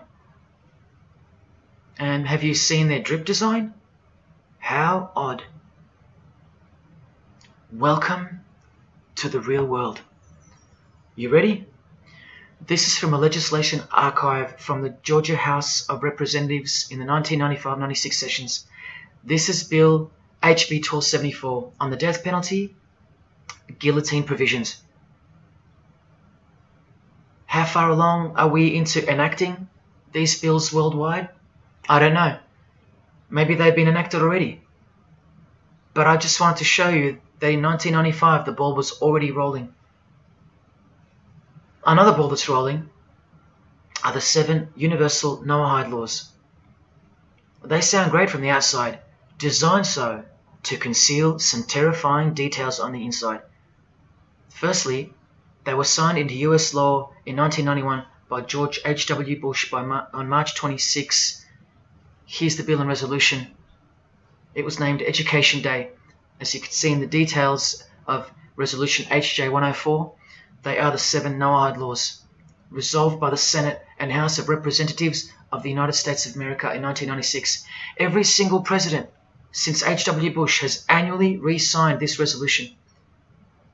Many world leaders have called for the acknowledgement and observance of the 7 Noahide laws, including the President of the European Union in July 2014 and the Australian Governor-General Michael Jeffrey in 2008. And this will be international law.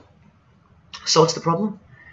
Well, just for starters, the law against idol worship will include, quite specifically, the worship of Jesus Christ as the Son of God, which the Noahide laws will classify as blasphemy, and the punishment for transgressing the 7 Noahide laws and for blaspheming the ineffable name of God by calling Jesus God is decapitation. I'll let you take that in for a second. This will be governed by a world court with no possibility of appeals. Something like this, an international Sanhedrin.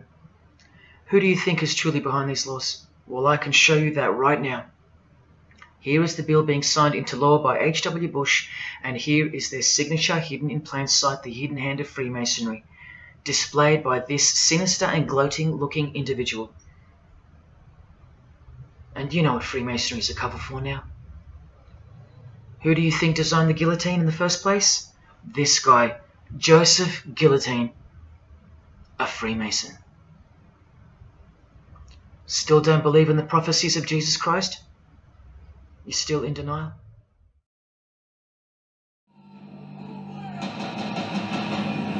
Last night I dreamt about how things were.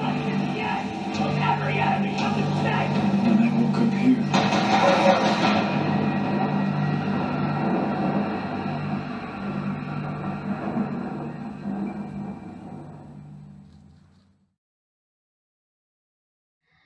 Well, that's why the director was murdered.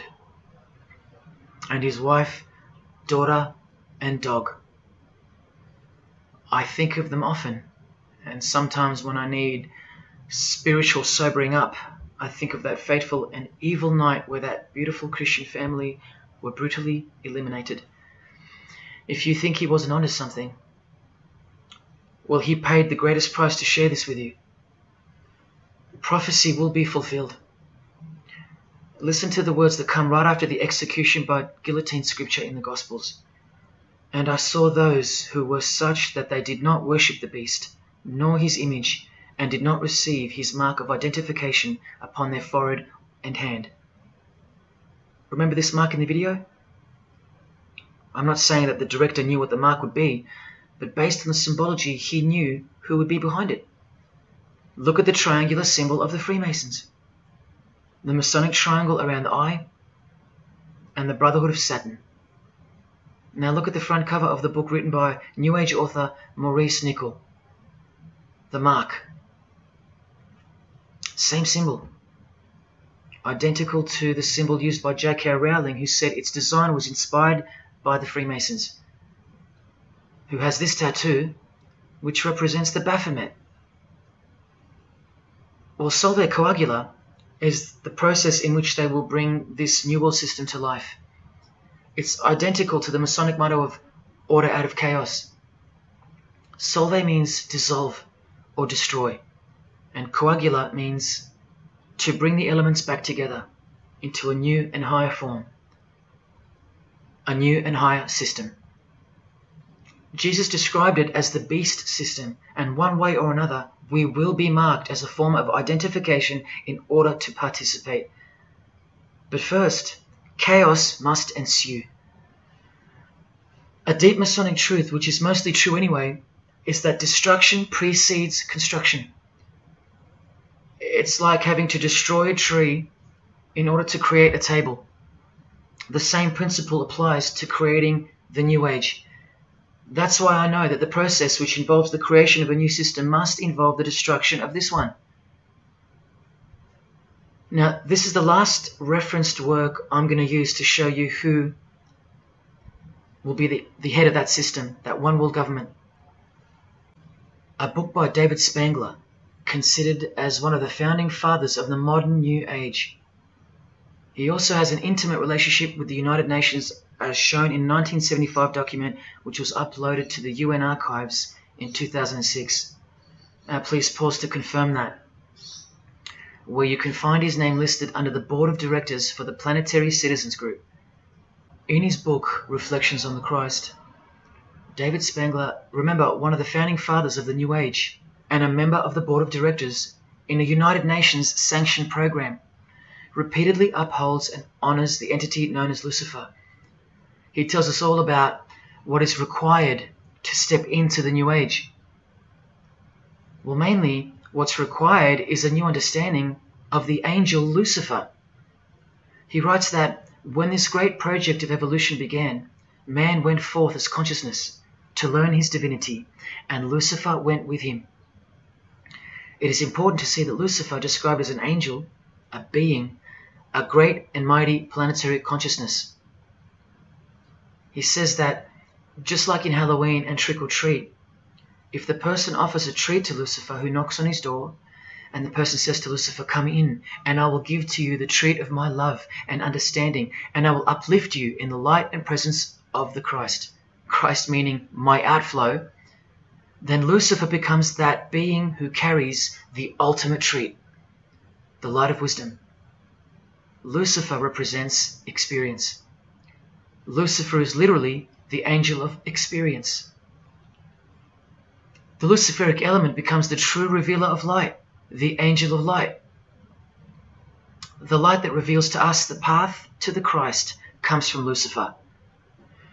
The Christ that he refers to obviously is the Antichrist spirit, who will eventually manifest on earth as one man. But for some odd reason on page 60 he feels compelled to clarify that he was only joking once when he said maybe to enter the New Age we all need to take a Luciferic initiation. Well, that's definitely no joke. That's right, Lucifer is the savior of the secret societies. The solar system was the manifestation of the consciousness of a very great being known as the solar logos. And if we go back to the secret society of the Brotherhood of Saturn, we read that mankind will be able to take a measure of egocentric power from the solar logos. In this way, Lucifer is the savior of humankind.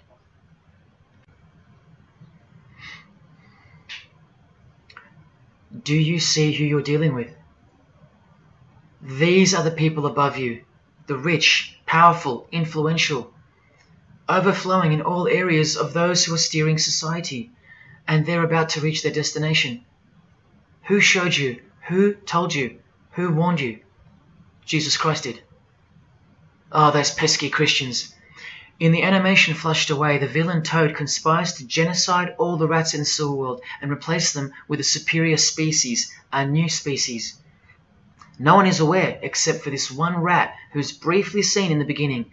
He's a Christian rat, a nut job, carrying around a plaque, as some real-life Christians used to, warning everyone of the impending doom that is upon them.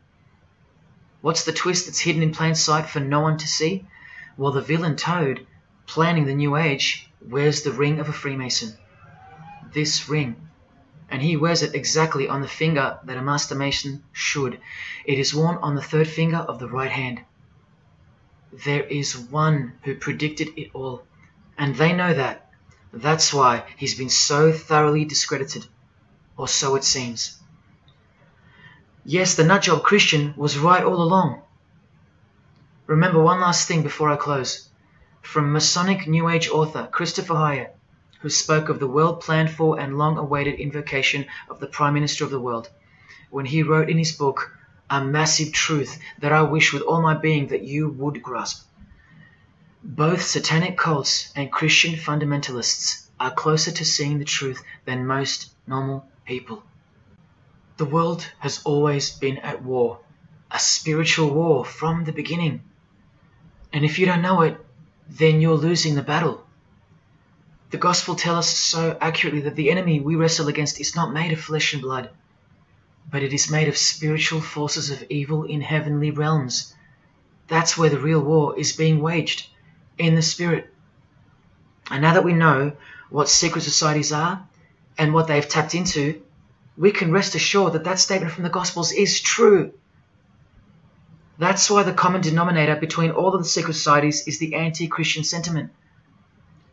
You need to ask yourself why. Why the negative obsession with Christianity? It's not as if Christians run the game. Freemasons have banned Bibles from schools. They teach evolution as a fact. Pornography is thriving. There are no Christian protesters left. Homosexuality is rampant and protected, and Christianity is buckled. Which church preaches against Freemasonry? Which church is telling you about Satan and his hidden church, which has permeated every vein of society? So why do they hate Jesus if they're at the top of their game? Because Jesus Christ is real, that's why. And he left us prophecy that they can't escape. See, the more they win, the more they fall into the hands of the prophecies of Jesus and his Gospels. What a blessing for you, those who would grasp this as truth. What good news for you, and what a terrifying conundrum for them. If you've come this far, and you still don't care, or still unwilling to trust, then you deserve what's coming, as a law of nature. because you've been warned of all of it. The one world government clearly on its way. Cashless society, inevitable. The mark that each person will receive, without which you won't be able to buy or sell or participate in this world. And the manifestation of the name, the number of the name of the one who will implement this system. 666. All of it is coming to pass. Inescapable we are from him. Everything and everyone will fall back into his hands, where he will finally separate the goats from the sheep.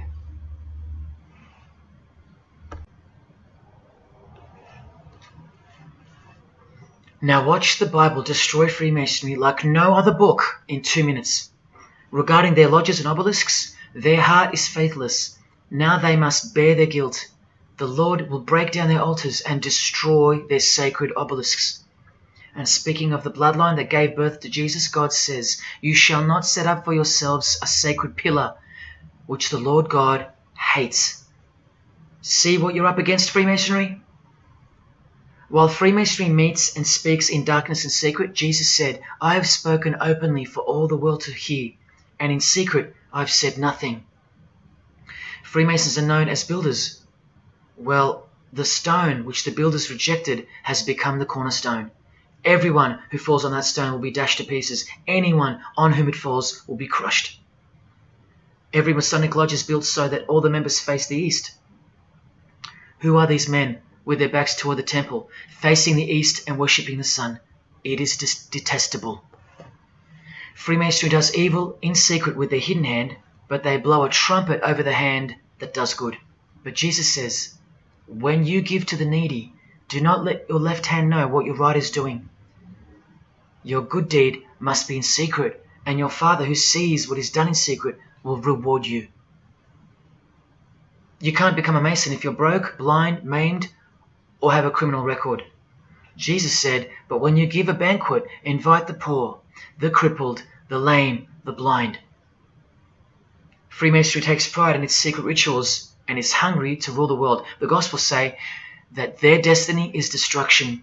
They make appetite their God. They take pride in what should bring shame. Their minds are set on earthly things.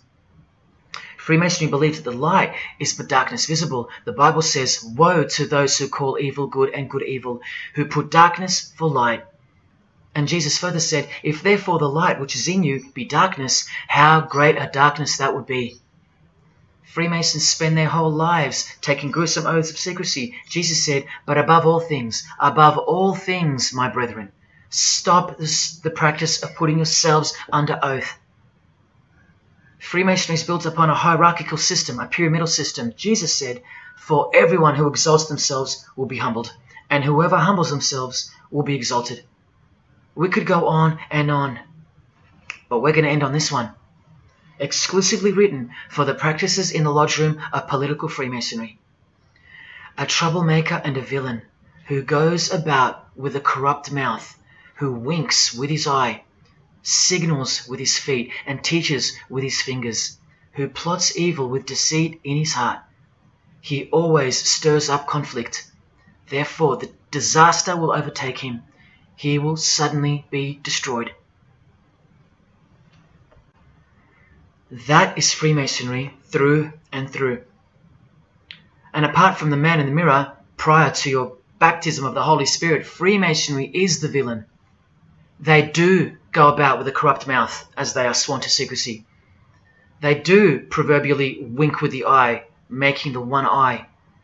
They most certainly signal with their feet and teach with their hands and fingers. In the lodge, I can vouch. And they do plot evil, stir up conflict, in order to further their goal of the New Age and the New World Order, the greatest conflict being up ahead. But thank God Almighty above, the verse also tells us that disaster will overtake them, and they will be destroyed. One frightful and glorious day, you can count on that. Because the only thing you can count on in this world, more than death, more than taxes, is the Son of God.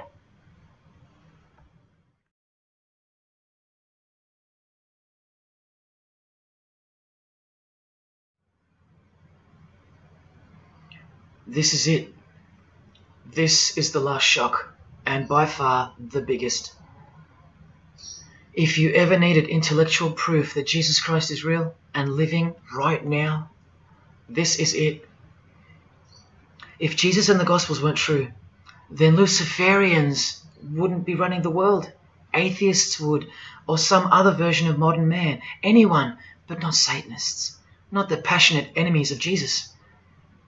If Jesus wasn't real, then so-called Satanists would be scattered here and there over the world in little local covens by silly teenagers rebelling against society and living in their own la-la land with their own little make-believe devils, being make-believe rebels. But no, people who believe that Lucifer is God run the world from top to bottom. They are dedicated to the core. They're highly sophisticated. They make the movies, they star in the movies. They write the songs, they sing and dance. They are worshipped as idols. They set trends, they live large, and they practice witchcraft, complete with sex magic and blood sacrifices. Why? Why do they do that? Why would they bother? Because witchcraft is real and has been since before civilization began, hidden from the vile multitude who have been stupefied by propaganda to the point that they don't believe in anything anymore. And who waged a war on witchcraft on your behalf? God did, the God of the Bible. If Jesus wasn't real, Luciferians wouldn't be building their paradise on earth. Atheists would. If Jesus wasn't real, Luciferians wouldn't be passionately hating him to the point of keeping their existence hidden under penalties of torture and death. Lo and behold, in the 21st century. Yes, if Jesus was a myth, Luciferians wouldn't be working overtime to inadvertently fulfill every prophecy that Jesus gave us. Can anybody read me? What part of Jesus foretold a worldwide cashless system, a worldwide government, and a worldwide religion do you not get? If Jesus wasn't real, why do former Satanists freely admit that only the true Christians are immune to witchcraft? They have no power over the disciples of Jesus. How is that possible? And what about this one that's been going around? If the Gospels were written by the Catholic Church in order to control people, then why didn't they include a Pope in the Scriptures? There's no Pope here. Why didn't they include instructions to obey the priests? There's no priests in the New Testament, except for God himself and all his disciples. We're all priests. If the Gospels were an invention of the Catholic Church, why does Jesus say to call no man Father except your Father in heaven? Yet every priest holds the title of Father. If the Gospels were an invention of the Catholic Church to control people, why were only priests allowed to own a Bible and not the common people? Why did they burn William Tyndale at the stake, a Christian scholar who translated the Bible into English? Are you with me? Please help me understand how you don't believe in Jesus when even your enemies, the high-ranking Freemasons, think that you're stupid for not believing in Satan. There was the first shock, which was the fact that an international secret society exists at all, and that all people in power, prominence, celebrities, they're members of it. That was the first shock. The second shock was the oaths they take and the rituals they perform. Decapitated heads, brains exposed to the sun, drinking wine from human beings' skulls, all done by the people you respect the most. Pretty shocking if you have any brains left in your skull and heart left in your ribcage. The third shock was the reason they took the oaths and performed the rituals. And that reason is that the secret society they all belong to is in fact Satanism. The fourth shock was the details of witchcraft and the details of the new satanic age, the Saturnian kingdom, where billions are planned for death to pave the way for a spiritual and technological utopia. But do you know what the biggest shock of all is? The shock that surpasses all of them combined. It's Jesus. Jesus is the shock. He's the shockwave, the reality and truth of him. Because that changes everything. He changes everything.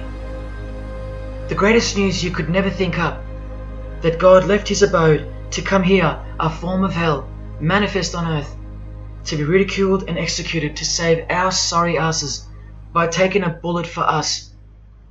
Don't worry, his second coming won't be so sacrificial. Better start fearing like you fear a cop and like you fear a judge. Oh, I know you tremble in front of them, but you don't fear God? Oh, how we love the darkness and sin.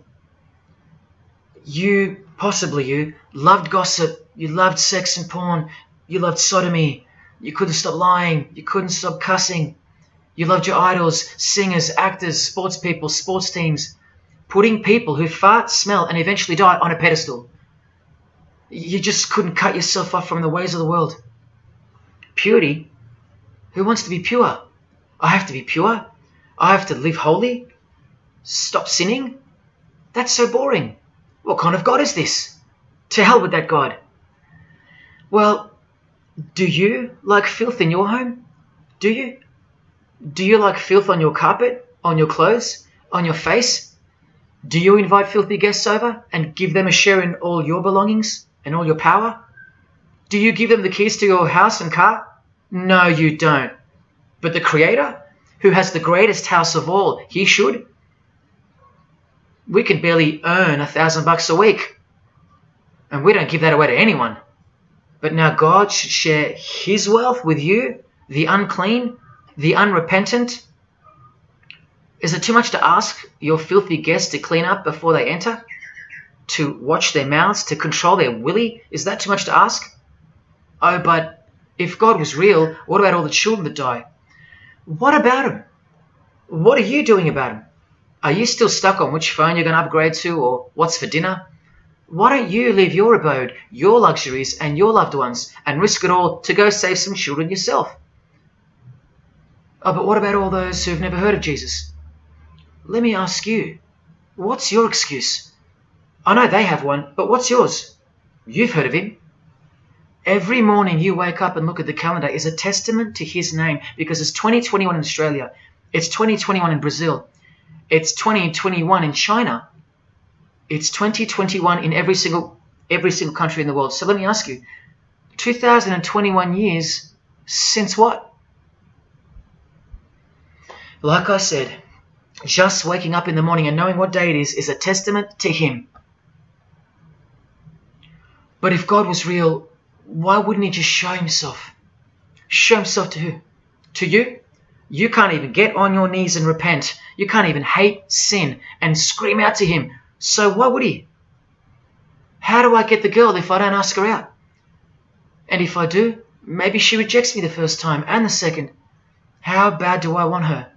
How hard will I try? Most haven't even knocked on his door. Well, I did. I just kept knocking and knocking, and then I started banging and banging. I refused to leave his porch. I lay there like a hungry puppy. But even when he answered the door, I did the runner, because he was too big for me, and I loved sin a little too much. Yet he still left the light on for me. But here's the craziest part about people who ask me why he doesn't just show himself the way they'd like him to. Their hearts have been so hardened that even if he did appear to them, in 2 weeks they would go back to being their old self, and he knows that. That's why. They might even forget it ever happened. Oh, that was just a crazy day. That was probably all in my head. Oh, how we love to make excuses. But if God was real, what about all the other gods? What other gods? Did Buddha perform a miracle for you? Did he affect a plethora of witnesses? Were his followers stoned to death, sawn in half, eaten alive? Did historians of his era leave any trace of him? Did he prophesy all the kingdoms that would appear on earth, and in what order? Did he foretell of worldwide floods, of enemies that would despise his followers, use his name as a cuss word, and eventually attempt to set up a world kingdom?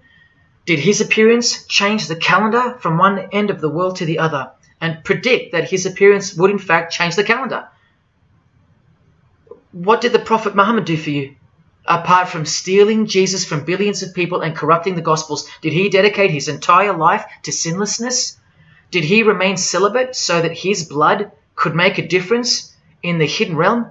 By the science of sacrifice, which is practiced in secret every day, in order to shield your very soul? No, he didn't. Instead, he had 11 wives. One of them was 9 years old, and he lived like a king, while the real king lived like a slave, and died like one too, and washed the feet of his disciples, while demons trembled at his name and presence, and still do. And let's not even bother with the other pagan gods, Osiris, Odin, Vishnu, all inventions of fertility cults that worship the sun, sex, genitals, death, destruction, agricultural religions. Did anyone else apart from Jesus Christ ever say the words, I am the truth? Have those words even ever come out of someone's mouth? I've heard of, I know the truth, I have the truth, but I am the truth? That doesn't even make sense. Unless truth itself was once upon a time born on earth as a man. Well, of course he's the truth. Where are all the heart-wrenching, knee-buckling testimonies about the indescribable power of this Holy Spirit, which comes in to sweep you off your feet and drown you in its tides, changing you forever? Where are all those testimonies? I'll tell you where they are. In the Christian column. That's where. Oh yeah, you'll get them here and there in every genre, but Christian testimonies simply outclips the rest. Where are all the life-changing, electrifying Hindu testimonies? The Muslim testimonies? A Muslim, Buddhist, or a Jew on the street corner, or from the proverbial rooftops, shouting the truth for all to hear, no matter the cost, because they love us that much, because he loves us that much? Where are they? And Freemason testimonies? Have you even heard of one of those? Satanic testimonies? You ever heard of one of those? A Freemason on his knees, sobbing from joy because of the overwhelming knowledge that Lucifer loves him? No Mason or Satanist has ever done or heard of such a thing. But the biggest cult in size is the cult of society. Where do you think the word culture comes from? And the TV, the doctors, the idols, the PhDs, the scientists, they are the priests of the cult of society. You atheists think you don't live in a religious world of your own, filled with daily rituals and daily worship? Even your beliefs require faith in what your priests teach you. Evolution, no proof. Age of the earth, no proof. Distance of the sun, all faith-based on what you are told by strangers. You can see the rings of Saturn with your telescopes, but you can't see the buggy on the moon that was left behind in 1969, yet you still believe, because you have faith. Don't you worry, no matter who you are, you live in a religious world, because life is religion. And if you're still in the I'm not religious category, think again. You all worship something or someone, and your religion is futile. But for you, for the one, whoever you are, remember the advantage that evil has over good. A little good doesn't destroy evil, but a little bit of evil destroys all good. See this glass of water? One single drop of poison is enough to render the whole lot useless or deadly. That means that 99% of the goodness and purity of that water amounts to nothing, all because of one single drop. The whole glass is evil. And so it is with the human soul. You better believe it. Does anyone go out with a stain on their face or on their shirt? You think the soul can't be stained? Think about it. Just one lie makes you a liar. So you can't go where life is, stained with death? Now, in case someone thinks I'm playing the high and mighty role, I tell you this. I used to be a liar. I used to be a pervert. I used to be a drunkard. I used to smoke all kinds of poison. I used to have angry outbursts, use a filthy mouth, indulge in filthy humour. I used to. Past tense. But no more. He finally summoned me. He called my name for the last time. He took my dog, then my music. He took my band, broke it all, and broke me, flooded me clean. He sent for me. He woke me up from a deep sleep. on a high-speed midnight highway with a whisper, an actual whisper in my ear, and only meters between me and a concrete wall with my name on it, because he knew I had it in me. I had it in me to lay it all down, risk everything, so I can take a stand for him, for the Gospels, and for you. Well, this is me taking a stand. Brothers and sisters, I did all this for just one person, and I'll be hated and mocked and worse maybe, so that that one, whoever you may be, will wage war on sin and believe. Don't let even one drop in. No matter what the distractions this evil world may place in your path, in order to bury itself and its poison in your heart, where it will take root and overpower the 99% goodness in you. Just like only a few find success in this world, even fewer will find the kingdom. It's far more difficult than winning X Factor, or making $1 billion, or reaching a 33rd degree of a secret society.